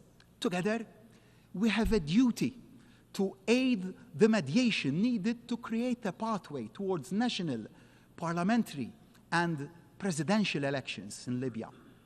As friends and neighbors of Libya, we can and must help. But for the process to truly succeed, it must be fully Libyan-led and Libyan-owned, to which end we unequivocally call for the immediate withdrawal of all foreign forces, fighters, and mercenaries from Libya.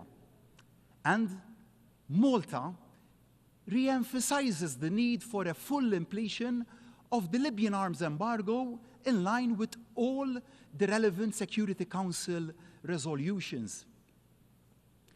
Equality is a key value for my government and my country, just as the situation in Libya will only be resolved by all the people of the country knowing that they have an equal voice, so are so many of the conflicts, disputes, and tensions around the world fueled by inequality.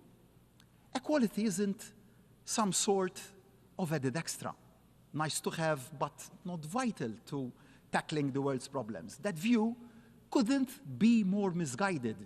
Equality across gender, age, race, religion, disability, sexuality is not just imperative for its own sake.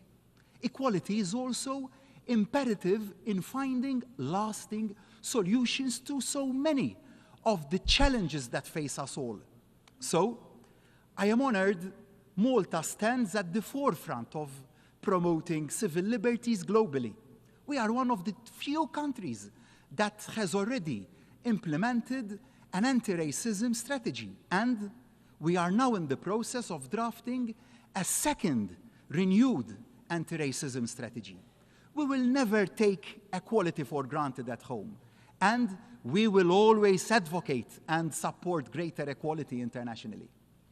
All too often, it is women and girls who bear the brunt of conflict, and all too infrequently are the voices of women and girls heard when it comes to solving those conflicts.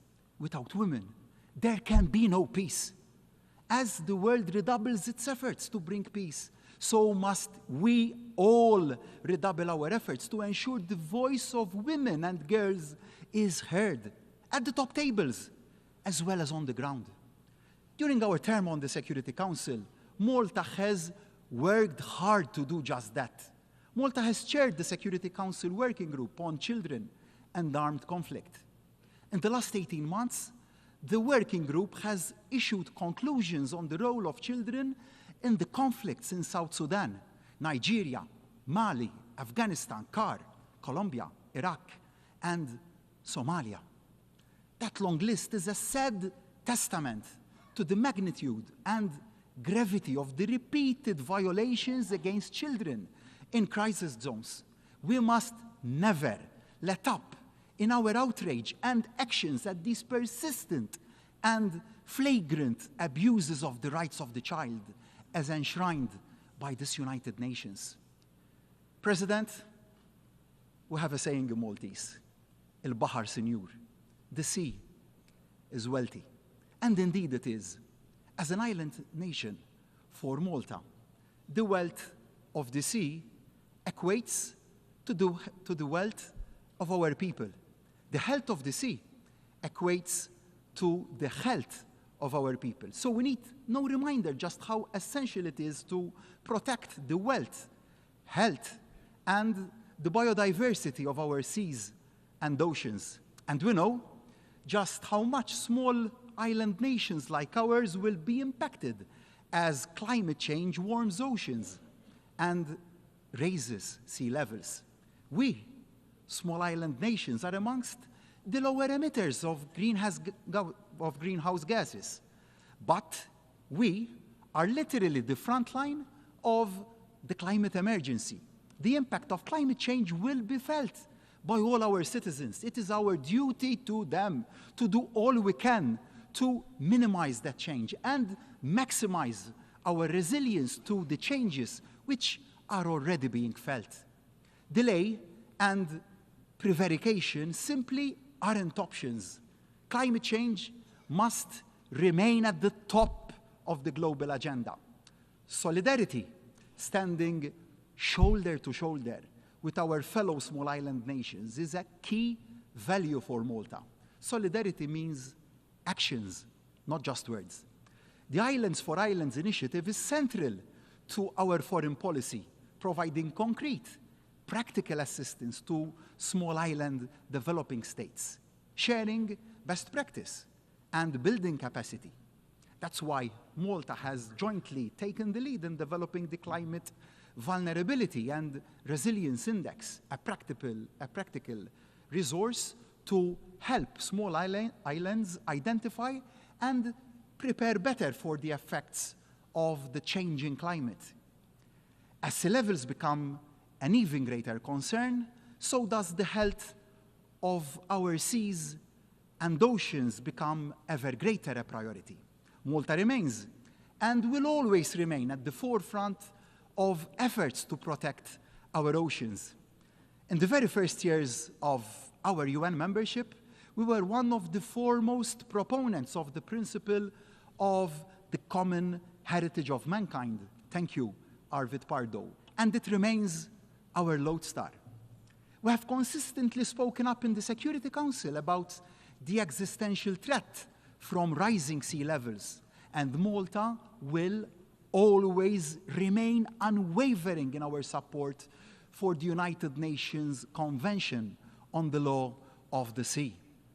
Malta welcomes the first ratifications of the Biodiversity Beyond National Jurisdiction Agreement, which will provide much needed, much greater protection for the 2/3 of global oceans that lie beyond national jurisdictions. The treaty will only come into force when 60 nations have ratified it.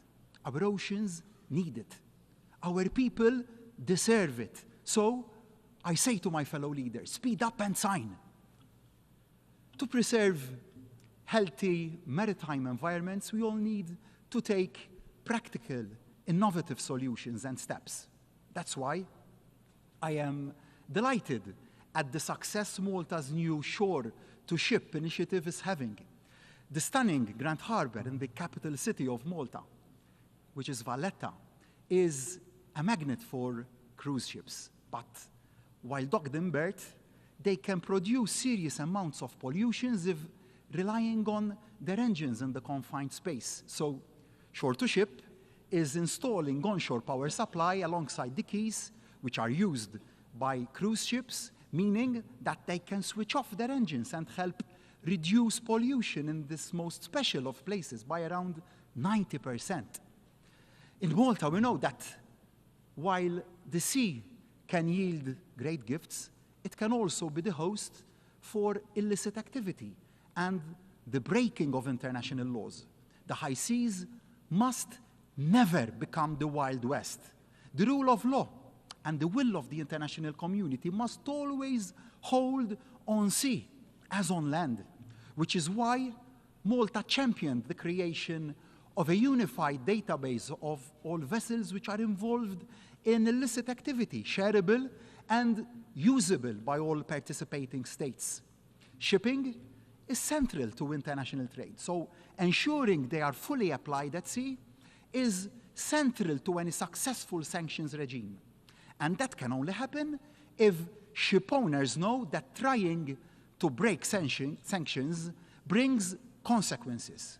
But it is essential for reasons of natural justice and to ensure buy-in from member states that the listing of those breaking sanctions is both fair and transparent. So Malta was proud to jointly hold the pen alongside the United States for Resolution 2744 that overhauls the delisting process for the first time in almost 2 decades. By creating a better system for delisting where warranted, we can ward against premature lifting of sanctions which is not warranted. President, we have witnessed how effective global health policies can unite nations, especially when addressing crises that transcend borders and that affect us all. Just yesterday, United Nations member states adopted the political declaration on antimicrobial resistance, which has been diligently facilitated by Malta and the Barbados over so many months. AMR presents a collective threat and demands our urgent attention. We know what must be done to prevent the loss of millions of lives and avert trillions of dollars in additional healthcare costs. This declaration should serve as a strategic roadmap for policymakers, guiding their efforts to tackle AMR in the years ahead. President, when we reconvene in a year's time, we will be marking the 80th birthday of our United Nations. But we mustn't ever be just marking time. We need to always be marking progress. As Dag Hammarskjöld said, the pursuit of peace and progress cannot end in a few years in either victory or defeat. The pursuit of peace and progress with its trials and its errors, its successes and its setbacks can never be relaxed and never abandoned. In Europe, the average life expectancy is just over 80 years. United Nations will only have life expectancy longer than that if we all recommit to its future. As the saying goes, I want reports of its death to be greatly exaggerated. Yes, we can't ignore the fact that the architecture of the world's collective security is under stress like never before. Voices of nationalism dismiss the need to work together. Instigators of conflict believe they can escape the rat and writ of the global community. Both couldn't be more wrong. Acting to end conflict, and relieve suffering is never easy. But that doesn't mean we should stop trying. Reaching consensus across borders and across political differences is never easy. But that doesn't mean we should stop trying. Acknowledging we have all contributed to the state our world is in today and setting aside pride to try and make the world a better place is never easy. But that doesn't mean we should stop trying. Arguably, the temptation to wring hands and see change as too hard to achieve is greatest for small nations like mine. To sit back and sigh that the big boys have made too much of a mess of things. Well, Malta will never sit back. Malta will never wring hands. Malta will never leave it to others. Yes, Malta will always be realistic, but Malta will always remain committed to multilateralism. When the perils are at their greatest, the need to work together is at its greatest. So let us use the next 12 months in the run-up to that 80th anniversary to reassert our collective belief in this United Nations, to redouble our efforts, to resolve conflict, to take the steps the future of the Earth needs, and to deliver the change the people of this planet need and deserve. To raise our game in supporting the Secretary General in delivering the institutional reform the United Nations needs to better fulfill its purpose. In short, and with every fiber of my being, I say to my fellow leaders, now is the time to choose. And we must choose the path of persistence. We must reject the path of despair. Yes, our world faces huge challenges and huge threats. But if we lose belief in the power of collective action, if we lose belief in the ability to work together to make a difference, then we are losing belief in the very idea of a better world. If we fail to persist, we fail to lead. If we fail to persevere, we fail the people who put their faith in us. Failure simply isn't an option. The stakes are too high. The risks are too great. The consequences are too severe. So let us make that choice. Let us today recommit as a United Nations. Let us affirm the path of persistence. And no matter how tough the going, let us enter the 80th year of this United Nations with the simple goal in our head and in our hearts. Let us now, more than ever, never give up believing that tomorrow can and must be better than today. Thank you.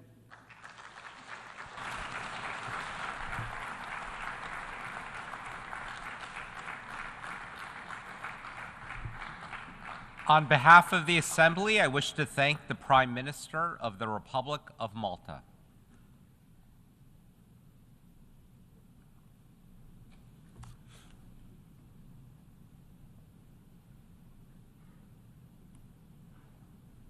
The Assembly will hear an address by His Excellency Philip Edward Davis, Prime Minister and Minister for Finance of the Commonwealth of the Bahamas. I request protocol to escort His Excellency and invite him to address the Assembly.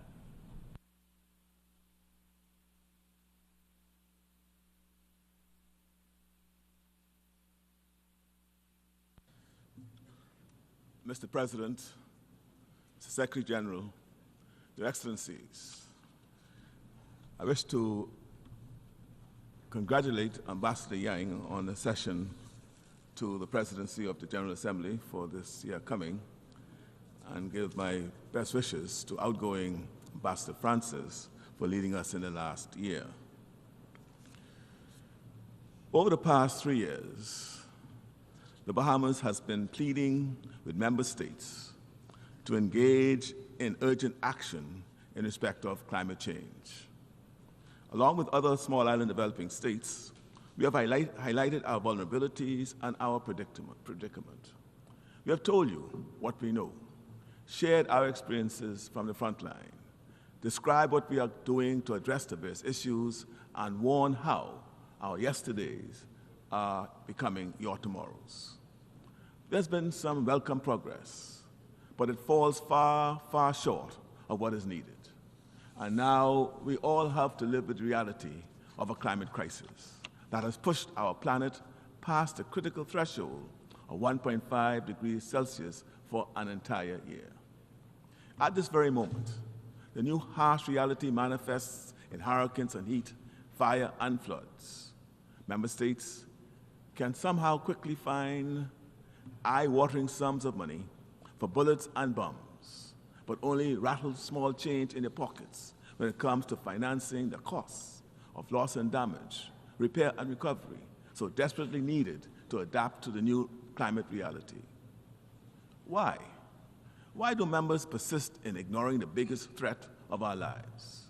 The easy answer would be to say that you just don't care. But I cannot accept that. To do so would be to accept a view of humanity which is at odds with my faith and lived experience of humanity. But we in the Bahamas clearly see that lack of determined, committed action as a series of misguided short-term choices and priorities. We can choose differently. We can choose better. We can act to address real, consequential priorities, priorities that are already impacting the lives of every single one of us, and will continue to impact the lives of our children and their grandchildren for generations to come.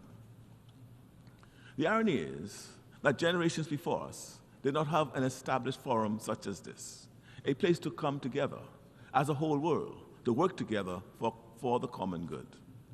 The genocidal crisis of the Second World War gave birth to the United Nations, and the ensuing wars of independence and regional conflicts means that we have in place the structure for real, effective action. And so today, as the Bahamas celebrates 51 years of membership of the United Nations, we offer our service to the international community as we bid for non-permanent membership of the Security Council for the term 2032-2033. We do so because the present crisis of today, the looming crisis of tomorrow, requires even greater degrees of ingenuity, effort, multilateral cooperation, and sacrifice than the world needed in the aftermath of the Second World War. We understand well that the Council's mandate to maintain international peace and security goes far beyond the mere absence of war. But we also know that from where we stand, on the front line of the impact of climate change on humanity, that the mandate to cooperate in solving international problems, now more than ever, requires us to stand up and step forward. We do so to amplify the voices of small island developing states. We do so because the voices of small island developing states are the harbingers of what lies in store for all of us. The Security Council of the future will not be equipped to deal with the biggest crisis of our time without voices like ours at the table. The link between climate change and global security is undeniable. Things are bad now, and they're going to get a lot worse before they get better. Climate considerations must be integrated into all aspects of the Security Council's work. Because of this, the Bahamas stands ready to advocate and support whatever reforms are needed to help maximize the effectiveness of the work of the Council. Membership for countries like ours was not what the Charter members contemplated when the UN was established, but it is countries like ours which will help the Council with inclusive, truly representative decision-making needed to help address the greatest crisis of our time. Friends, aspirations to lasting global peace and security will remain empty dreams if not supported by economic security. For too long, the global financial system has been skewed against developing nations. It is a cruel irony that industrialized nations who bear the greatest responsibility for the climate crisis often perpetuate another form of injustice in the form of our current global system. We have been instrumental in exposing the hypocrisy of unilateral blacklisting and advocating for a framework that prioritizes fairness and inclusivity. The present system, with its dark rules and uneven playing field, drains resources from developing countries, leaving us to grapple with the consequences. The Bahamas refuses to accept this double standard. We are raising our voice to demand a fairer and more equitable international framework, one where the voices of all countries, regardless of population or GDP, are heard and respected. The Bahamas will continue to be a leading voice in championing this issue for as long as we need to do so, no matter how lonely or how long the journey may take. Even among small island developing states, the Bahamas is uniquely vulnerable. We are not waiting for solutions. We are creating them. We have created a National Youth Guard, empowering our young people to become environmental champions because we know that future generations will have an enormous burden to shoulder. We are embracing innovation, particularly in the realm of ocean technology, to find solutions to the climate crisis. The Bahamas may be small in size, but we are not short on ambition or ingenuity. We have said it before, but we can never say it often enough. Countries like the Bahamas contribute so little to the problems of the world, and yet we are among the first and greatest affected. Over 40% of my country's national debt is as a direct result of the impacts of climate change. Locked as we are into an annual cycle of severe hurricanes, repair and rebuild, how can we fulfill the reasonable aspirations of our people for national development? We need to stop thinking of climate change merely as an environmental threat. It is a threat multiplier, exacerbating existing tensions, creating new ones, and undermining the very foundations of global security. If we think we have refugee challenges now, do we really want to wait until millions are forced to cross borders just to survive?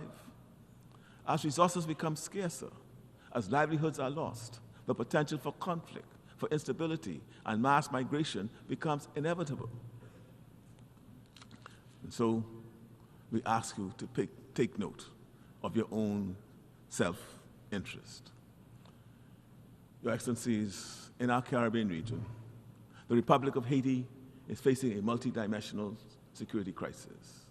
It is born of gang violence and resource scarcity, made worse by massive earthquakes, hurricanes, and other natural hazards.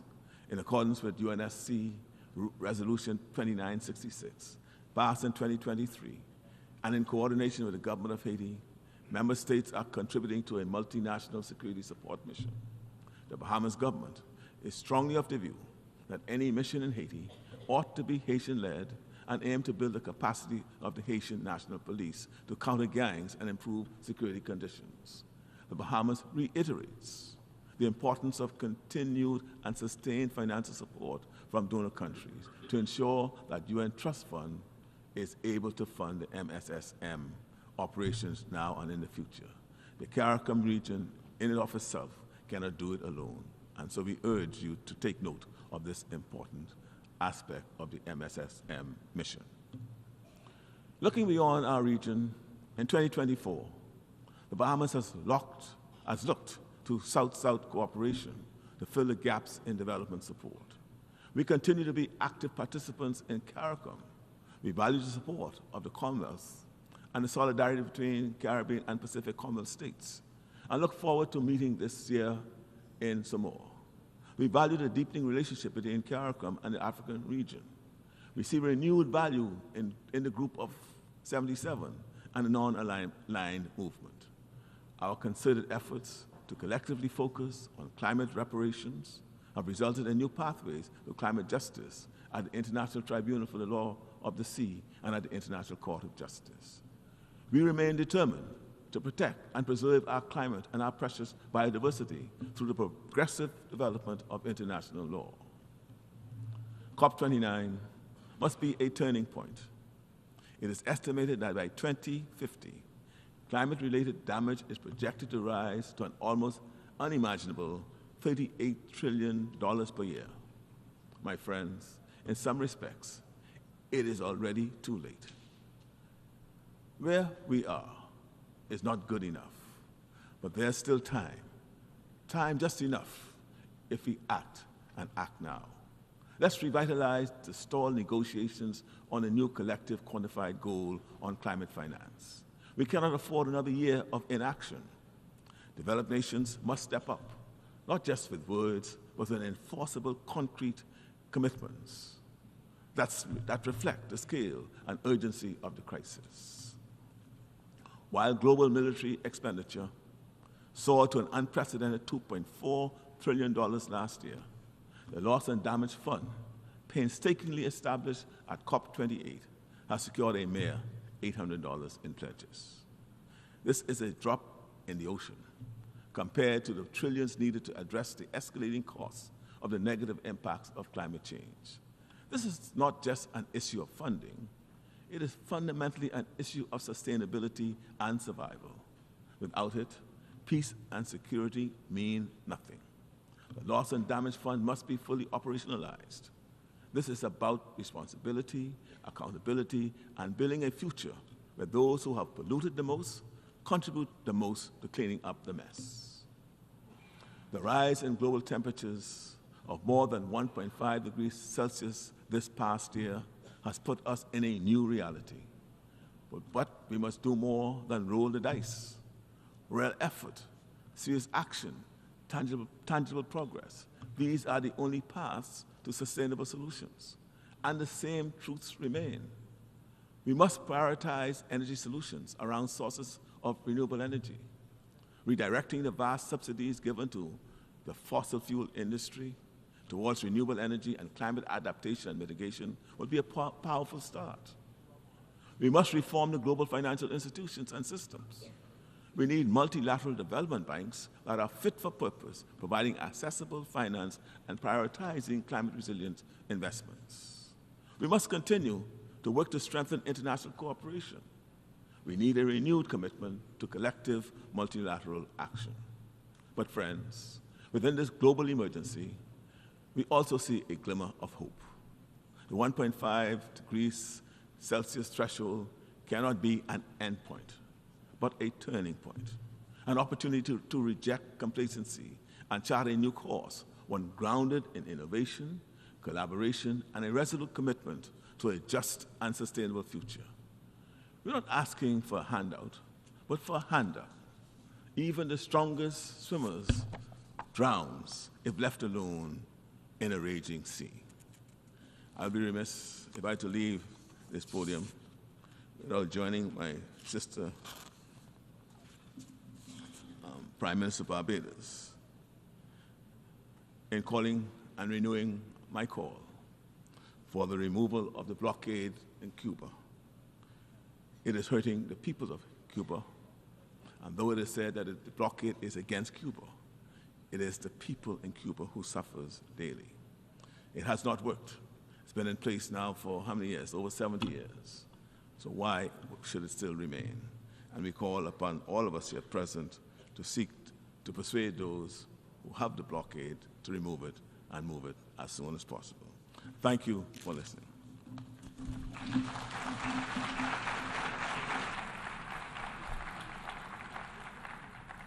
On behalf of the Assembly, I wish to thank the Prime Minister and Minister for Finance of the Commonwealth of the Bahamas.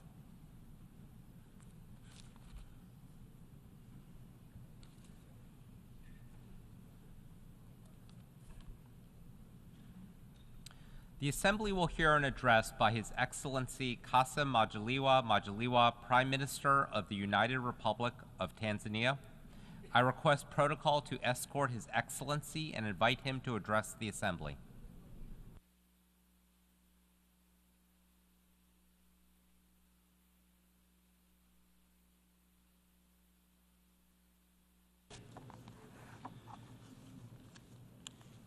Your Excellency, Philemon Yang, President of the 79th session of the United Nations General Assembly, Excellencies, Heads of State and Government, ladies and gentlemen. Mr. President, on behalf of Her Excellency Dr. Samia Suluhu Hassan, President of the United Republic of Tanzania, I stand before this august assembly to deliver a message of hope and peace to the people of the world. In doing so, I wish to convey warm and fraternal greetings from the President and the people of the United Republic of Tanzania. Her Excellency Dr. Samia Suluhu Hassan, President of the United Republic of Tanzania, wishes this assembly every success in its important deliberation. I would also like to join the previous speakers in commending you, Mr. President, for the excellent manner you are steering the work for the Assembly. Tanzania endorses and supports the theme chosen of this session, that is, leaving no one behind, acting together for the advancement of peace, sustainable development, and human dignity for present and future generations. This theme aligns well with the United Nations Charter and builds on the efforts of your predecessor, His Excellency Dennis Francis, whose remarkable leadership is truly appreciated. Tanzania recognizes and thanks the Secretary General for his great work and the important message he shared with us at the opening of this general debate.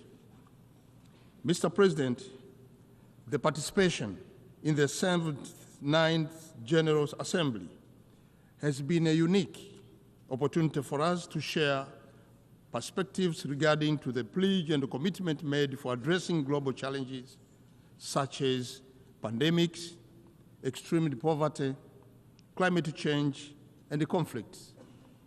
I would like to share some of Tanzania's perspectives as follows. Sustainable development, Tanzania's path to inclusive growth. Mr. President, the Sustainable Development Goals are a beacon of hope in addressing global challenges. Tanzania's journey towards sustainable development reflects that of many nations facing significant challenges from the determined impact of COVID-19 on health and economic systems. Climate change, marked by extreme weather patterns like torrential rain and droughts, has deteriorated health issues and strained infrastructures. We are concerned about the slow pace in attaining these goals, whereas of 2023, only 17% of targets were on track, with over one-third regressing or stalling. Urgent action and global solidarity are needed to overcome barriers such as economic imbalances, climate change, conflict, and gender inequality.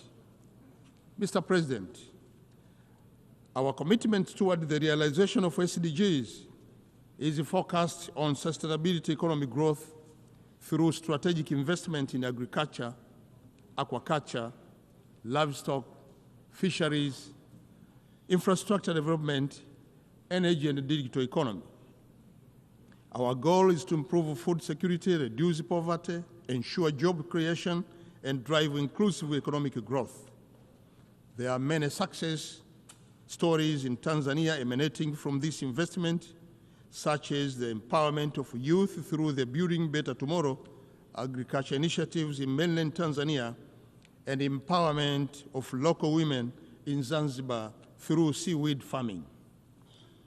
On the other hand, Tanzania implements policies to ensure access to quality healthcare and education for all citizens, including the Universal Health Insurance Act and the free basic education. The government also invests in vocational training and STEM education to prepare youth for job market and digital economy. Defending human dignity, inclusivity, and equality. Mr. President, for decades, Tanzania foreign policy has prioritized respect for human dignity. Addressing this assembly on 4th December 1961, Mwalimu Julius Kambarage Nyerere, the then Prime Minister of Tanganyika, stated that the basis of our action, internal and external, will be an attempt, an honest attempt, to honor the dignity of man. Mr. President, Tanzania has maintained this pledge by leading the fight against colonialism and racism. In this regard, Tanzania hosted the OAU Liberation Committee, supporting freedom fighters in their struggles for independence. Despite gaining political liberation, many countries still face economic sanction and inhuman conditions which hinders the achievement of genuine development. Thus, we call for realization of right of self-determination of all people under colonial occupation and the fighting and the lifting of economic sanctions imposed against them. This Assembly must continue to more boldly call for the lifting of economic sanctions placed against the people of Cuba and other countries too. So, to allow the peoples of these countries to realize their basic rights, including rights to development.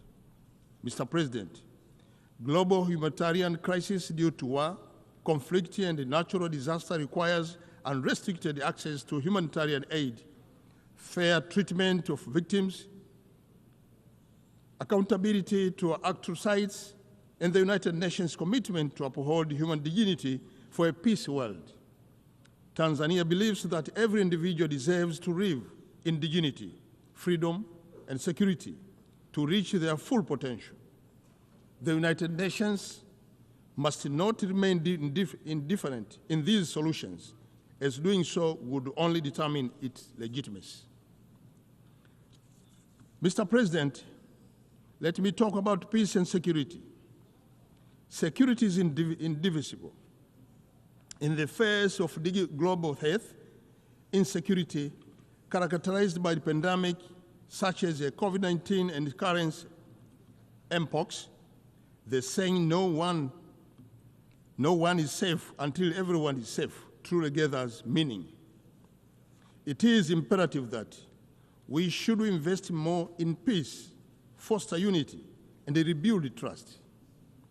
In this regard, Tanzania welcomes the adoption of General Assembly Resolution 78/312, which proclaimed July 7th as World Kiswahili Language Day. Kiswahili is a language spoken by over 200 million people in all continents of the world. It is an important tool for advancing peace, unity, and cultural diversity. While Tanzania and other Kiswahili-speaking countries looking forward to commemorate this day in 2025 and beyond, we also call on this Assembly to explore the possibility of recognizing Kiswahili as an official language of our esteemed organization, or as this Assembly. Tanzania, East African Community, South African Development Community, and African Union have already led the way to Kiswahili speaking, and it is again important that we invest more in peace initiatives, because there is no development without peace and unity. Your Excellency, Mr. President, in recognition of this requirement, Tanzania has several decades participated in peacekeeping, peace building, and mediation efforts. Tanzania has and continues to contribute towards world peace through its membership in the United Nations Security Council and the African Union Peace and Security Council. This contribution is also evident through its leadership in regional arrangements, such as International Conference on the Great Lakes region of Africa, and currently the chair of the organ on politics, defense, and security of Southern Africa Development Community. I wish to reassure this august Assembly that Tanzania's commitment towards peace will not weaken. Tanzania will continue to diligently dispense the obligations emanating from the culture of the United Nations. Mr. President, let me talk about climate and change. Tanzania, like many other developing countries, is highly vulnerable to droughts, floods, desertification, and effect to sea level rise. It is estimated that the sea level will rise by 41 centimeters by 2080, while the sea level rise cannot be reversed. Tanzania is taking several adoption and mitigation measures, including the restoration and the plantation of mangrove, enhancement of coastal infrastructure, and the promotion of ecotourism and aquaculture. It is imperative that, therefore, that we must invest more in climate finance to help recover economies already suffering from these effects, and to enhance access to funding for loss and damage in the hand-hit countries.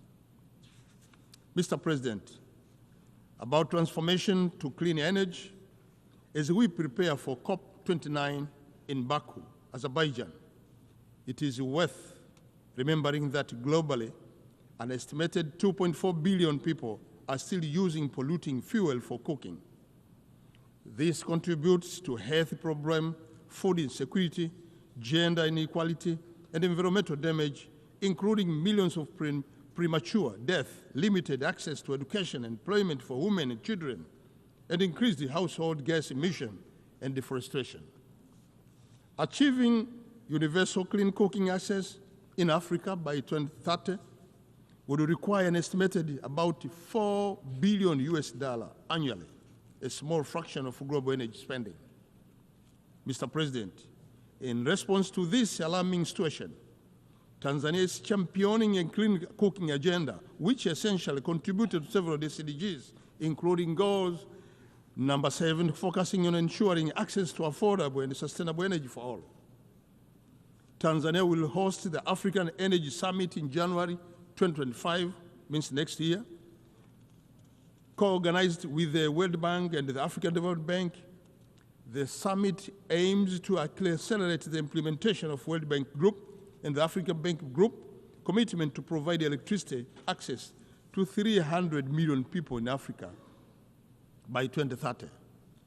We look forward to working together with all partners to unlock energy potential and build brighter, more resilient future for Africa. Mr. President, delivering on democracy.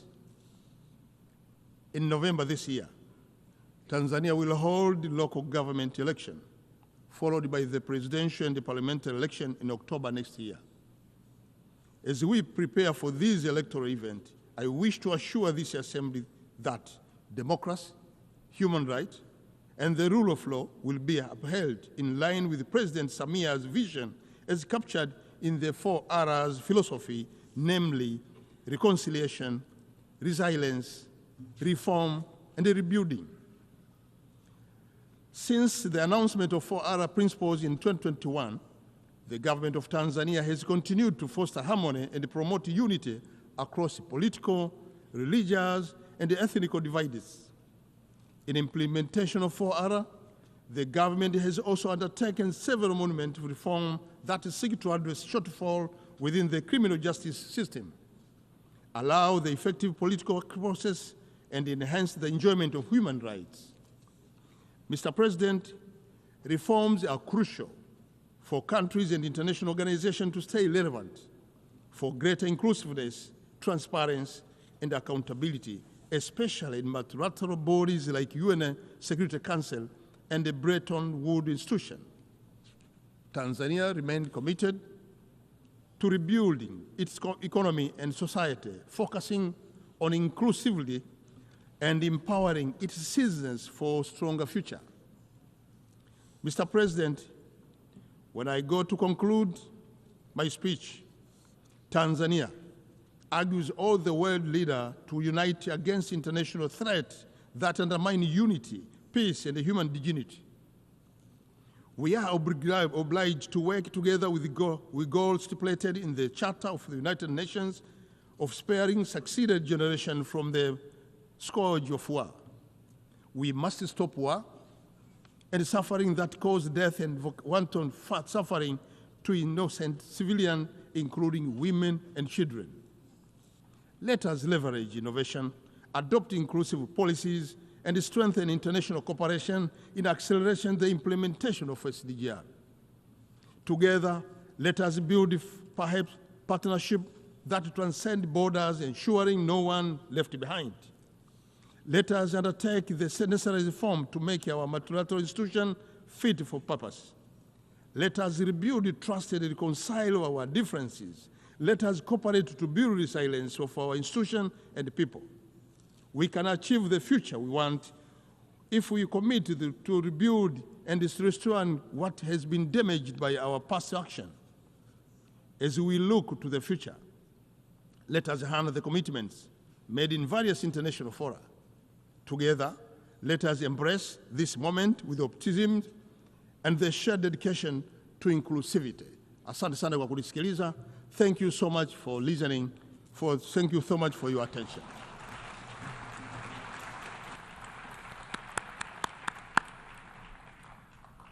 On behalf of the Assembly, I wish to thank the Prime Minister of the United Republic of Tanzania.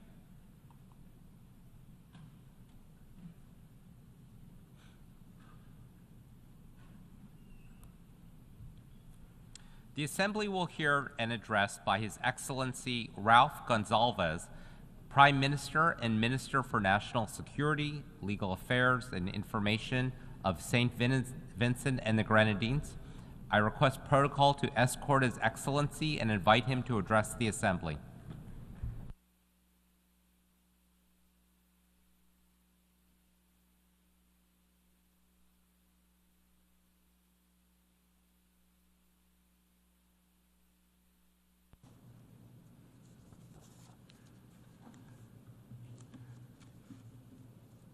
Mr. President, Your Excellencies,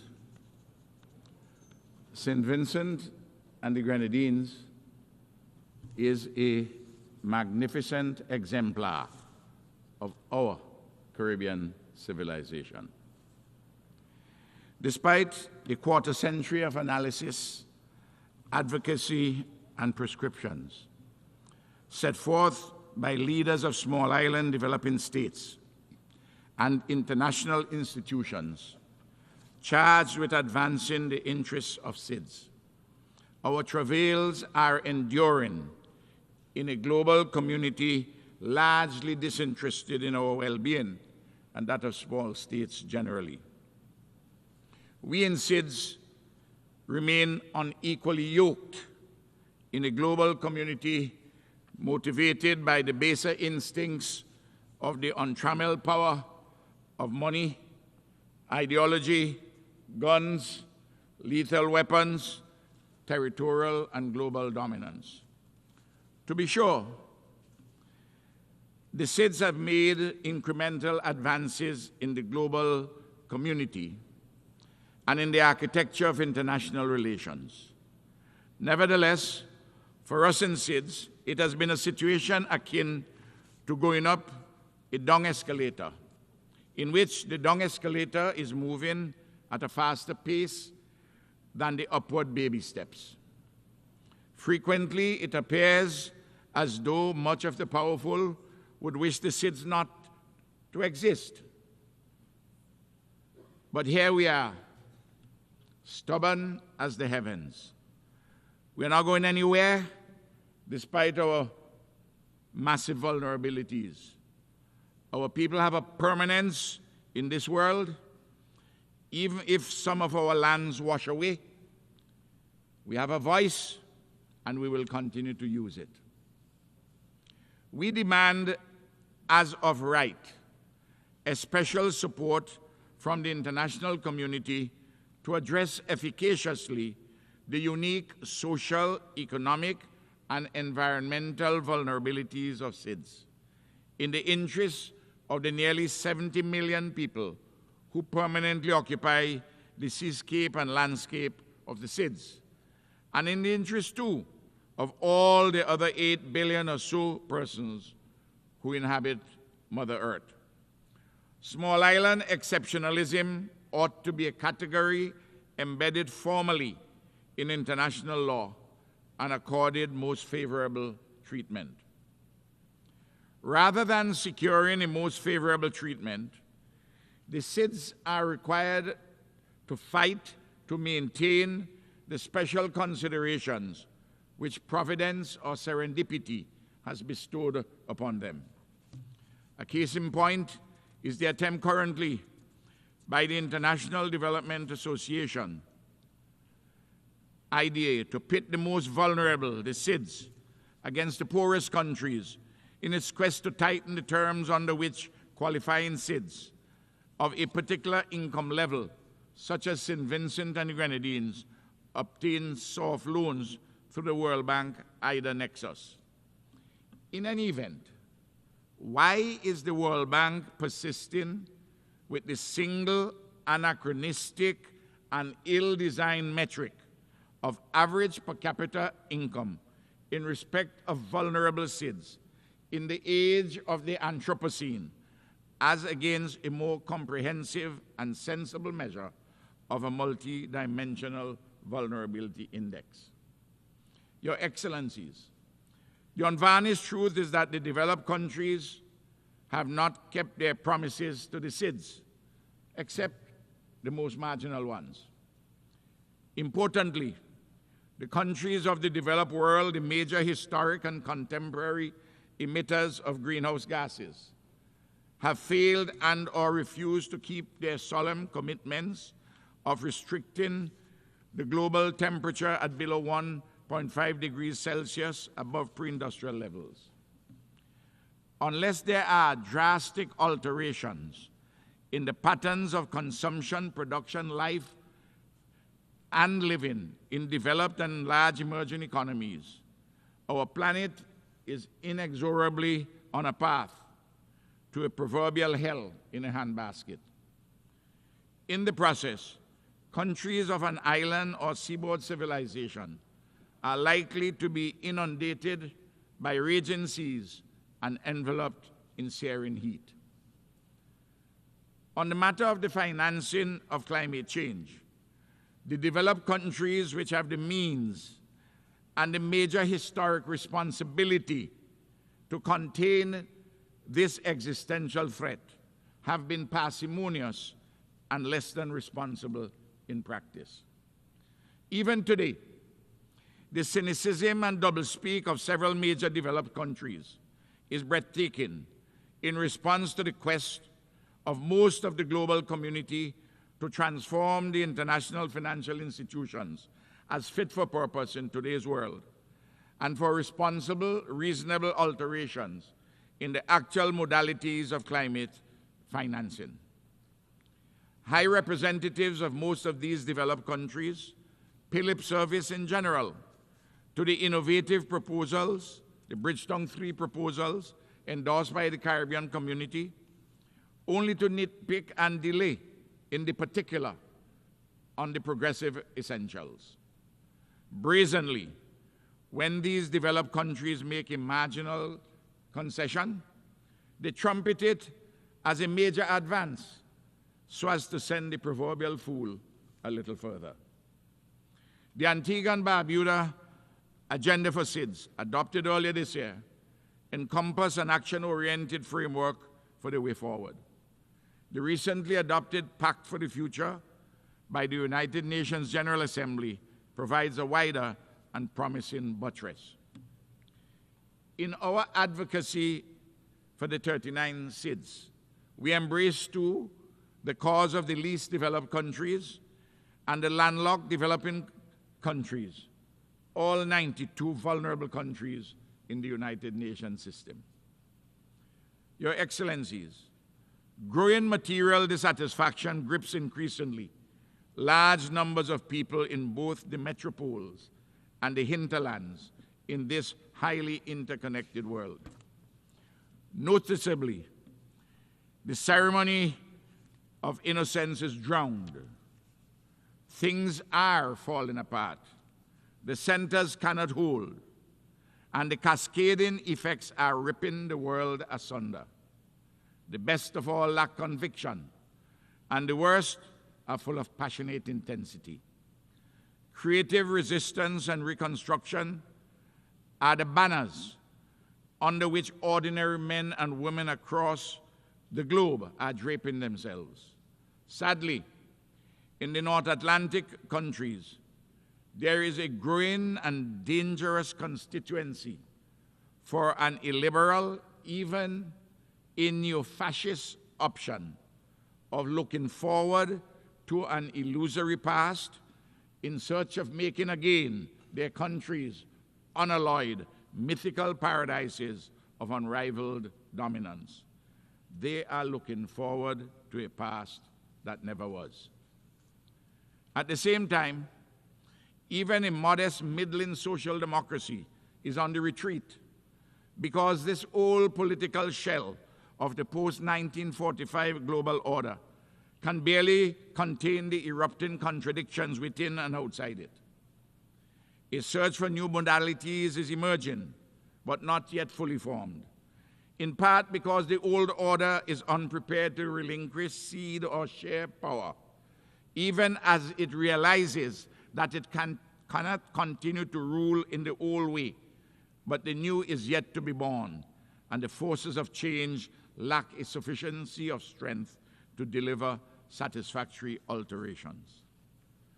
Your Excellencies, the war in Ukraine, the genocide in Gaza, the conflicts in the Yemen, Sudan, and the Democratic Republic of the Congo, the threats across the Taiwan Strait, and empire's designs on revolutionary Cuba and Venezuela, the violence and more in Haiti, and such like disruptions of the peace globally, all have specific origins and contexts. But they are all reflective, too, of a failure of multilateralism, a hamstrung United Nations framework, and a derogation from the fundamental precepts of the Charter of the United Nations. Large, powerful nations, singly or in allied combinations, have a propensity to seek dominance. In this milieu, opportunistic or servile alliances emerge or persist as the particular circumstances admit. It all degenerates into a Manichean politics of the madhouse. Hypocrisy, disinformation, and folly reign supreme. Your Excellencies, in this context arises the trope of the neoliberal global order that the principal contradiction in today's global political economy is between democracy and autocracy. Still, all the self-serving shibboleths and gloss of this fictional construct will not wash away the unrepentant sins of the past or the cruel impositions of the present. The blinding truth is that the central contradiction in today's political economy is not between democracy and autocracy. The main contradiction has been, and still is today, that which revolves around the fundamental material questions of who gets what, when, where, and how. It is centrally about the struggle or competition for ownership, control, and distribution of material resources, which constitute the basis for regional or global hegemony. Everywhere, more and more, the poor, the hungry, the marginalized, the disadvantaged are clamoring and organizing for a different and better future. Not an unacceptable past, not a present without possibilities of upliftment, but for a future beyond unbounded elements. Your Excellencies, sadly, in our region, we have been experiencing the lived reality that the imperial ghost of Monroe still stalks the marbled halls of the citadels of a neighboring great country of extraordinary possibilities to the detriment of countries in Latin America and the Caribbean. No country in our hemisphere can reasonably be considered a security or other threat to this great nation. Yet St. Vincent and the Grenadines and other Caribbean countries have been damaged collaterally and directly in significant material ways by the weaponizing of the financial system and the unjust unilateral coercive sanctions against Venezuela and Cuba, which are in breach of international law. I am pleading with our friends for an amicable reset of these troubled relations in the interest of peace, mutual respect, justice, and prosperity. The international community continues overwhelmingly and rightly to demand the end of the unilateral sanctions, the embargoes, and unfair declarations about state sponsorship of terrorism and more made against Cuba. Your Excellencies, on July the 1st, 2024, the Category 4 Hurricane Beryl battered St. Vincent and Grenadines, Grenada, and Jamaica. Since the dawn of the 21st century, this is the 12th significant natural disaster to have struck my country. Hurricane Beryl has adversely affected 1/5 of our population and has caused economic damage amounting to 1/3 of our country's gross domestic product. The relief, recovery, and reconstruction processes are underway. On behalf of the government and people of St. Vincent and Grenadines, I thank all countries and organizations, including the United Nations, that have come to our aid in the aftermath of the hurricane. Unfortunately, for the recovery and rebuilding processes, we are essentially on our own. We have had to seek significant loans to rebuild our physical infrastructure and 5,000 houses, to provide income support for affected persons, and to mobilize production support for the agricultural, fishing, and tourism industries. I'm appealing to the international community, our dear friends, to assist us, not with further burdensome loans, but with requisite grants. The recovery and reconstruction after every natural disaster increased sharply our debt burden. Countries like ours have contributed little or nothing to global warming and man-made climate change, yet we suffer largely alone on the front lines. This cannot be fair. It cannot be just. Do we have to choose death or debt? D-E-A-T-H or D-E-B-T? Which one we have to choose? Your Excellencies, the Caribbean community, the African Union, the Community of States of Latin America and the Caribbean, their diasporas, and all fair-minded persons globally have been insisting that the European nations responsible for native genocide and the enslavement of African bodies pay reparations for the consequential legacy of underdevelopment. This issue of transformative reparative justice will not go away until it is appropriately addressed. Your Excellencies, the suffering and pain of the Haitian people continue to weigh heavily on the consciences of our Caribbean. Through the efforts of the Haitian people, in tandem with the regional and international communities, especially CARICOM, the USA, Canada, and Kenya, a measure of progress has been made on some fronts, but immense challenges remain in the humanitarian, security, political, and economic spheres. The building of a free, democratic, peaceful, and prosperous Haiti demands commitment and concerted action from all the relevant stakeholders in pursuance of solutions devised by Haitians and led by Haitians. Haiti fatigue is not an option for the international community.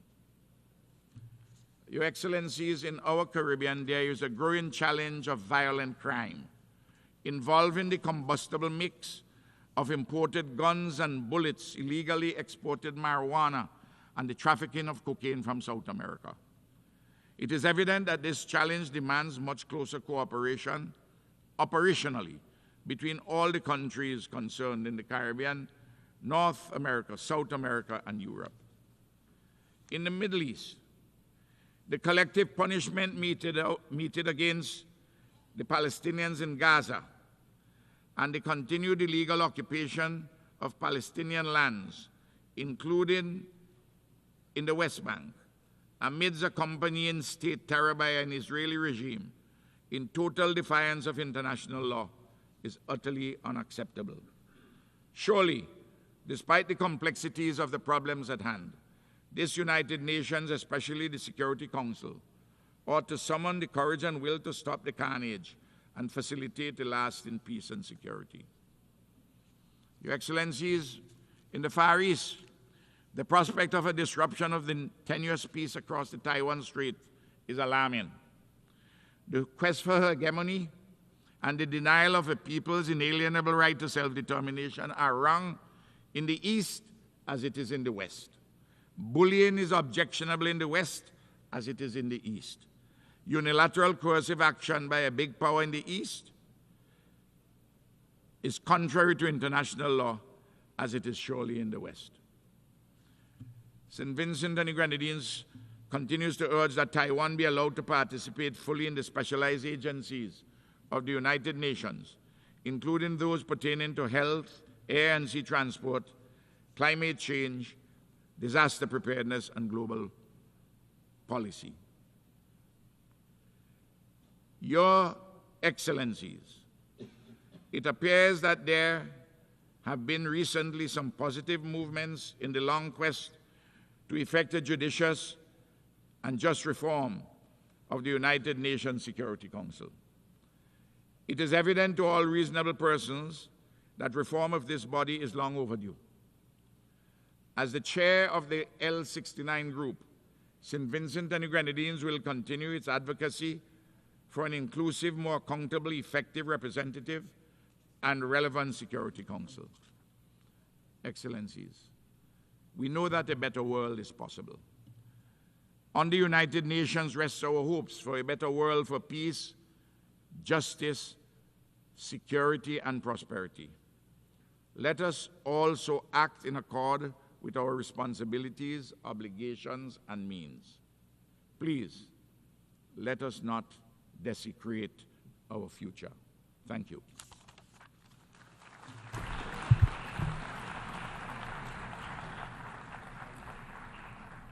On behalf of the Assembly, I wish to thank the Prime Minister and Minister for National Security, Legal Affairs, and Information of St. Vincent and the Grenadines.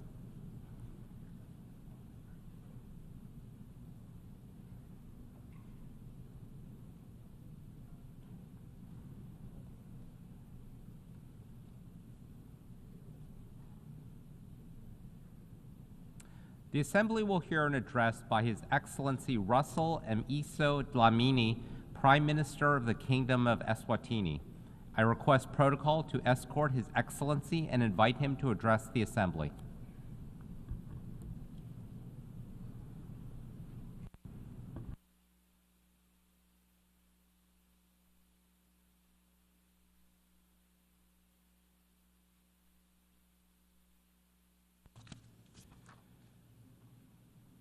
Your Excellency, Mr. Philemon Yang, President of the 79th session of the United Nations General Assembly, Your Majesties, distinguished heads of state and government, the United Nations Secretary General, honorable delegates, ladies and gentlemen, Mr. President, it is with profound gratitude and deep sense of responsibility that I stand before you today at this pivotal gathering of the 79th United Nations General Assembly.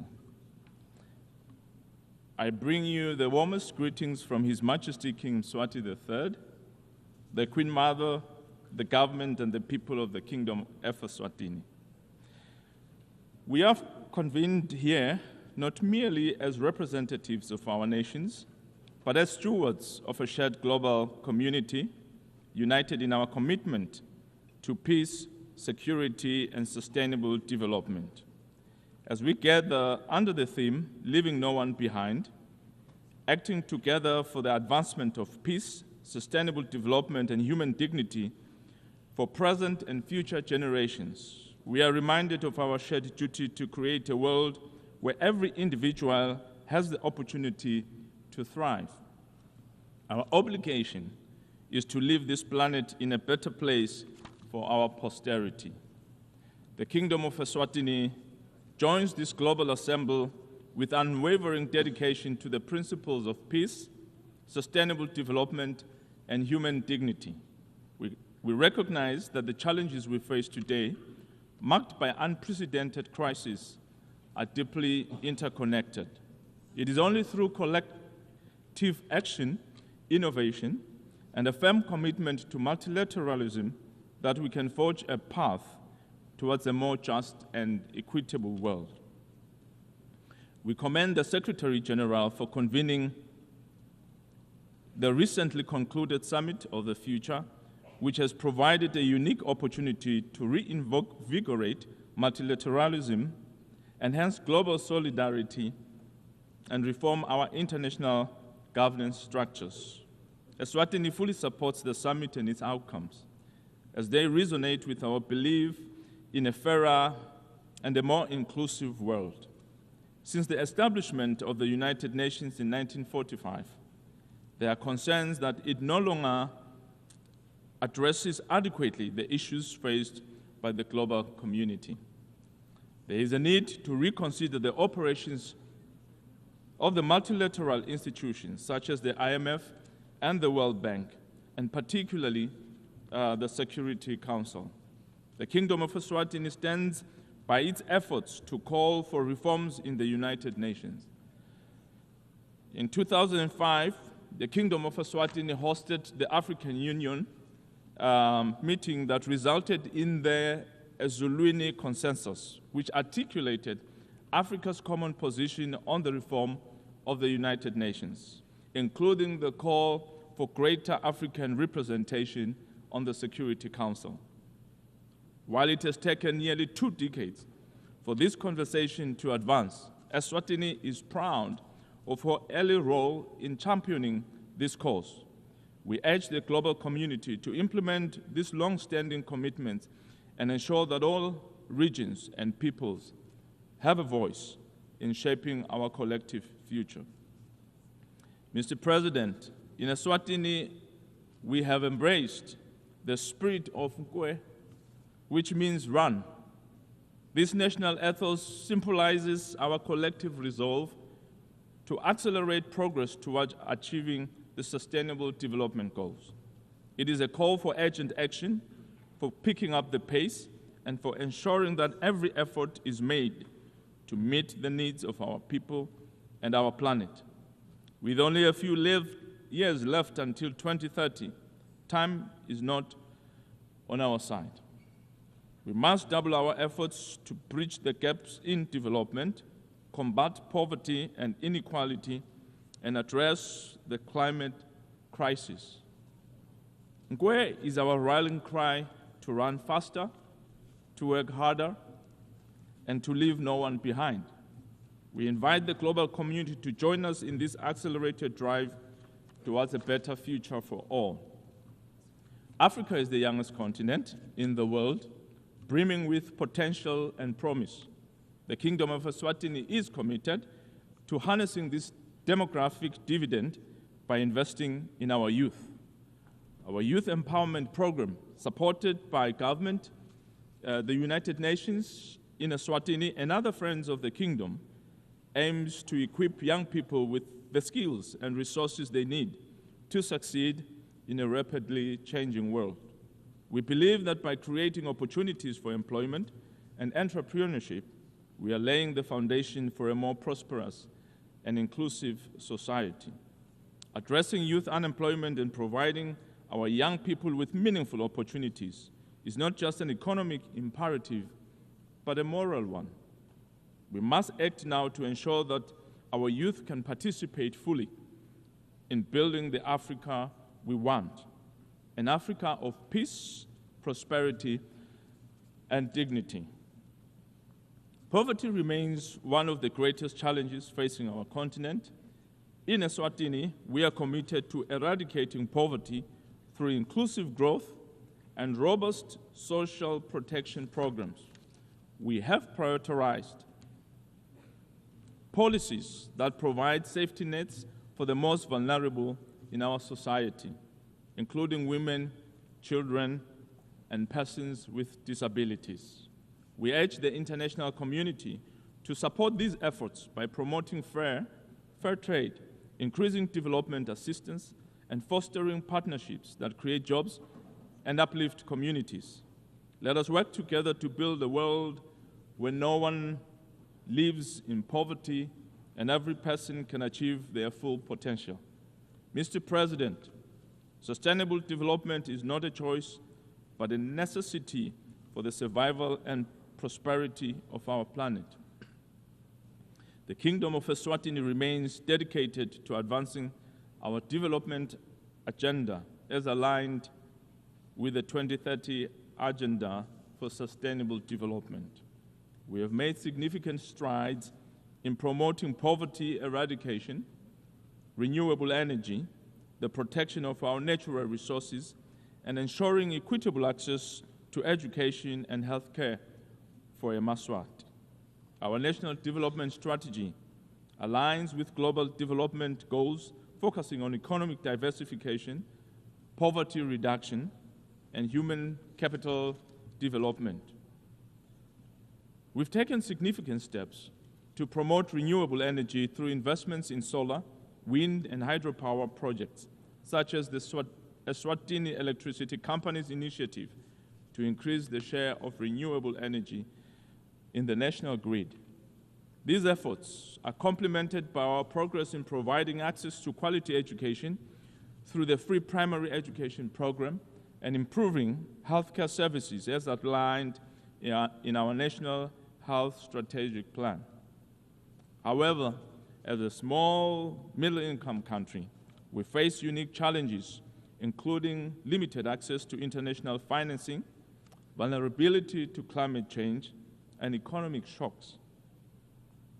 We call on the international community to support the developmental aspirations of countries like Eswatini, ensuring that our path towards sustainable development is not hindered by structural inequalities in the global system. In response to these challenges, Eswatini has put forth a comprehensive SDG recovery and acceleration plan valued at about $1.6 billion, covering diverse areas including digital transformation, renewable energy, agriculture, industrial expansion, and social protection. This plan prioritizes implementation over the development of new frameworks, emphasizing sectors such as job creation, specifically under SDG 8, Target 8.5, which focuses on creating jobs across industries as a multiplier for achieving other SDGs. By investing in employment opportunities, we believe we can address multiple dimensions of development, including reducing food insecurity, enhancing access to essential services, and minimizing social ills, such as crime and substance abuse. Mr. President, the implementation of SDGs requires substantial financial resources. However, many developing countries, including those in Africa, face significant barriers to accessing affordable finance. The current global financial architecture is not fit for purpose and must be reformed to make the financing more accessible and equitable. We call for the implementation of the Addis Ababa Action Plan, which emphasizes the need for innovative financing mechanisms and global solidarity. We also urge the international community to support the reform of global financial mechanisms that have seen developing countries pay much higher costs than developed nations to access the much-needed funds. This unfair practice must come to an end. The Summit of the Future provides a critical opportunity to address these disparities and ensure that all nations have the means to achieve their development goals. Mr. President, peace is the foundation upon which sustainable development and human dignity rests. The Kingdom of Eswatini, guided by its long-standing tradition of peaceful coexistence, continues to advocate for dialogue and peaceful resolution of conflicts. We condemn all forms of violence and support efforts aimed at silencing the guns across the world, particularly in Africa. We call upon the international community to support the African Union's Agenda 2063 and the African Union Master Roadmap for silencing the guns. It is imperative that we are not to leave anyone behind. We must address the root causes of conflict, including poverty, inequality, and lack of opportunity, which drive instability and undermine development efforts. Mr. President, health is a fundamental pillar of sustainable development, and its challenges are multidimensional, impacting not just individual well-being, but also national productivity and social stability. The Kingdom of Eswatini recognizes that achieving universal health coverage is integral to the broader agenda of leaving no one behind. Despite our efforts to improve healthcare access through initiatives such as the National Health Strategic Plan and investment in health infrastructure, Eswatini, like many other countries, continues to grapple with significant health challenges. These include a high burden of communicable and non-communicable diseases, inadequate health financing, and the complexities of delivering equitable health care in rural and remote areas. Furthermore, the ongoing threat of pandemics such as COVID-19 and emerging health threats such as the mpox exacerbated by climate change underscore the need for adequate preparedness and resilient health system. We call upon the international community to support collaborative efforts in strengthening health systems, enhancing disease surveillance, improving access to essential medicines, and building capacity for rapid response to health emergencies.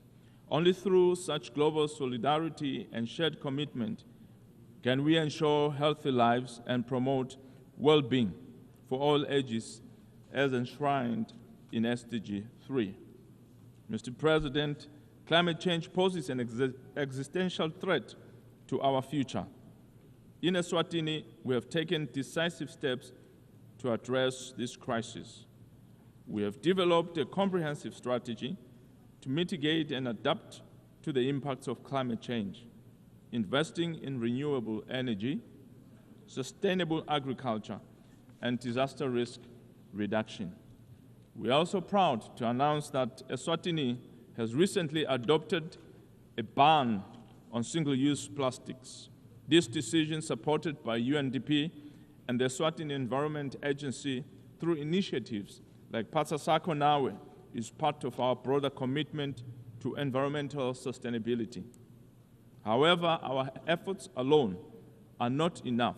We call upon developed nations to honor their commitment to climate finance and technology transfer. It is only through collective action that we can ensure a sustainable future for all. The theme of this year's UN General Assembly is leaving no one behind, acting together for the advancement of peace, sustainable development, and human dignity for present and future generations. Ironically, Taiwan and its 23.5 million people continue to be left by the United Nations and its specialized agencies. We wish to make a call for their inclusion. They need to be part of this global platform so that they can also fully participate in global development and growth of our goals. Mr. President, the road ahead is fraught with challenges, but it is also filled with hope and opportunity. Let us seize this moment to reaffirm our commitment to the ideals of the United Nations and to the vision of a world where peace, sustainable development, and human dignity are realities for all. The Kingdom of Eswatini stands ready to work with all nations in this noble endeavor. May we all embrace the spirit of Nkwe and let us run together with accelerated speed towards our shared goals and ensure that no one is left behind. I thank you.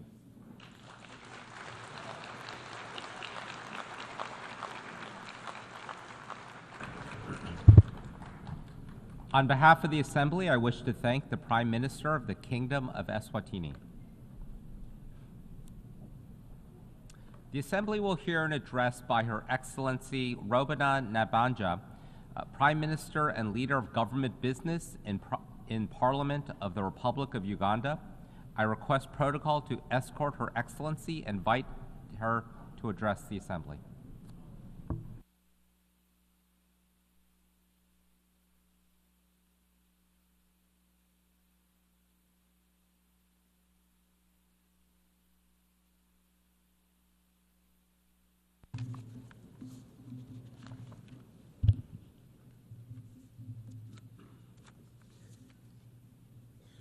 Your Excellencies, ladies and gentlemen, I bring you warm greetings from His Excellency Yoweri Kaguta Museveni, the President of the Republic of Uganda, and the people of Uganda.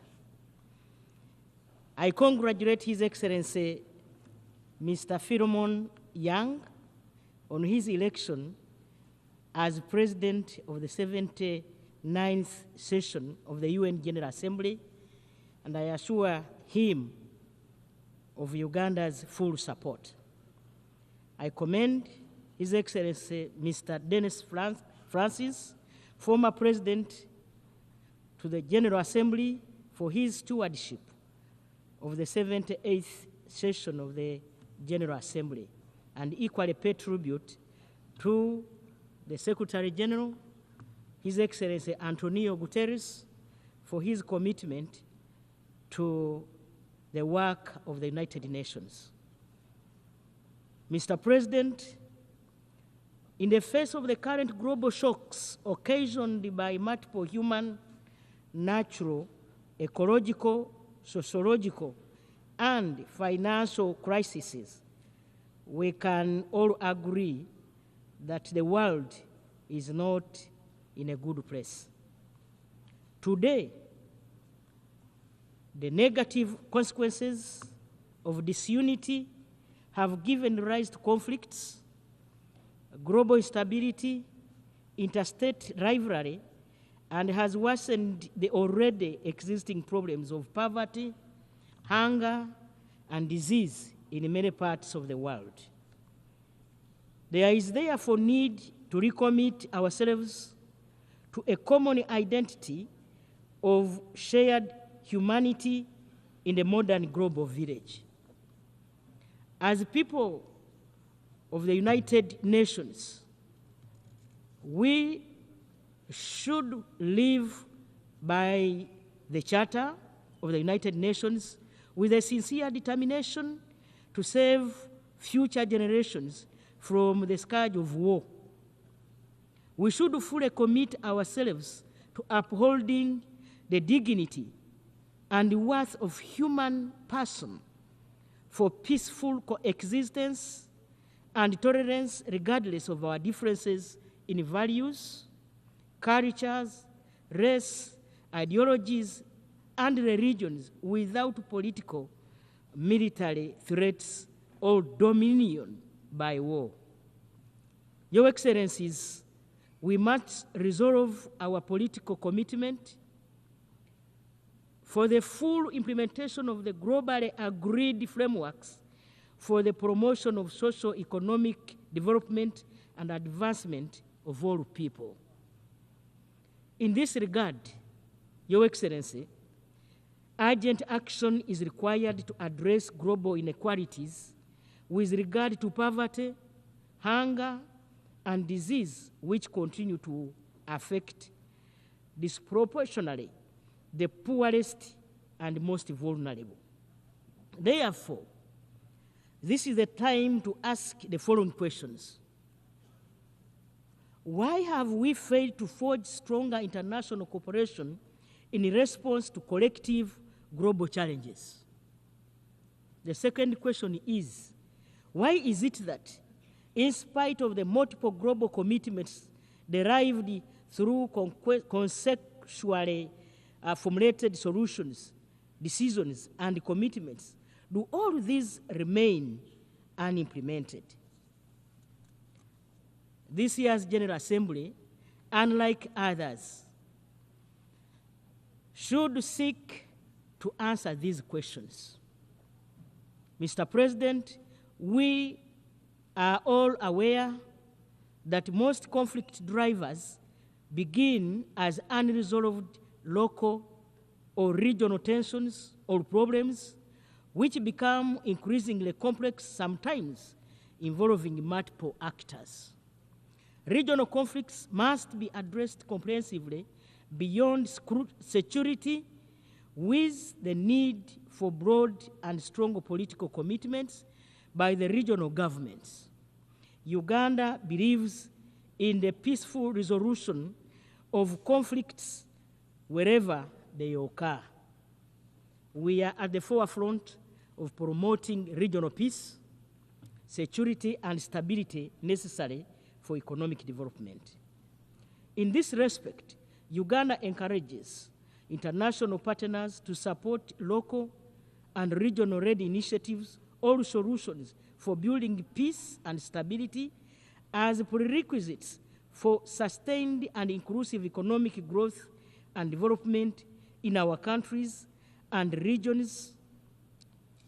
We call on the increased collaboration by the international community to eliminate or reduce the incidence of conflicts caused by factors such as inequality, climate change, pandemics, new technologies, transitional organized crime, and terrorism.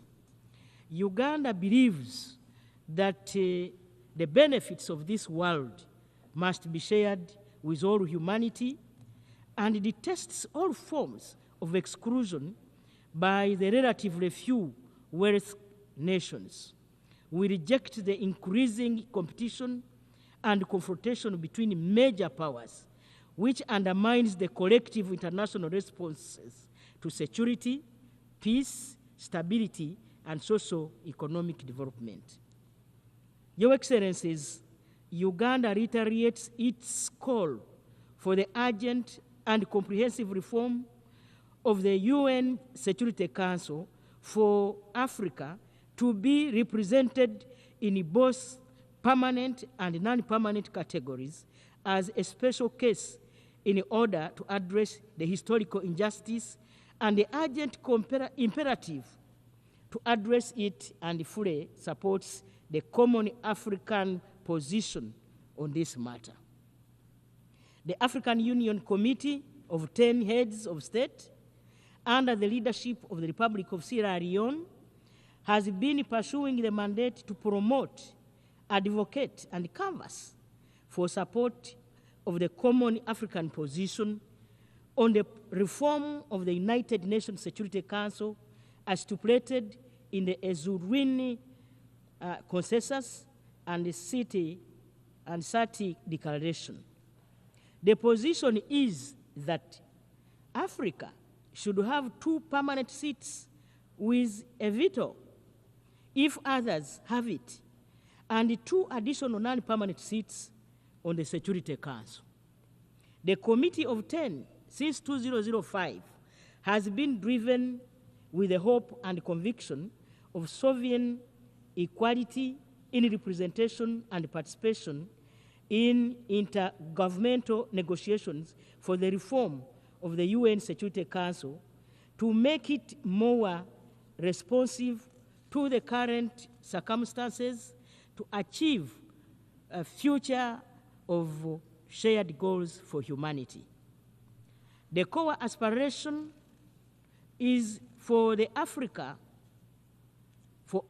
to get representation in United Nations Security Council as equal partners and make a contribution to multilateral systems that should become inclusive, equitable, and work for international peace and security of all without paralysis or succumbing to parochial interests of major powers. Mr. President, we demand for the right to development as equal members of the international community without any preconditions and politicization, for greater human dignity, freedom, and socio-economic injustice.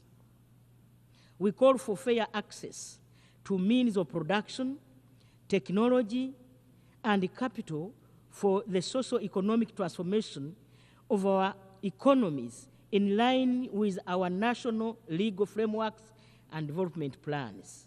Uganda believes that the perpetual preservation of poverty and inequalities in developing countries undermines the fundamental human rights, in particular the rights of the marginalized and the poor, and remains a threat to international peace and security, which should no longer be overlooked. Uganda, as a chair of non-allied movement, will work with countries of the non-allied movement as well as other countries on the intergovernmental processes that shall lead to the adoption of the UN Covenant on the Right to Development. Mr. President, financing remains one of the greatest challenges that undermine the efforts of developing countries to fully implement the 2030 Agenda for Sustainable Development and achievement of its 17 sustainable goals. Borrowing is critical for financing investments in sustainable development. Sovereign debt is an important tool for financing sustainable development, enabling low-income countries to invest in infrastructure, health, education, and other critical areas. We emphasize that loans to low-income developing countries should be concessional and at zero interest rate.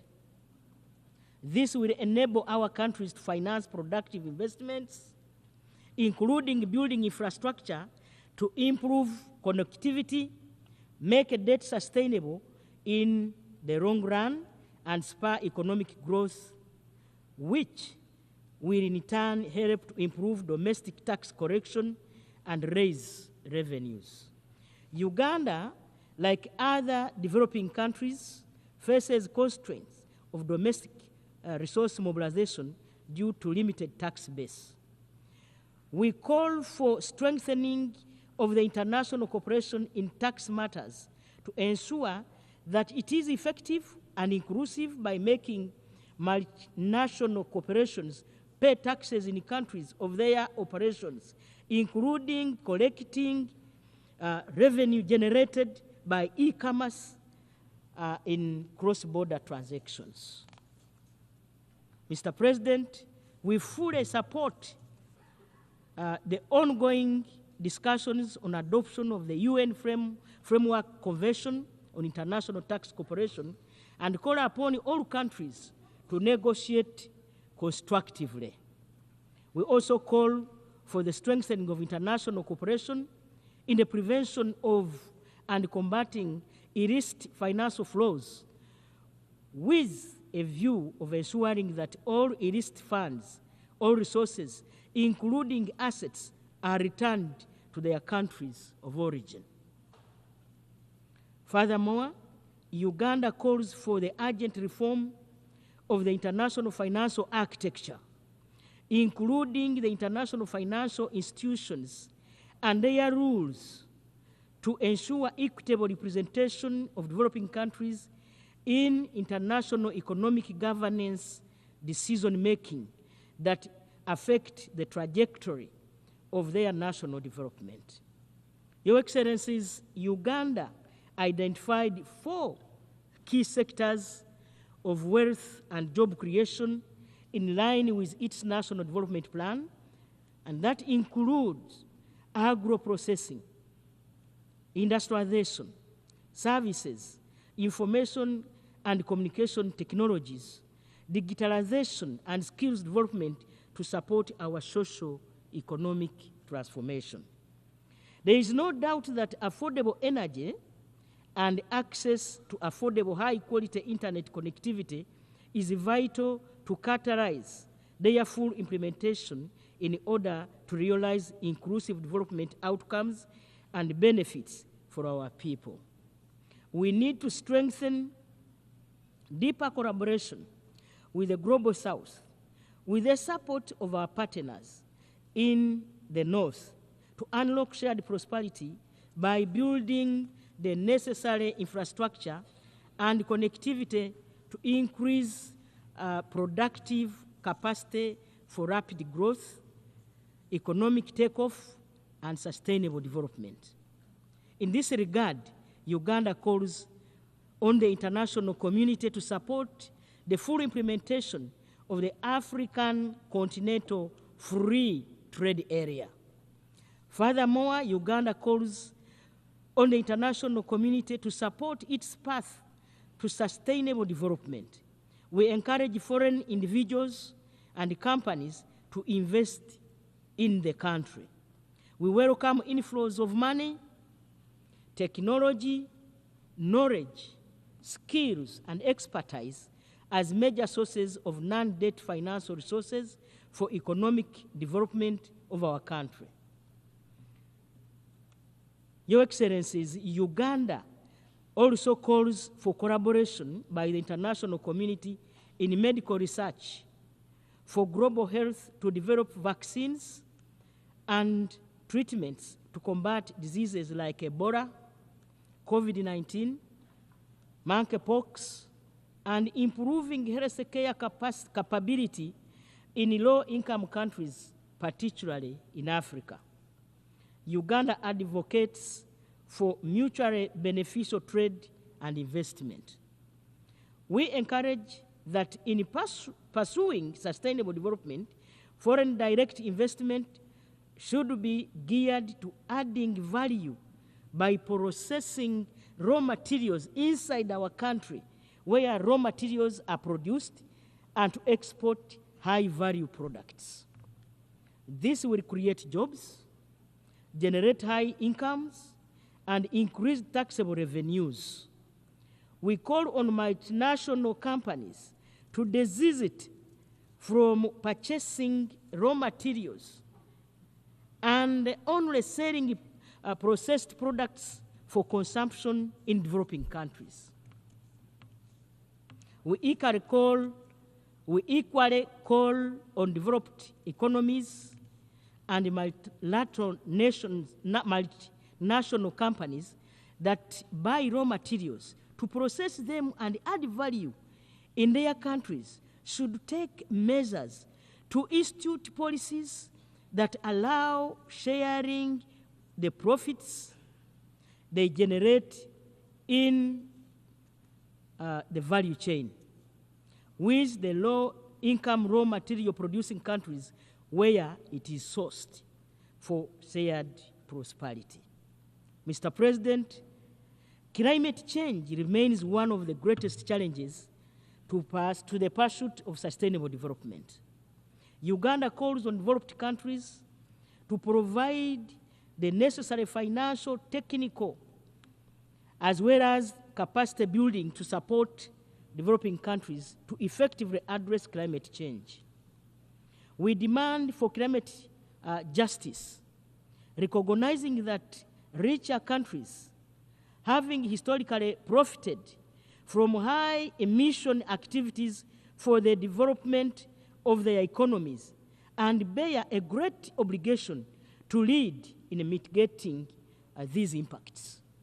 Therefore, high-income countries should reduce their emissions and equally support developing countries in their gradual transition to low-emission development pathways without using the environment as a political and economic tool to block or slow down their development.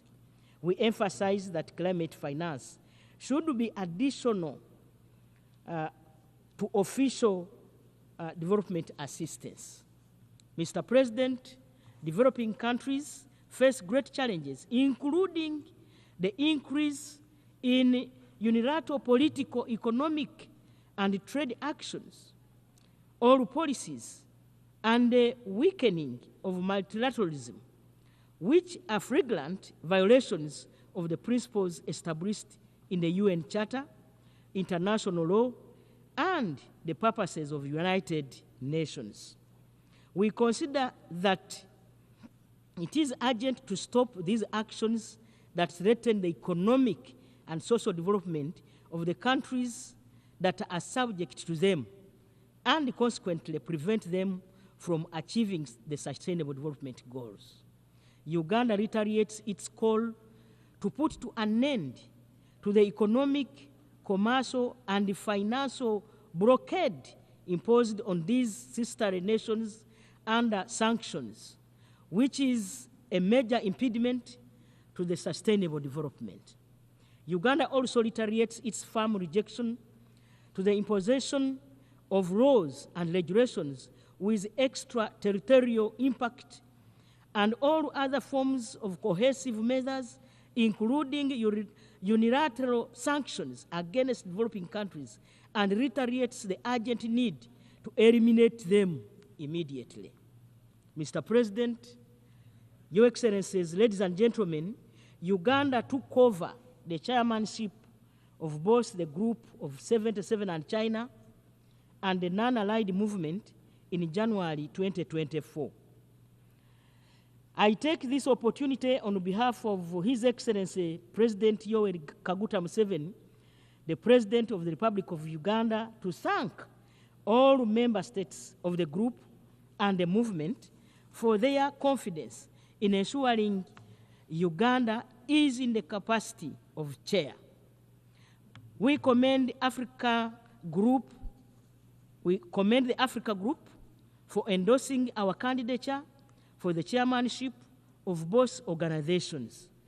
This year, 2024, has been a crucial year with various intergovernmental processes at the United Nations on issues that are of paramount importance to both the group and the movement. And these include inter alia,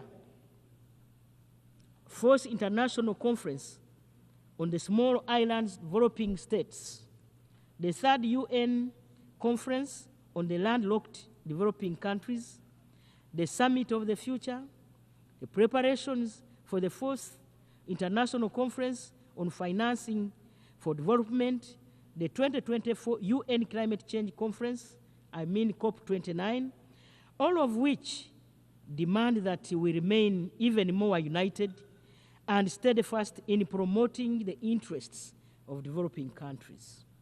Uganda therefore commends the members of both groups for keeping united in solidarity as we pursue the issues of our common interests. In conclusion, Mr. President, Uganda will continue with this stewardship, working together in solidarity to achieve a revitalized multilateral system which is capable of adequately addressing current and emerging global challenges.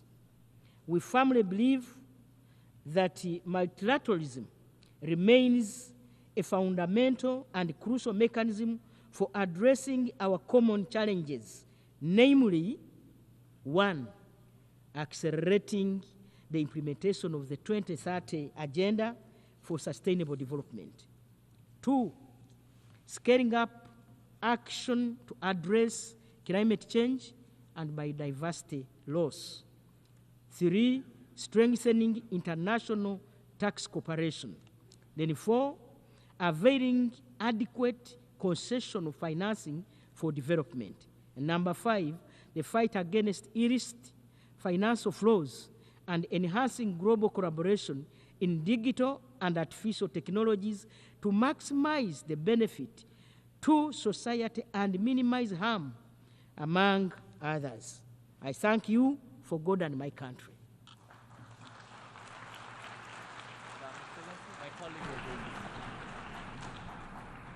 On behalf of the Assembly, I wish to thank the Prime Minister and Leader of Government Business in Parliament of the Republic of Uganda. We have heard the last speaker in the general debate for this meeting. The 14th plenary meeting to continue with the general debate will be held immediately following the adjournment of this meeting. The meeting is adjourned.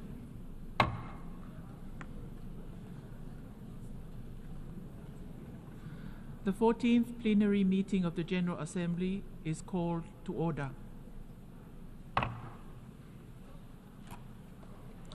The Assembly will continue its consideration of Agenda Item 8 entitled General Debate. The Assembly will hear an address by His Excellency Gaston Alfonso Brown, Prime Minister and Minister for Finance, Corporate Governance and Public-Private Partnerships of Antigua and Barbuda. I request protocol to escort His Excellency and invite him to address the Assembly.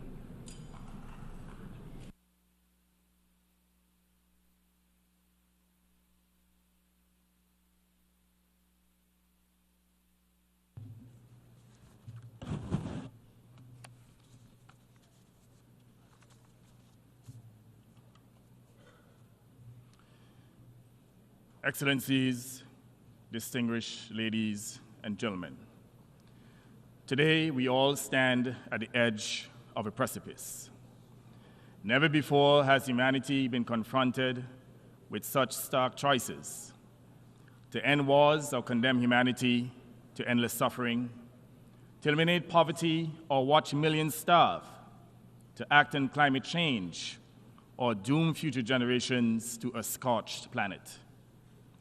The choices we make today here in this assembly and in every institution of governance will shape the survival of entire nations and the future of our world. For small states like Antigua and Barbuda, these are not distant realities. They are existential threats. Our islands are on the front lines of a climate catastrophe that we did not cause, a debt crisis we did not create, and conflicts in which we have no part.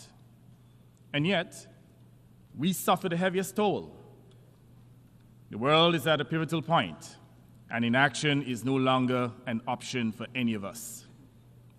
Small island developing state SIDS are the first to suffer, but we certainly will not be the last.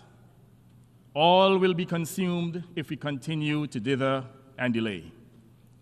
SIDS have learned to fight for survival against the rising seas and violent storms. But today, we must also fight for something greater: the survival of justice, of equity, peace, and human dignity itself. The time for games and lofty rhetoric has passed. We demand committed, concrete action, and we demand it now. We do not do so only for ourselves, but for all of humanity. The Fourth United Nations Conference on Small Island Developing States, SIDS-4, is a pinnacle of monumental achievement, a milestone that marks not only our collective progress as SIDS, but also our unrelenting resolve. SIDS-4 gave birth to the Antigua and Barbuda Agenda for SIDS, the ABAS, a renewed declaration for resilient prosperity. This agenda is not just a roadmap for the future, it is a lifeline for now. For SIDS, the ABAS represents the difference between thriving and perishing. It's our roadmap to a prosperous future. At its core is the SIDS Center of Excellence, built by SIDS for SIDS. This center is intended to be more than just an institution. It is an instrument for meaningful change, a center for groundbreaking technologies, revolutionary processes, and certainly pioneering solutions.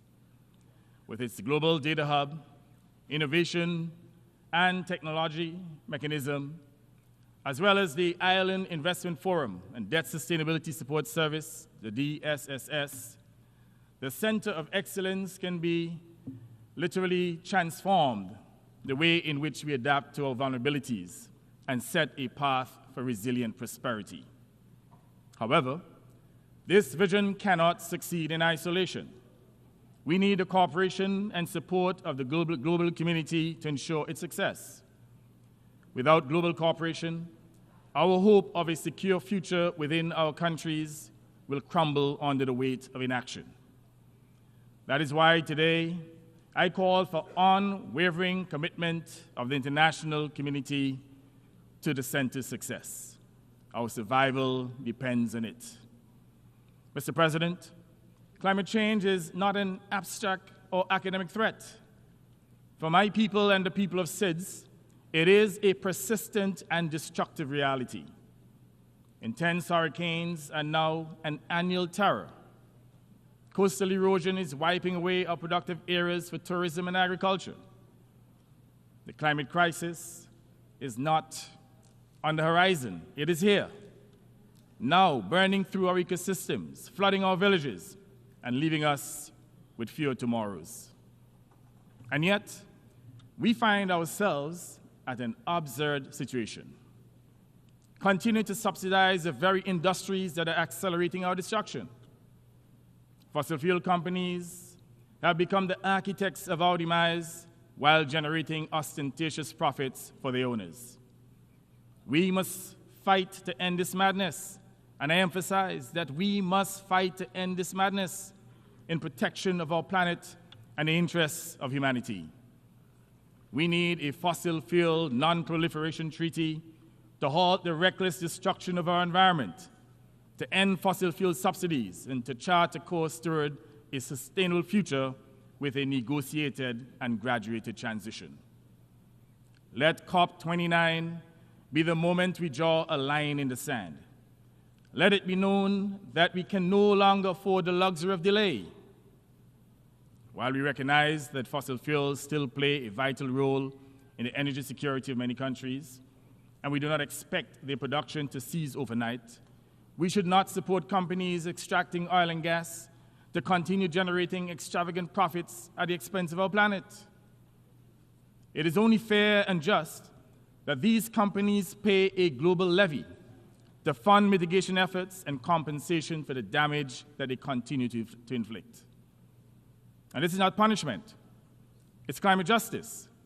It is a moral and legal responsibility in which the polluter pays. And it is also very appropriate that the time for action is now. While we face the climate emergency, we are also drowning in a sea of plastic pollution that is choking our oceans and devastating our biodiversity. It is no longer a question if we act, but how swiftly we can mobilize against this threat. Our nations must commit to a binding treaty as required by the UNEA Resolution 5.14 to put an end to plastic pollution and safeguard our world's most fragile ecosystems. Let us not allow this tightening suffocation of our planet to continue. Distinguished delegates, Antigua and Barbuda, in concert with other small island developing states, has played a leading role in pursuit of climate justice. And I said to all of us that we cannot relent on the issue of climate justice. At COP26 in 2021, together with Tuvalu, we established the Commission of Small Island States on Climate Change and International Law, COSIS. Today, an expanded membership from the Caribbean and the Pacific stands united in our demand for accountability. In 2022, the Commission sought the first ever advisory opinion from the International Tribunal for the Law of the Sea on the obligations of states to mitigate greenhouse gas emissions. In May of this year, the tribunal rendered a historic opinion affirming that major polluters are under legally binding obligation to protect the oceans and, by extension, small island states from the catastrophic harm of climate change. This precedent sets the stage for the advisory proceedings now before the International Court of Justice, initiated under the leadership of Vanuatu, with the co-sponsorship of Antigua and Barbuda and other SIDS. It is remarkable that the smallest nations are those driving this global response to the greatest threat to human survival. Yet, despite our efforts, the COP process continues to fail us. Instead of limiting global warming to 1.5 degrees Celsius, an essential threshold for survival, the world is hurtling towards a disastrous 2.8 degrees centigrade rise. This is nothing less than a death sentence for small island states. But it is also a harbinger for grief for the rest of the planet. We must demand that major polluters not only respect their obligations on international law, but also compensate us for the loss and damages that we have suffered. Those who preach about a rule-based international order must now lead by example. Rules must apply equally to all, including the mighty, not just to the poor and powerless.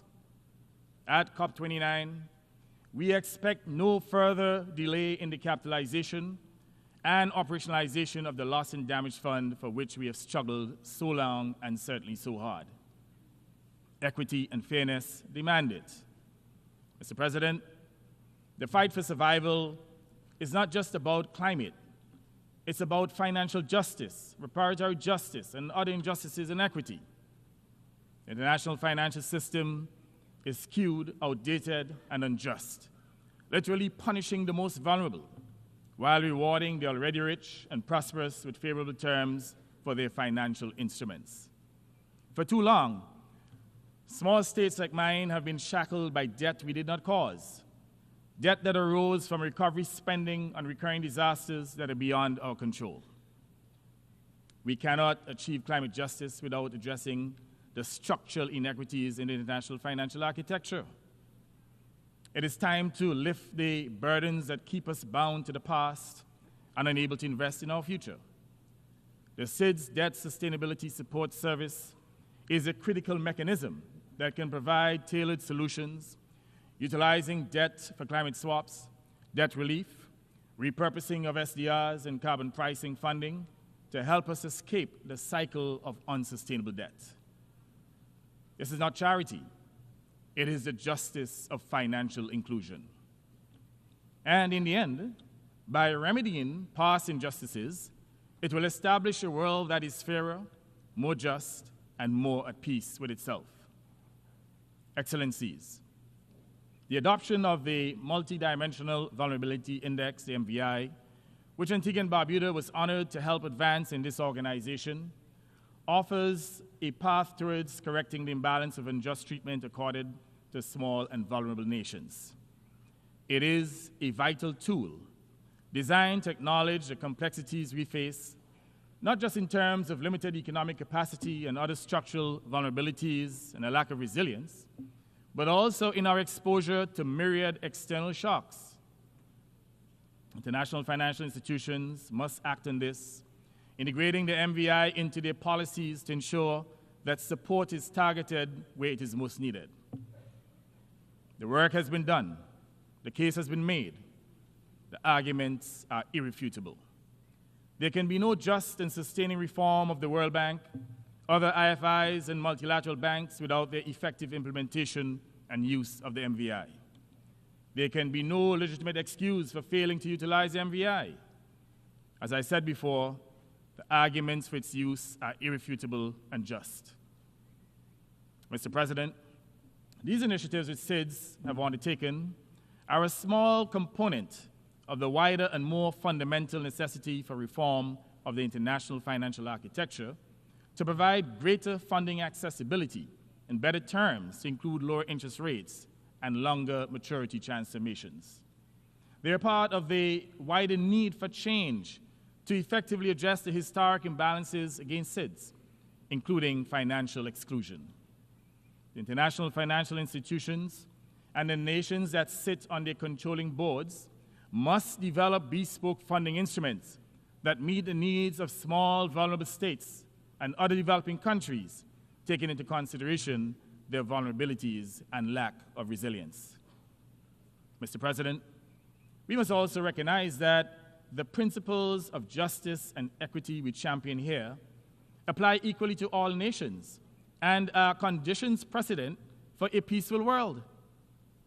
In this spirit, Antigua and Barbuda calls for the end of the designation of Cuba as a state sponsor of terrorism and for the lifting of the long-standing, senseless embargo that has restricted its economic development. The time has come to cast off the chains of this outdated measure, which no longer serves the interests of our modern, interconnected world. Let us work together toward a future built on mutual respect and cooperation, where Cuba, like all nations, can fully participate in the global community. This is not a matter of politics. It's a matter of fairness and human dignity. The delegitimization of governments based on ideological differences, utilizing misinformation and disinformation, including atrocity propaganda, serves no useful purpose, but creates unnecessary tensions and conflicts. Let's embrace and respect our differences, standing in solidarity with each other in defense of global peace and prosperity. Excellencies, I wish now to address the grave issue of small arms and light weapons that are routinely exported from wealthy nations to our shores, creating havoc and instability. I call on the United States and other small arms and light weapons producing countries to put systems in place to curb the exportation of these lethal weapons to our shores. They are causing immense harm. This issue is now emerging as a public health epidemic among SIDS, to the extent that I hereby make a clarion call for a high-level meeting at the 80th UNGA to debate the threats of these weapons to peace and security and to devise effective solutions.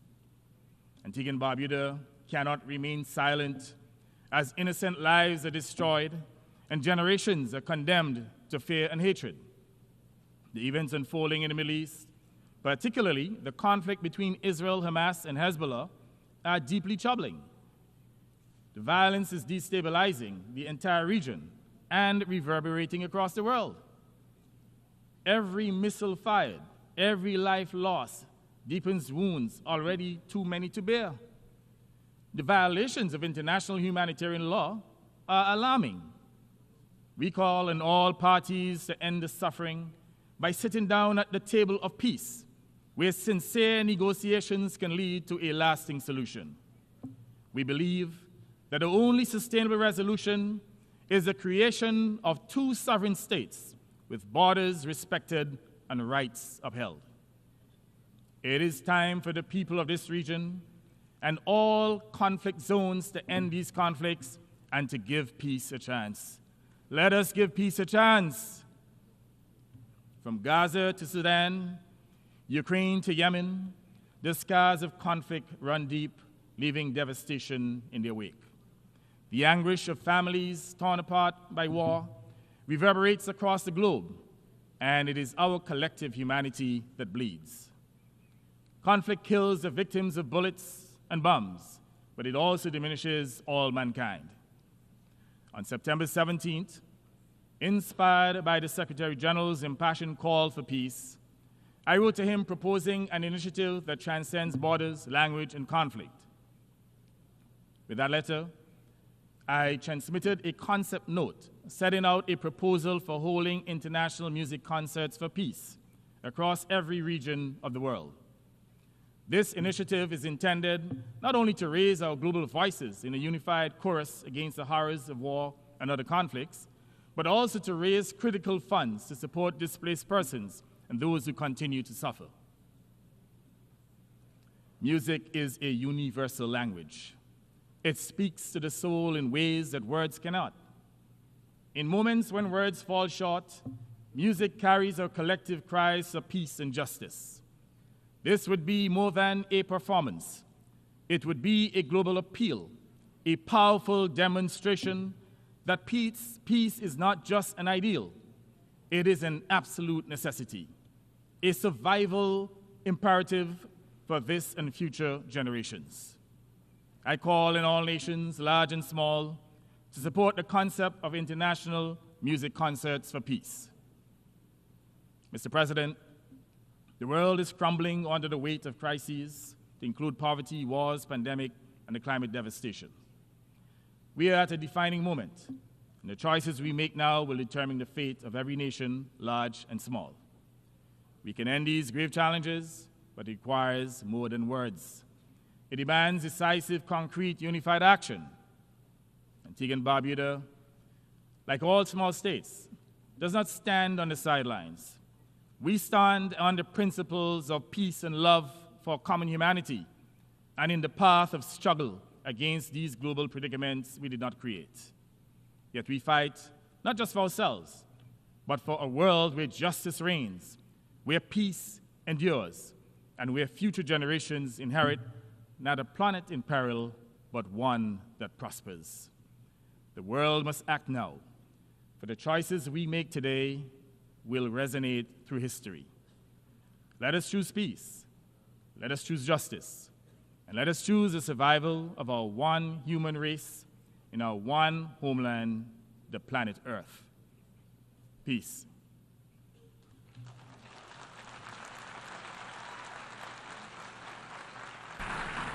On behalf of the Assembly, I wish to thank the Prime Minister and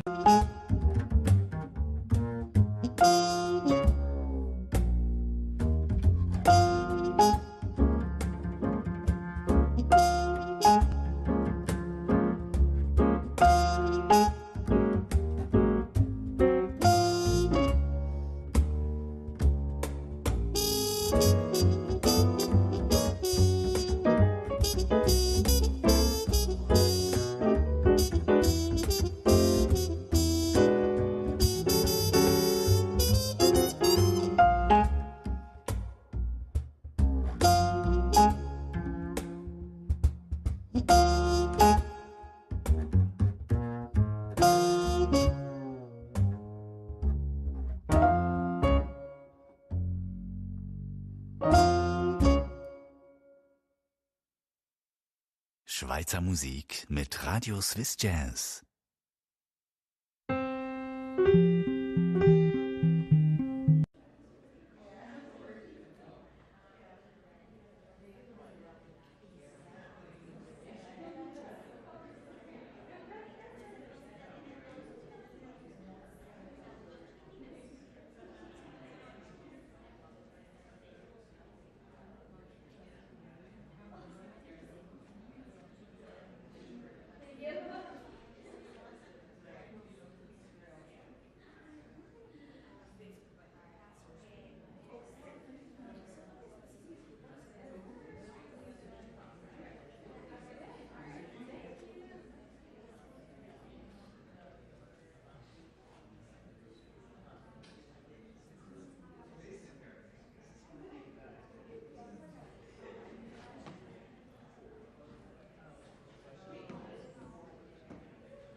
Check, check, handheld check.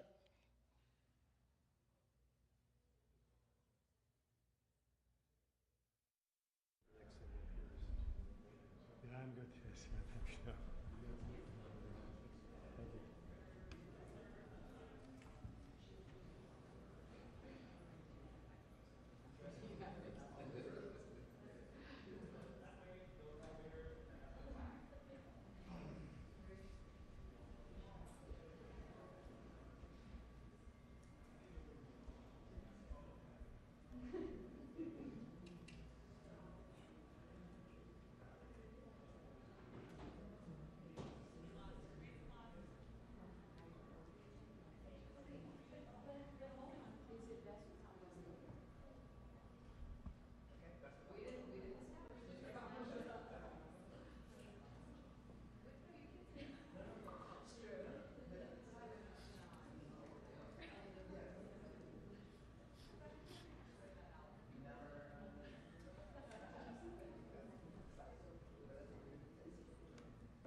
Check, handheld 1 check, 1 2.